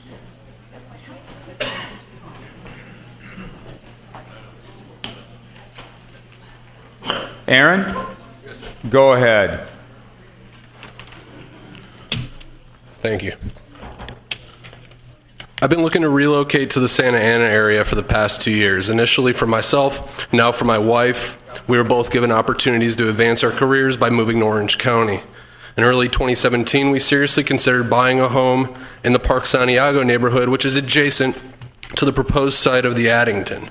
So much so that myself and my wife joined and followed the neighborhood on major social media outlets so we could learn the area better.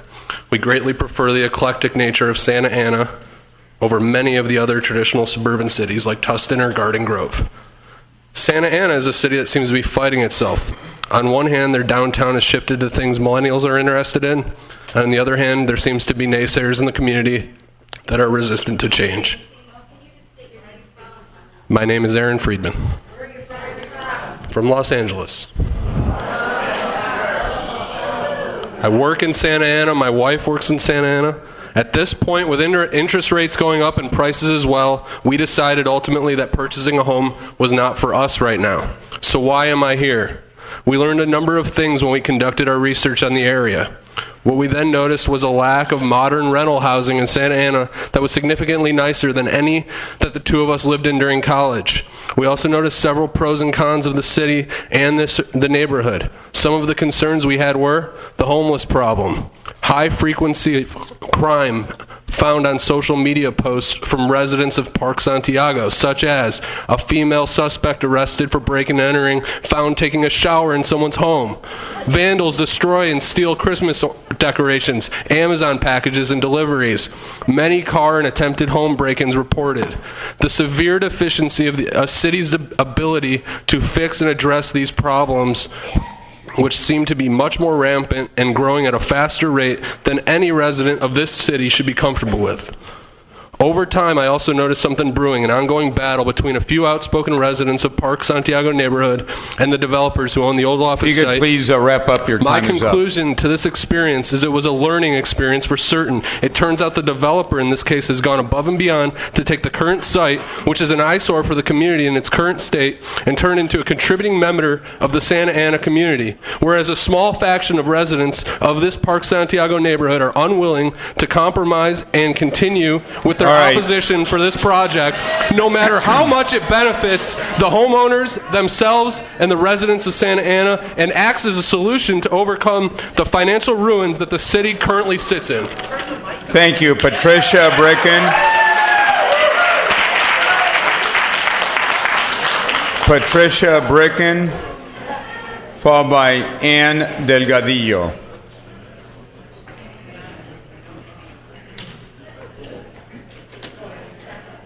Followed by Alex Rios.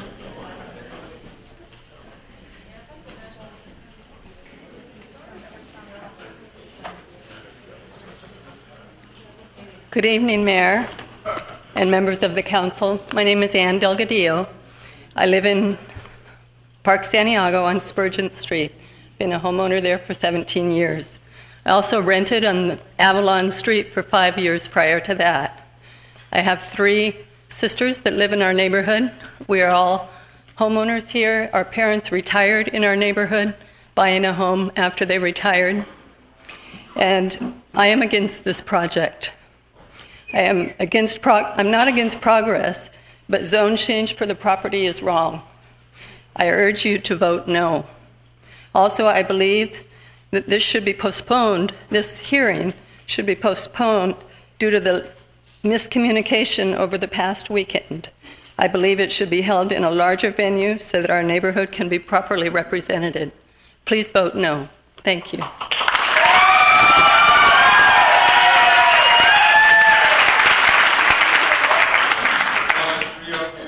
Yes, my name is Alex Rios. I've been a resident of Santa Ana for over 30 years, and I'm in favor for this new development. I find it's the best thing for our city, and I live, these women next to me don't think we live here. My address is 405 East 15th Street, Santa Ana, down the street from the development, if you want to send me a letter. So I'm all for it, and I hope I can move into it after it's built. Thank you. Thank you. Clay Henderson.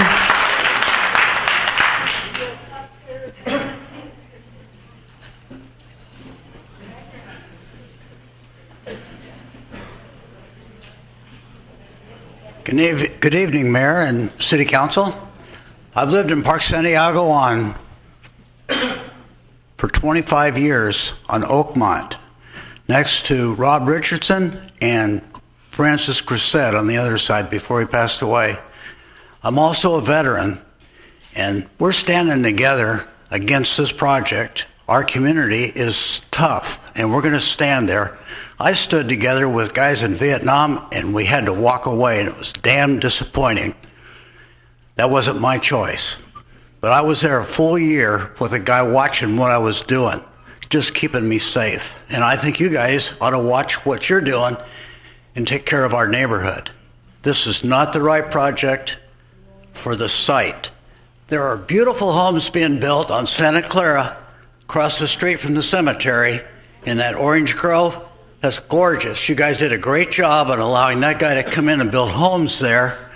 They're a little pricey, but that would be a compliment to our neighborhood to do something like that.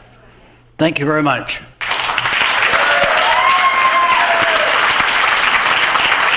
Rhonda Wood Mojica, followed by Susan Luna.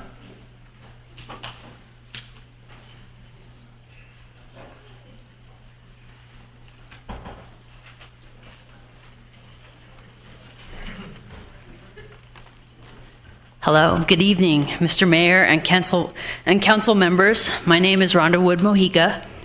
This is my first time at a city council meeting. I'm happy to be here. I'm from the Park Santiago neighborhood. I have been there for almost 10 years. My husband and I sought out the neighborhood for the real historic charm it has today. Over the years, we have come to enjoy the many conveniences successful development has brought to our city, but there is a right and a wrong place for certain development within our communities. I'm here tonight to ask you not to rezone the edge of our community. As you have heard in previous meetings when we had more representation due to better communication, and a few of us tonight, this development proposed on this small plot of land is not the right place. The current zoning is for a reason. So let's be real. There's not enough parking or infrastructure for this place. Mr. Mayor and council members, the citizens of Santa Ana place trust in you. We ask that you not be lured by those not directly impacted by this project, or by more tax money, or by providing a quick fix to check a box on your mandate for more housing. Tonight, I appeal to your better judgment to consider all the people opposing this development and to deny its encroachment in our neighborhood. Thank you. Thank you. Susan Lynn, followed by Deborah Dejan Garcia. Susan Luna. Good evening, Mayor and Councilman members. My name is Susan Luna. My husband and I bought our home in Park Santiago 48 years ago. Since then, we have had to close off Santiago to stop constant flow of traffic from Memory Lane through our neighborhood. Then we had to close Fairhaven because of the extensive traffic on Lincoln. Then we had to put speed bumps to slow traffic on Santiago. Within a year, Lincoln will be closed for the new underpass construction of 17th and Lincoln. Our only egresses will be Main, Santa Clara, and Santiago. There are places for apartments.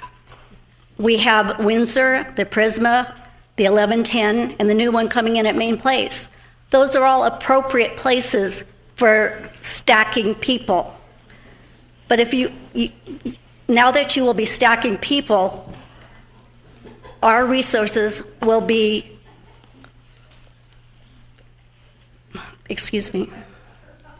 we receive regular notices to conserve our electricity, our gas, and our water.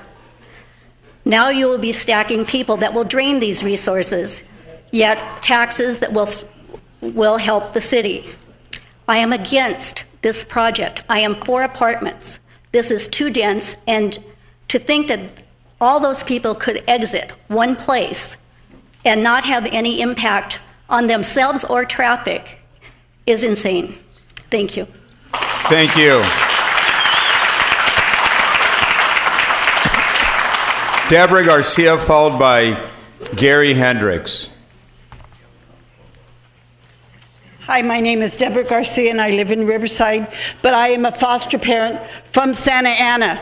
All my children, 7 girls out of Santa Ana, I bring them every day to school here. You know why I bring them here? Because they were taken out of their home and it's not fair to them to have to be put in another school. So I work in Santa Ana. So I bring them to school every day. That means I take them home, and when I can't take them home, I put them in what's called a hop, skip, drive, because when I have to work over, because I go out and do the fatalities and do all the stuff that's happening in the city. I'm also an Uber and a Lyft driver. 30% of your people that live in this area Uber, Lyft, bicycle, and they also take public transportation. These people that live in the area, that live in these homes, they're using Lyft and Uber. And you know the sad part about it? I'm trying to find affordable housing. I can't touch a home over here for more than $400,000 to $800,000 to accommodate my kids. It's not fair to us that we can't get something that I don't have to drive 2.5 hours every day, 2.5 hours to work, 2.5 hours home. Guess what? This project needs to go through. Thank you.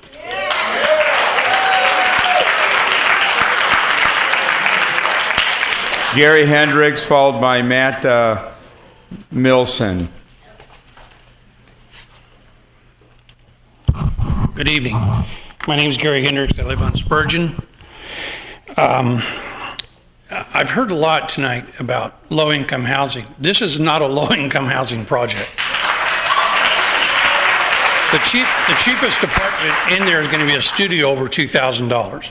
So it's not low-income housing. I think we need low-income housing. This is not it. Two, all the people that are here that are speaking to either for or against, the people that are speaking against this project aren't being paid to be here. We're here because we want to be, because we're trying to protect our neighborhood. I'm voting, obviously I'm asking you to vote no on the project. Planning Commission said no. I would think that that would carry some weight with you guys. They spent months on this project. They spent hours listening to us, listening to pro people. They said no because they took into consideration all the ramifications. This is too big of a project for this small of a lot. The EIR is flawed. No matter what's his name said in the EIR, it's flawed. They did an EIR prior to, they never mentioned the fact there's 1,900 apartments going into Main Place. It's already said. They never mentioned the fact that Town and Country is being torn out, high-rise apartments are going in on Town and Country. They never talked about the hotel that's going in across the freeway. They never talked about the density that that's going to bring towards traffic. They never talked about the fact that if everybody's got to leave the Addington, they're going to have to turn right, make a U-turn to get on the freeway. They never talked in the EIR about the fact they're closing the freeway entrance, which is going to build more traffic to that one entrance to the freeway. Section 3.5C in the proposed plan still has the Edgewood driveway. If you could please wrap up. Yeah, 2 more points. Has the Edgewood driveway. It has never been taken out. They keep saying they're not going to put it in. They've never taken it out of the proposal. 120 workers going to be on project. Where are they going to park? They're going to park on my street.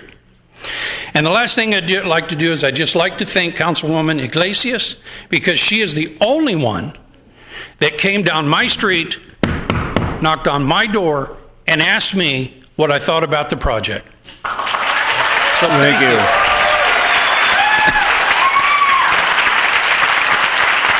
Matt, followed by Deborah Hendricks.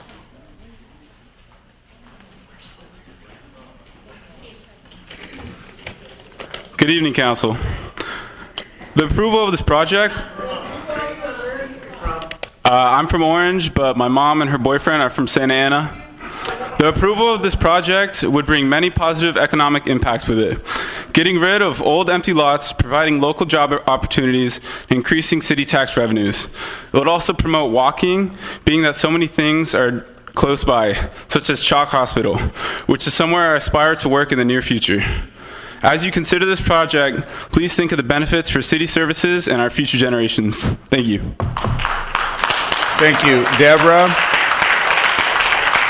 Followed by Ruben Navarrete.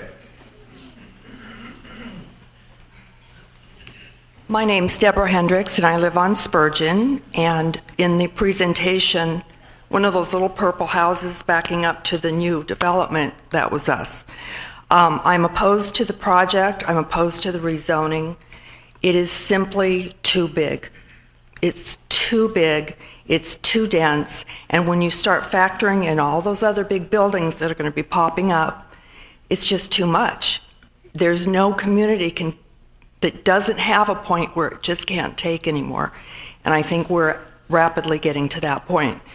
I want to make a quick comment about Mr. Penaloza. Congratulations on your win. Many months ago, when he was campaigning, he came through our neighborhood, and he made a comment to me, and I was very impressed. He said, I am from Santa Ana. My family's from Santa Ana. And the most important thing we can do for our community is to maintain the quality of life and try to make it better. And I so appreciated that, because I don't believe that this project does anything to improve the quality of life given everything else that's going on. Thank you. Thank you, Ruben Navarrete, followed by Thomas Ruiz.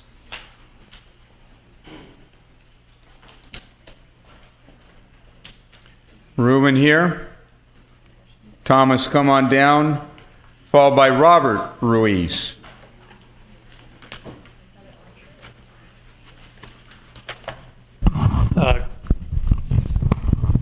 Good evening, Mayor and Council.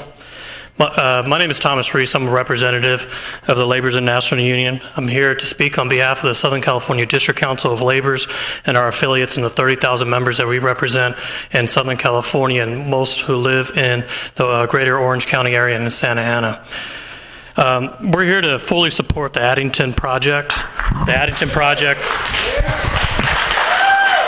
project has made a strong commitment to the members of LIUNA who will be assisting in the construction.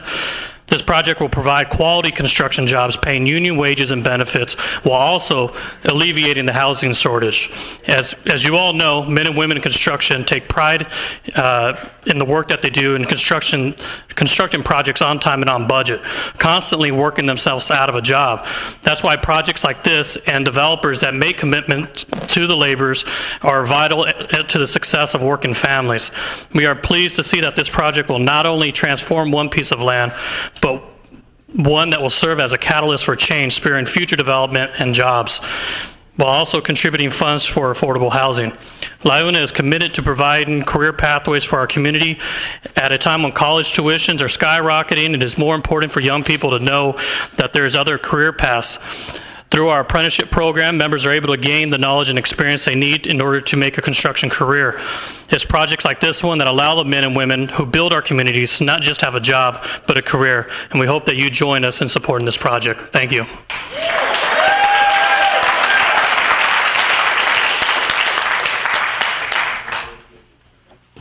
Good evening, Mayor, ladies and gentlemen of the council. First of all, I want to thank you for giving me the opportunity to come here and speak. I'm going to get there. My name is, I'm going to get there as well. Again, thank you for giving me the opportunity to speak. My name is Robert Ruiz. I am the Secretary Treasurer for the Laborers Union, Local 652 right here in Santa Ana. Thank you. You know, we represent over 3,400 men and women in the construction industry. Of almost close to 2,000 of them live right here in the city of Santa Ana. Okay? And that's why I'm up here speaking on their behalf. Our members go where the work is at. And unfortunately, sometimes that means going to San Diego, Los Angeles, the Inland Empire, Victorville, you name it. This project here intends to do away with that, okay? So I come here in support of this project, not only because of the jobs that it will create for those who live in the city, but the great economic impact and the opportunities that will create for the city. So please, I'm asking you to give your residents, your constituents, the opportunity to work here in this city, to be able to stay at home and be able to come home and go watch your kids play baseball after work. So I ask you to vote in favor of this project. And I ask you to do the right and the responsible thing to do and vote yes. Thank you. Thank you, Robert. Jesse Segura, followed by Ruben Garcia.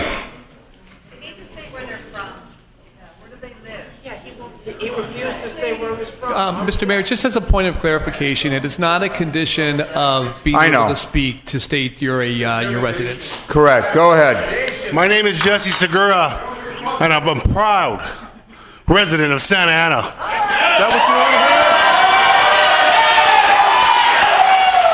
I am a member from Labor's Local 652. I've been out of that local for 35 years, and I respect what you guys are going to vote on tonight is yes for that job to go on because my members need to go to work. They need a support. They don't need to be driving to Local 89, San Diego, or Riverside. They want to stay here at home. Thank you very much. Vote yes. Ruben Garcia. Ruben Garcia. Followed by Hector Madrigal.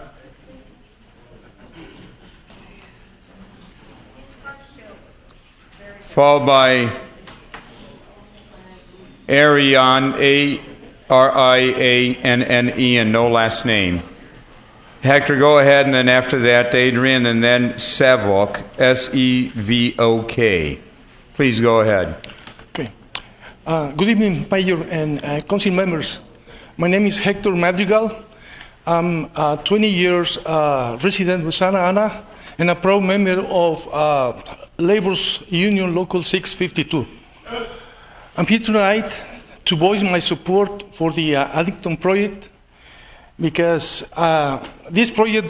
it will create much needed new jobs and housing for Santa Ana residents. Yeah.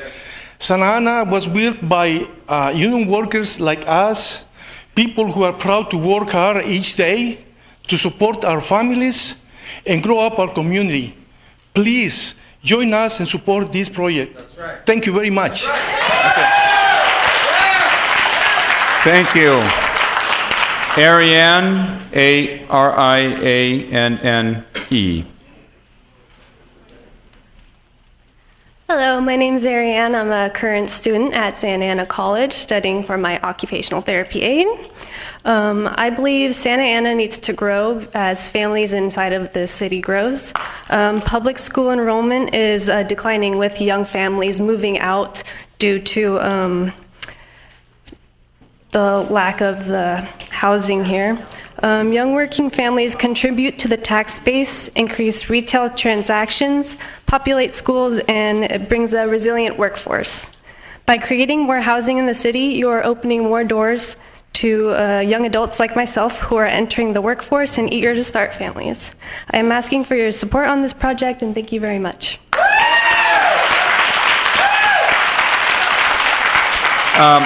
Sevok, Sevok, followed by Fred.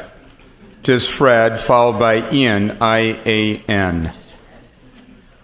Hello, good evening. Good evening, Mayor, and good evening, council members.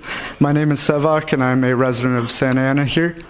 I'm coming in support of this project. Thank you.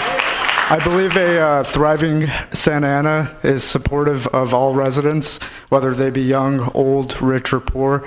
And I think that as a community, we need to do more to embrace any effort to help improve the housing crisis here and to help young adults like me who are also going to school to be able to afford housing alongside doing other things like working.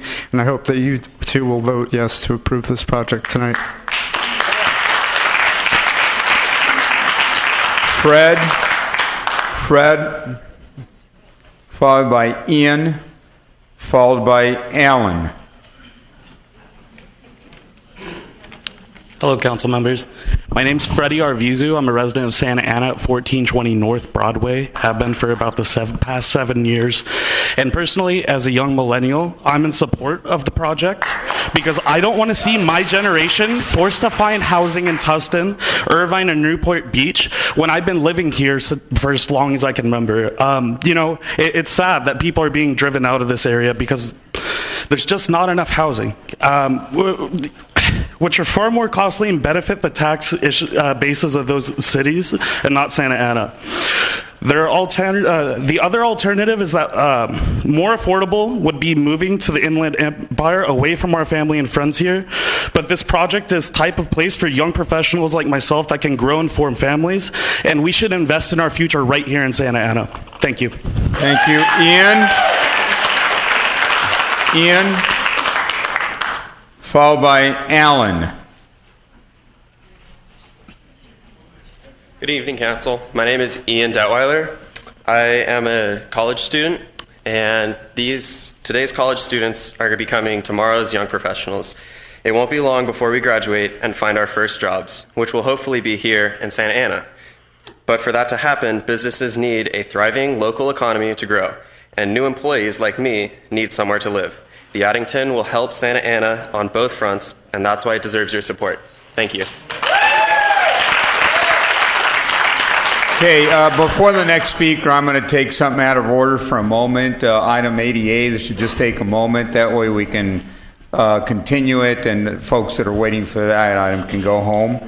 I'd entertain a motion on item 88 for continuance. Mr. Mayor, I'd like to make a motion to continue to the next meeting. All right, those in favor, please say aye. Aye. Aye, those opposed, motion carries. So anybody on item 88 can go home. Allen, come on down, then Jensen. And then followed by Bailey.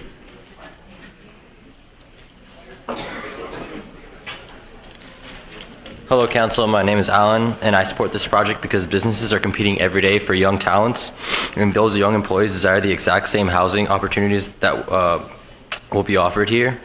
This housing project will help Santa Ana attract and retain top businesses and employees that need to operate, all which generates extra tax revenue for the city.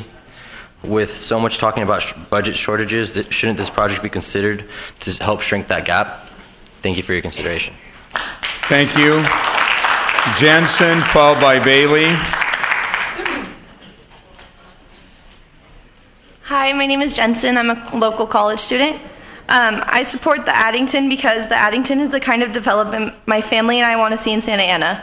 The residents will patronize local businesses and invest long-term in the prosperity and success of our city. Thank you so much. Bailey.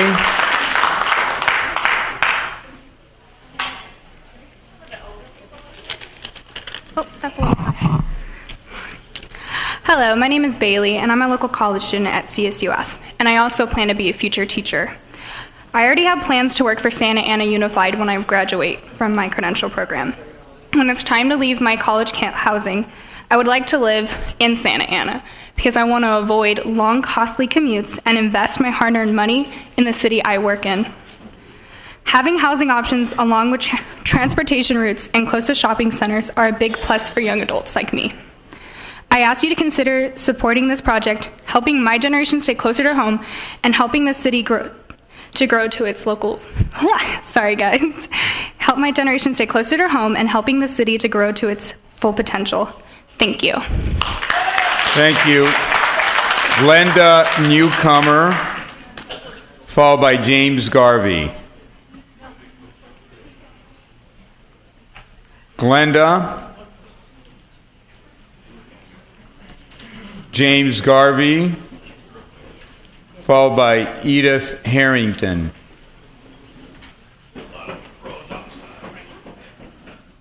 I think she's not here. Come on down. Good evening, Mr. Mayor and council members. Thank you for entertaining me for the second time tonight. I'm a resident in Park Santiago. I've lived there since 2011, and I'm opposed to this project for a majority of reasons, but probably the first one would be that it's zoned professional to start with. So why bother rezoning it? Why not create a project that brings business to Santa Ana instead of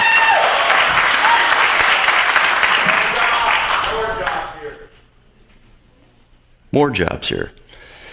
The second thing is, I live there, so I know what the traffic is like there. I don't care what their EIR says. That's completely BS. It's completely BS. If you just show up there during peak times to entertain the fact that they're going to put one entrance off of Main Street is ludicrous, especially with all of the traffic coming from the proposed facilities that they're going to build up in North Main, at the north end of Santa Ana.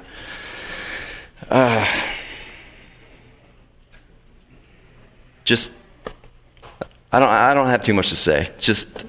I would ask that you vote your conscience, and it should be no, because the residents have spoken out. It's been voted down by the Planning Commission, and you have a duty to protect your residents, especially the ones who represent our ward. Mr. Solorio. So that's all I've got to say. Thank you very much. Edith, followed by, I think, is Don Harrington or Dan Harrington. Dan, it's Don. Hello, Mayor Polito and City Council. My name is Edith Harrington. I live on Santiago Street, Santa Ana. I've lived there for 42 years. It's always been a great neighborhood, and I oppose this project. Thank you.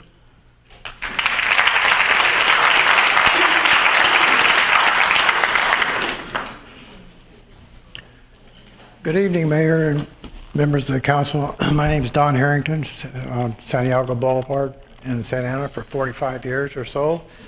I oppose the project, and I hope that you will consider the effect that will have on the residents and not just what will happen during construction. It'll bring a lot of work in, but those people will leave, and we'll be stuck with what's left over with it, and we'll have to deal with it forever. Thank you. Darcy Caneino, followed by Jason Crone, followed by Oscar Nevarez.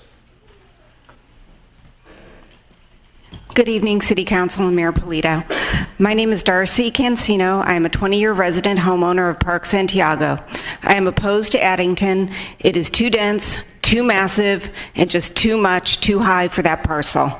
There are many, many other apartment in development in the area, just on Main Street and on Town and Country. There's about 3,000 new units planned. We have a lot of construction going on and a lot of housing going in. The traffic impact not only will be on Main, it will be significant to Park Santiago streets. We already have significant problems with commuters racing through our streets, down Grovemont, down Santiago, down Edgewood, running stop signs, and this project is going to make that so much worse. The residents of Addington will use our neighborhood to cut through to parts east, and it will just be really, really bad. So I ask that you please respect the deliberation and decision of your Planning Commission and vote no to reject Addington. Please fulfill your obligation to the community that you all say that you support and that you are elected to represent and serve. Thank you.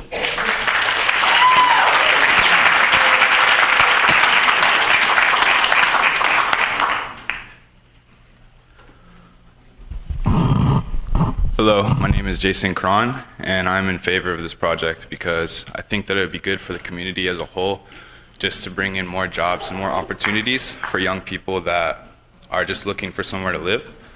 So I just ask that you please give it a chance. Thank you. Oscar, followed by Richard Lopez. Good evening.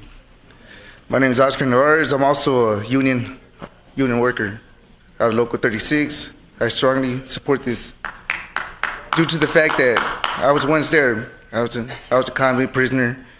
Just to the apprenticeship, it helped me out. So that also helps the community. So therefore, I support this. It's a no-brainer also with the economic value, you know. The revenue it's going to bring to the community. Earlier that's what you're having problems with, so hey, money circulates. It's that easy. Thank you. Thank you, Irma. After that, Irma Montones. Hi, my name is Richard Lopez, and I'm here to support the project. Now, I heard a lot of things about the traffic and all this, and I sense a real spirit of selfishness, but these people don't want to let nobody into their community, you know, and give somebody else a chance to live there. And I understand that the people, some of the residents might feel they're comfortable with their situation right now, but you see, all progress takes outside. All progress takes place outside the comfort zone. And I got a couple of quotes right here. Walt Disney said, and I quote, "Progress is impossible without change." Benjamin Franklin said, and I quote, "Without continual growth and progress, such words as improvement and success have no meaning. See, change is something that we should not fear. It's something that we should embrace and welcome. Without change, in this world, it would never grow. You know, if we wanted to stay the same, just think of how far we came from 10, 20 years ago. We're making progress, and I think this city needs more progress, and it will progress, because that's the type of world we live in. Man, thank you for your time. Irma, followed by Vince Romo after Irma. Hi, my name is Irma Montalongo, and I'm here to support the program. And Irma Montalongo, and I'm here to support the program. I believe it's going to be good for the community. You need revenue to get your deputies in there, so let's do it. Thank you. Vince, followed by Desiree Hernandez. How you doing? Thank you, Mayor. Thank you, Council. My name is Vince Romo, and I just want to have a round of applause because it's been tired. It's been a long night. How many of us are in favor of this project? Come on, make some noise right here. Yeah, thank you. The people are speaking. You know what? And thank you, guys. I hope you guys get this project going. As I said, this gentleman, he changed my life many years ago, Paul. I came from a very tough background that most of us didn't come from, and you know what? I help out a lot of young people. I see a lot of young people here, and they're in favor of this project, and I hope you guys get this project going, and I hope you do the right thing. Thank you.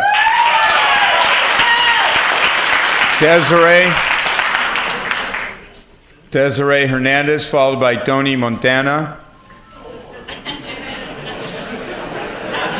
Followed by John Martinez.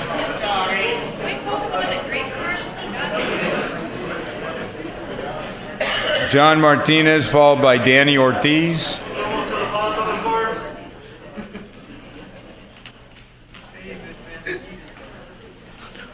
Hello everyone, I'm John Martinez, and I'm here to say that me and my girlfriend are born and raised here in Santa Ana, and that we do support the project to go through, because it is time for change. And hopefully one of these days I will get to have a family of my own, and having them live here with a brand new facility and plenty of opportunity. I just want you to stop and think for the newer generation to come. Thank you very much.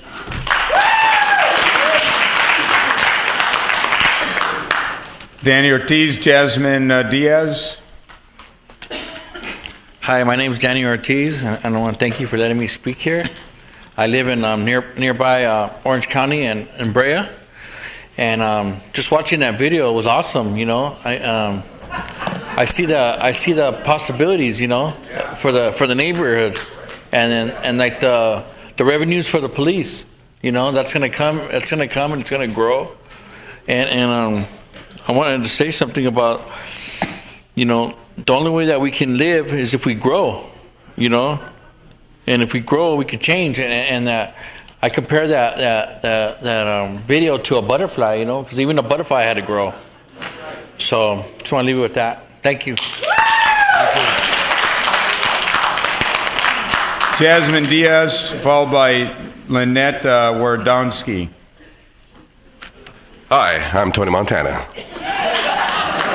I just got to say real quick that this is a crucial moment in time where we're going to be able to change so many lives, because I've been listening in and there's so much poverty, so much crime going on in these neighborhoods. I live at North 833 Van Ness down the street, so I see a lot of this, and it's pretty bad. So if you guys can make a change, that would be amazing. So thank you very much for your time.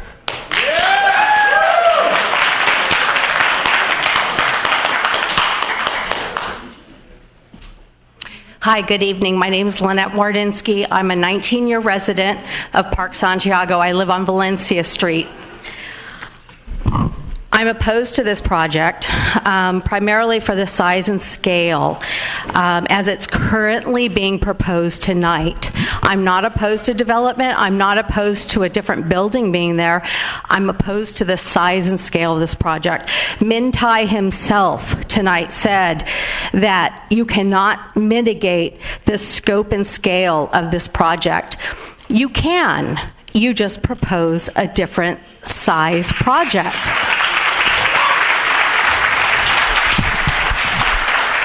It doesn't need to be 496 units. It can be much more appropriate to the land acreage, the parcel of that parcel. Also, the traffic patterns. The thing that's interesting about going from a commercial building to a residential building, the Wells Fargo people came to work at the time we were all leaving. You put a residential project there, guess what? They're leaving for work at the same time everyone else is. They're also returning at the same time everyone else is. It's a very different traffic pattern than what is currently entitled there. It's currently entitled for commercial, and again, the traffic pattern to change it to a residential is going to be very different. So I don't necessarily think that you can. He showed the diagrams with A, B, C, D, E, and F, and what Santa Ana is willing to accept, but he doesn't show like the patterns of how people are going to come and go. I think that's very important. Anyway, the size and the scope, the shape of this, it can be mitigated. It can be changed. We don't have to decide on this project tonight. Thank you. Thank you, Deborah Nix, followed by Steve Wardynski. Good evening, Mr. Mayor and council people. My name is Deborah Hicks DeBach. I live on Santiago Street in Park Santiago. I've been a resident there for 8 years. I yearned for that neighborhood from the time I was a very young girl driving through it on my way over to Fashion Square, which I thought was the greatest thing that had ever been developed. It was a beautiful neighborhood then. It has survived. It's a beautiful neighborhood now. We are very diverse. We have all ages of people, children, dogs, pets, animals. We look after one another. As far as the references to crime, I don't think there's a neighborhood in the city of Santa Ana that isn't suffering from the same types of crime that we are. Break-ins, homeless people. Yes, someone actually did crawl through a doggy door and take a shower in a neighbor's home. But we all knew about it.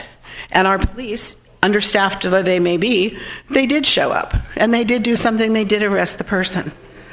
I am totally opposed to the project that seems to be offering a solution to all of our problems. It's not offering a solution. It's creating another problem. There are only going to be funds donated by these people for a certain amount of time. It's not ongoing. There are other methods of revenue. I'm sure that a business zoning building that's put there would also supply revenue to the city. I am totally against this project. I urge you please to vote no on the rezoning, no on the general plan amendment, and no in general on this project. There is something else more suitable that will suit not only you, but us. Please, please vote no. Thank you.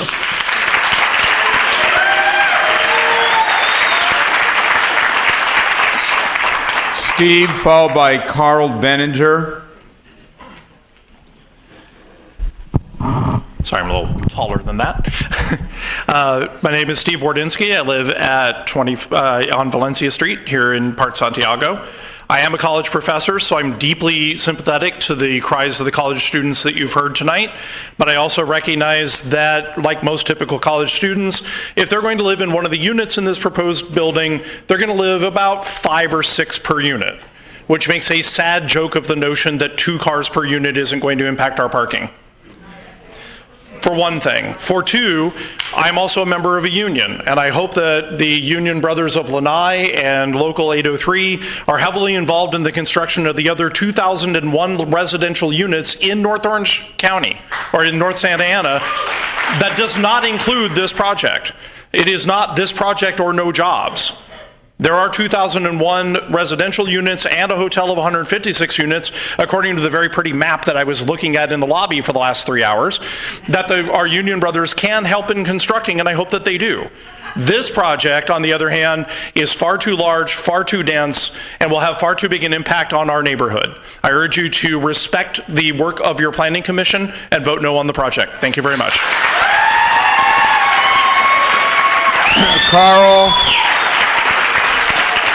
Carl, followed by Dmitry Lujan.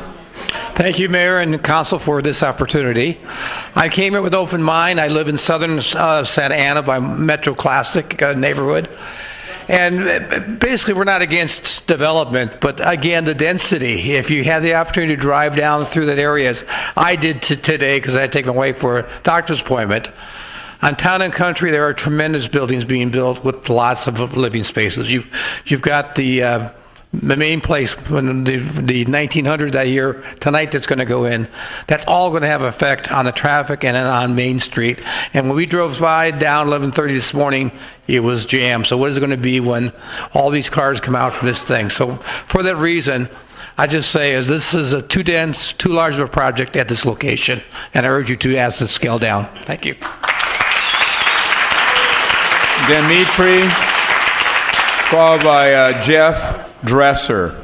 Hi, my name is Dimitri Lujan, and I live in Santiago Park. I live in the park, and I'm against this project. Not the right deal for Santa Ana, not in the plan of right use, traffic not properly addressed, no impact. There was a bad area up and down in country. That's because they added a lot of apartments right there. That's what they're planning on doing to us. Too big of impact does not want. So he doesn't want to build an office space, not his thing. So why did he buy this property? It's zoned. He knew it. He's a big developer. He knew what he was buying. We're going to be, these guys are acting like this is a permanent job, construction workers. No, it's not. But we're going to have to live 2 years while they're building this day and night. Noise, dust, and it's going to still be with us when they leave. So they are going to leave. It's not like a permanent thing. Sorry to let you guys know about that. So you have the construction, and it's been okay for commercial, not residential. This developer has built large apartment units all over Santa Ana. I don't think he's bought or built one that doesn't require rezone, redevelopment. He always buys a commercial and wants to put residential up. I'm okay with mixed use, but Ryan, he knows what he's doing. He's got projects. They don't conform with city planning, and I don't believe none of them have. You've always had to change something. He's always asked for this. He knows what he's doing. He's making millions, and he's making all this money. He's not a local family. He lives in L.A. You can link the thing. He's like, so he's making all this money, living in L.A. A lot of it, there's projects that, haven't worked for Santa Ana. The Met was rezoned. You guys wanted 16 units, big high rise. He built 5-story units. We lost money on that thing. So there was a lot of jobs that could have been there, and they were lost. My time up? Sorry. Yeah, wrap up. Go ahead. Okay. He's not, he has rescaled because of what we requested, but he's not rescaling his property, the size, the unit. There's one driveway going in. He doesn't want to move his property line so we can put another driveway in. He wants to take our park away, and we're going to use the park to get into his apartments. He's taken away from 2 fire lanes to 1, taking out the guest parking. So that's where he's picking up. But to me, he's not giving up any of his units. That's just I ask you vote no on this. Thank you. Jeff Dresser, Jane Chapman.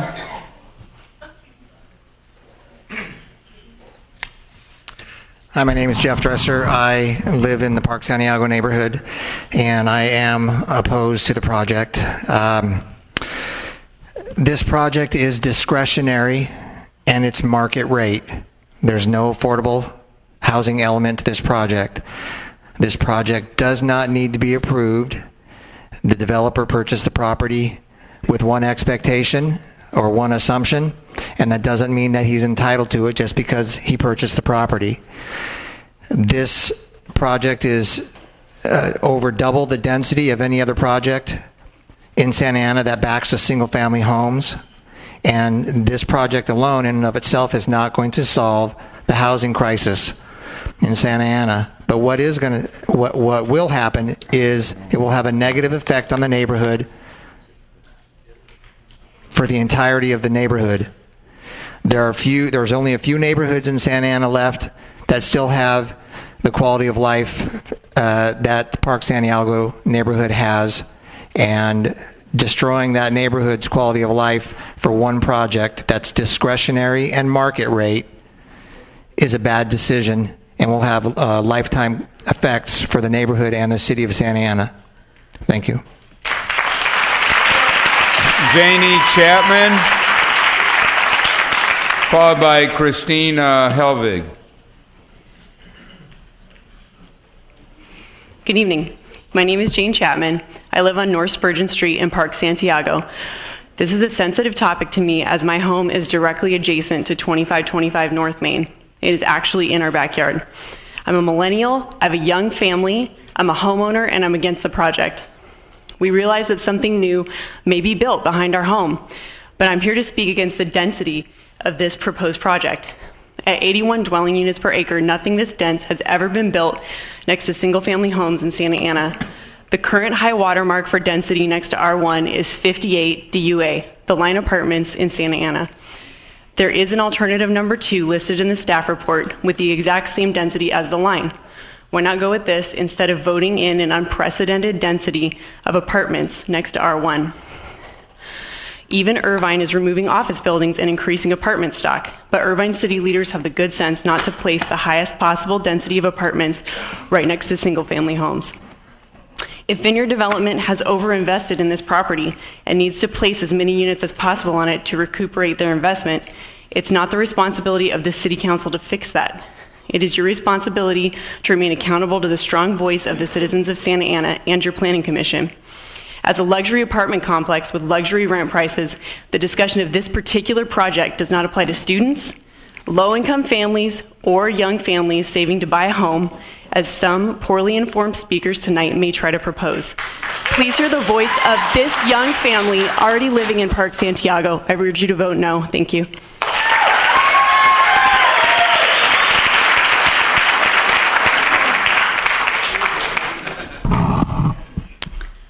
Hi, my name is Christine Denny Helvig. I live on Valencia Street in Park Santiago for roughly 30 years. I am pro-development of the 2525 main parcel, and I want what is good for the future of Santa Ana. In order to attract solid growth in this city, the development of this property must fit current zoning laws for professional and administrative office use. Yes, I believe the city got it right when it designated this property for professional and administrative office use. We want that in our backyard. And I'd love for the union members here to build a project on that site. Even though I'm older than some here, surprisingly, I love change. I work in the fast-paced IT industry, implementing cutting-edge technology solutions in multiple industries. My question to this city council is, why is the city not trying to create a technology incubator or hub on 2525 where startups with angel investors can work on next-generation technology? The medical technology field is hot. St. Joe's and other hospitals, as well as major universities, are close by, and if you offer a technology-centric workplace with a relaxed campus atmosphere, they will come. Those companies, as they grow, will move into larger quarters in the same area if the pricing and environment is attractive. Don't tell me it can't be done or that the industry won't be attracted to Santa Ana. Be creative. We have a lot to offer. All you have to do is look at Silicon Beach in LA 10 years ago and today, and the price point and caliber of the 3,500 plus rental units within half a mile of this property to know that this is exactly the solution that could make North Santa Ana a sought-after place to live and work. I wish the people who are against providing a cutting-edge, forward-thinking workplace environment within walking distance of existing neighborhoods and those new 3,500 units would take the greater good into account by making it possible. You can wrap up. You're out of time. I ask you not to buy into what the developer would have you believe, that he has a God-given right to control the narrative and your votes because of his donations to the city, that you have to take whatever he offers whenever he offers it, that you are not in a position of strength representing a vital city with choices at the bargaining table. and that you do not need to pay attention to the position of the Santa Ana resident voters who put you in the offices you hold today. He does not live here. He does not vote here. We do, and we have proven ourselves to be anything but apathetic. Thank you. Richard Gomez. Rich Gomez, followed by Donald Sepulveda.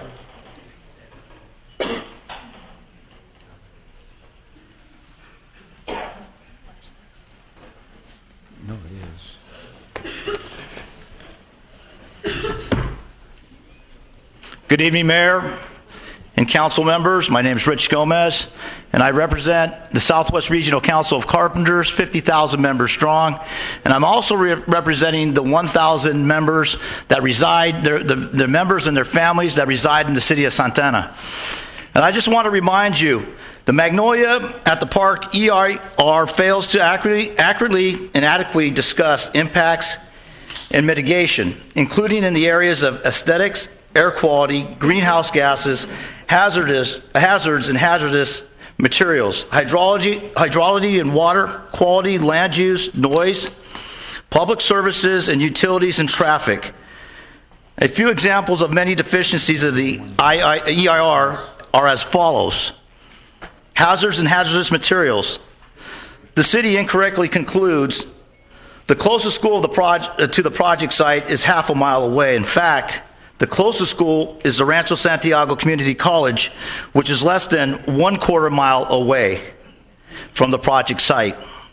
The city entirely failed to evaluate or mitigate impacts to the school in violation of CEQA. Hydrology and water quality. The city You could wrap up. You're almost out of time. Go ahead. Come on. Yeah, we've got another 80 speakers. Please. Jeez Louise. Well, look, I'm going to tell you right now. You know what?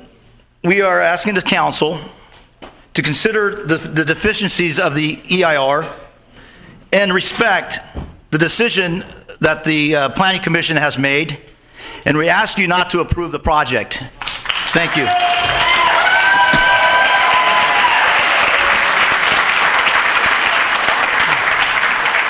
Donald Sepulveda, and then Mark Willett, followed by Professor Steve Wardowski.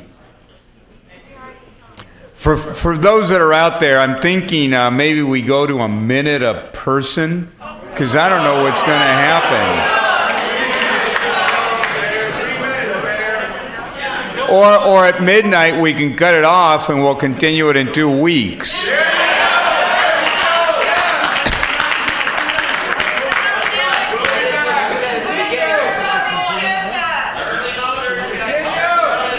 So we want to go till 3 a.m.? All right, let's keep going. Grant Henninger, I believe it is, and Professor Steve Wardowski. Followed by Susana Hernandez, I believe.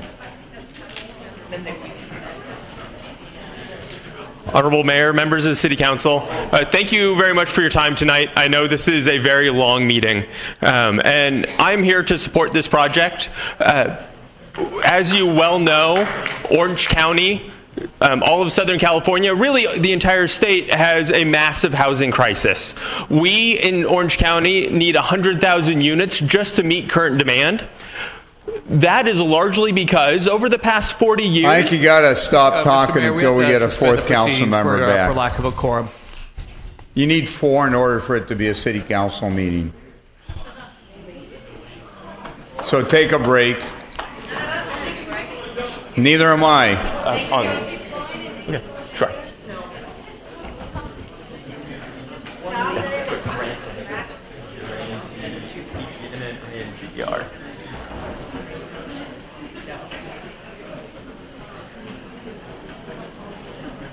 Want to go to the restroom?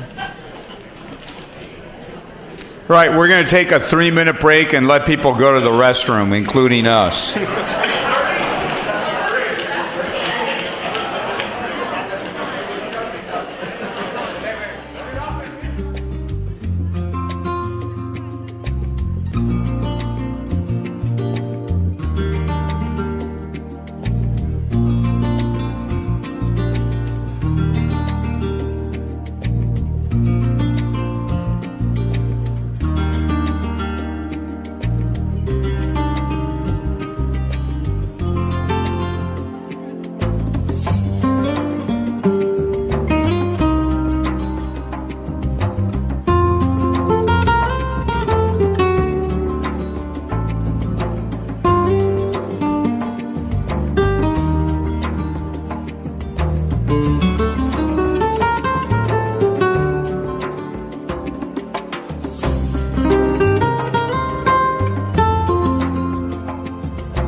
if I can have everybody's attention. What we're going to do is we're going to, if I can get everybody's attention. If I can get everybody's attention, what I'm going to do is we still have, believe it or not, about 3 hours of speakers. And it's getting late, and I said that at midnight we'd, figure it out and go from there. So what I think the best thing to do is I'm going to give the cards of the people that spoke to the clerk. So everybody who has spoken already spoke. All the people who haven't spoken are still going to have the opportunity to speak. And I'm sure there's going to be some new people that may want to speak. But what I'm going to do is I'm going to suspend the hearing and continue it in 2 weeks. In other words, in 2 weeks, we're going to keep going. If there's somebody that absolutely has to speak right now because they came in from across the country, I'll let them speak.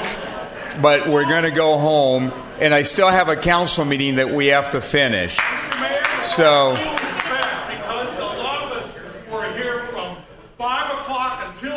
Correct. Can we be the first agenda item in that meeting? Yeah, work with the clerk.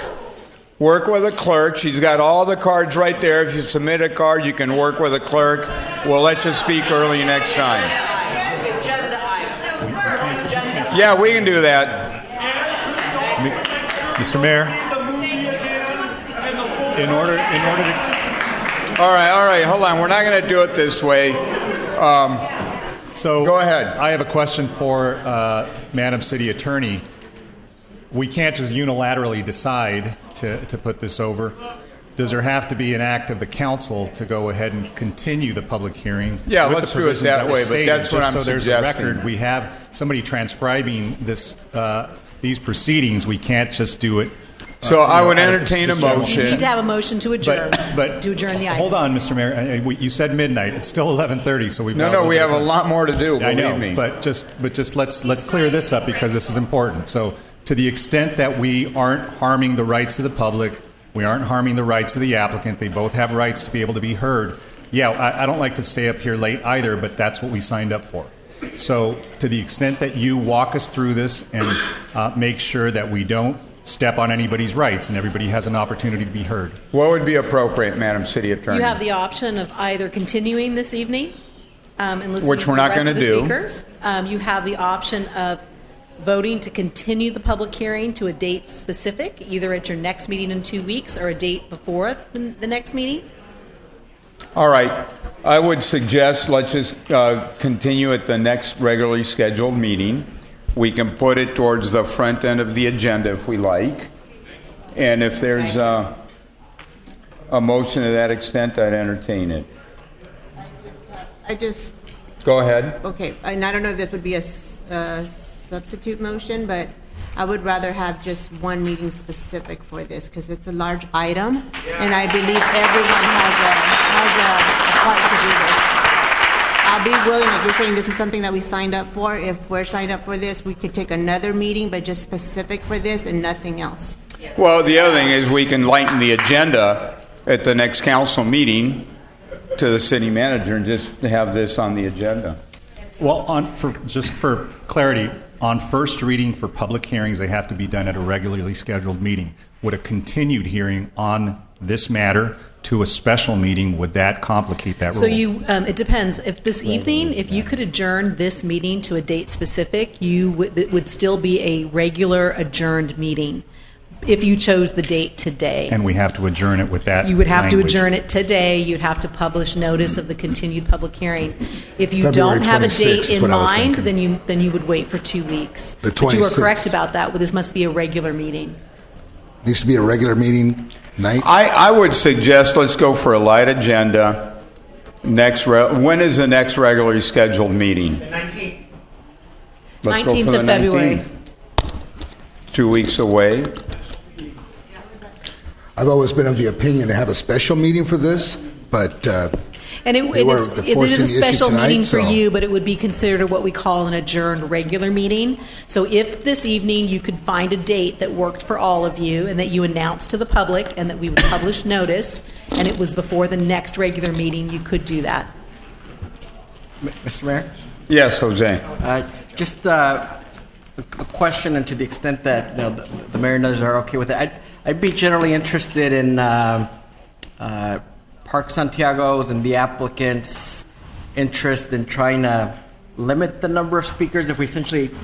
Or do we want to do it all over again? You want to do it all over? You want to do it all over? Another 7-hour hearing? Okay, all right, let's do it. Let's do a 7-hour hearing in 2 weeks.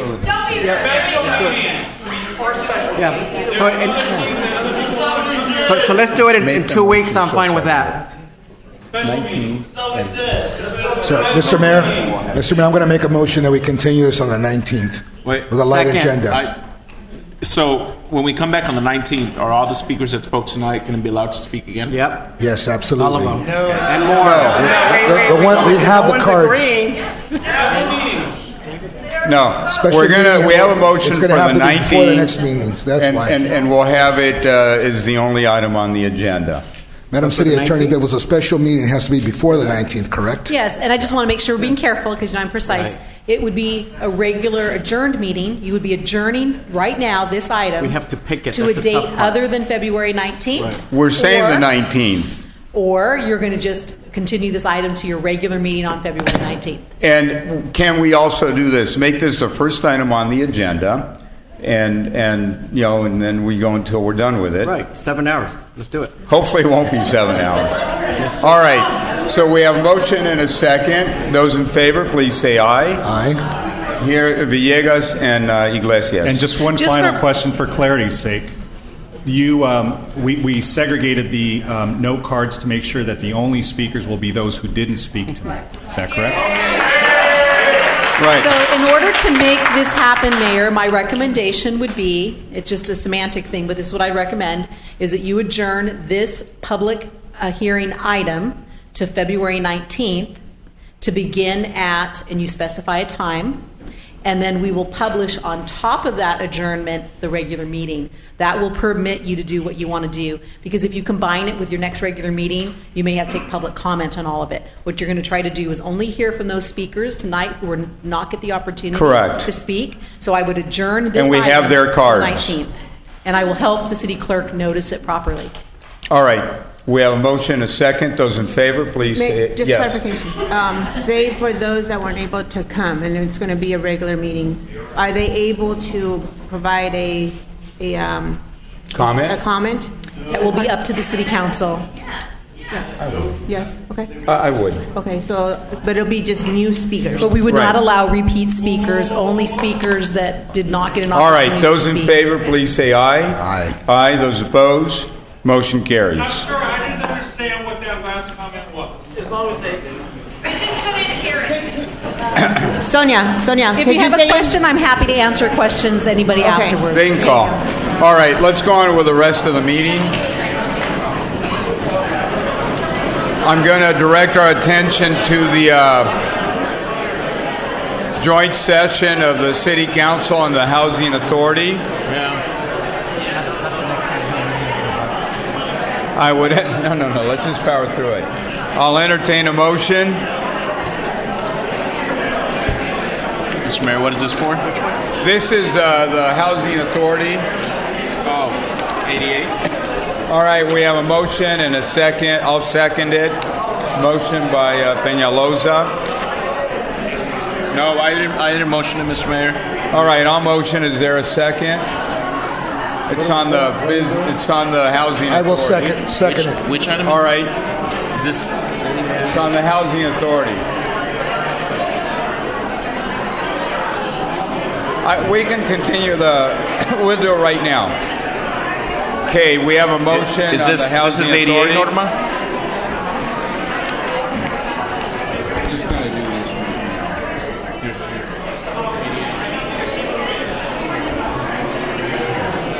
I thought 88, we already continued it. already continued it. We already continued it. We already voted on that? So am I. Well, we can do that.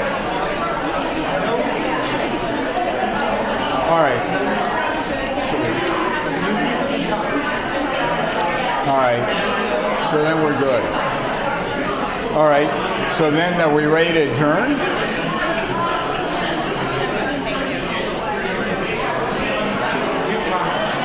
Yes. Do you have any comments, City Manager? No, I do not. No comments. Any Oh, comments? wait, Mr. Mayor, yes, I do. All right, go ahead. As a follow-up to the Willowick item, can you please, we need to establish an ad hoc. Not right now, but we will. But call me with some names. We will. Thank you. We will. Any council comment, Councilor Vince Sarmiento? I just want to thank the clerk for doing a very good job tonight under a very stressful situation. Yes, thank you, Norma. Thank you. Mayor Pro Tem? Thank everyone for coming out tonight. Have a good evening. Councilor Solorio? Just want to wish everybody a good evening. Councilor Peñalosa? Thank you, Norma. You're doing great. Councilor Iglesias? I do have comments. So I just want to report that I attended the Liga Cities, the training. Yeah. So that was something that it was very, for me, it was very educational because I get to see what my role is as a city councilwoman, and just having this experience today really, that conference really prepared me. So I'm also very appreciative of the meeting that we had with Willowick, and the collaboration that we're having with that city council and the mayor there. I think it's very, very important for us to continue that collaboration. And I guess the next time we see each other is going to be after Valentine's Day, right? So in the meantime, I wish you all a happy Valentine's Day. Smile, love each other. It's all about love in this community, and I just feel that what we're doing is the right thing for people, and I just want to thank staff for being very patient with me and for also providing me the information in a timely manner. And I just want to wish you all a very good night, and I'm glad that we're going to get home before midnight. Mr. Mayor, I too need to report out that I attended the New Mayors and Council Members Academy last week in Irvine. Do you want to speak, Rob? Come to the mic. Go ahead. Ladies and gentlemen, I sat here for 7.5 hours. I froze my ass off outside waiting to address this council. I have never, in 30 years of involvement with this city, seen such an embarrassing evening as I have seen tonight. It took 8 hours to get to the same place that staff recommended on Friday to have this meeting on the 19th. What the hell is wrong with you? Now, I'm just telling you this because if I don't say something tonight and I go home and my wife says, "Where have you been?" And I'll say, "Well, I was at the city council meeting." "Well, did you say your piece?" "No, they told me to come back in 2 weeks." Are you guys kidding me? Really? This is a damned embarrassment. And you guys, it feels like the city can't shoot straight. Can't shoot straight getting the right information out at the right time to the right people consistently. You can't get an answer from anybody when you call. Somebody asks about doing a recall. They call the city clerk's office. The city clerk's office says you got to go see the registrar.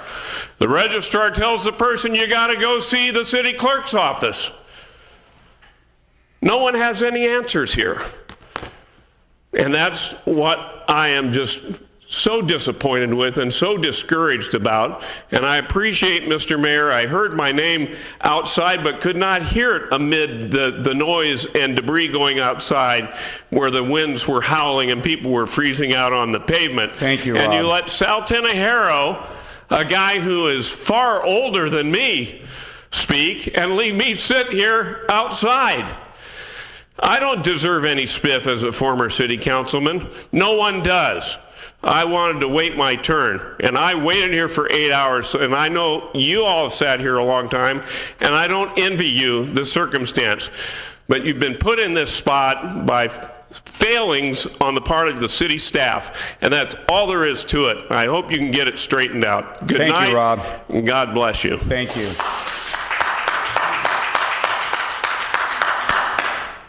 All right, and on that note, this meeting is adjourned. You brought Sal back. He could have heard us.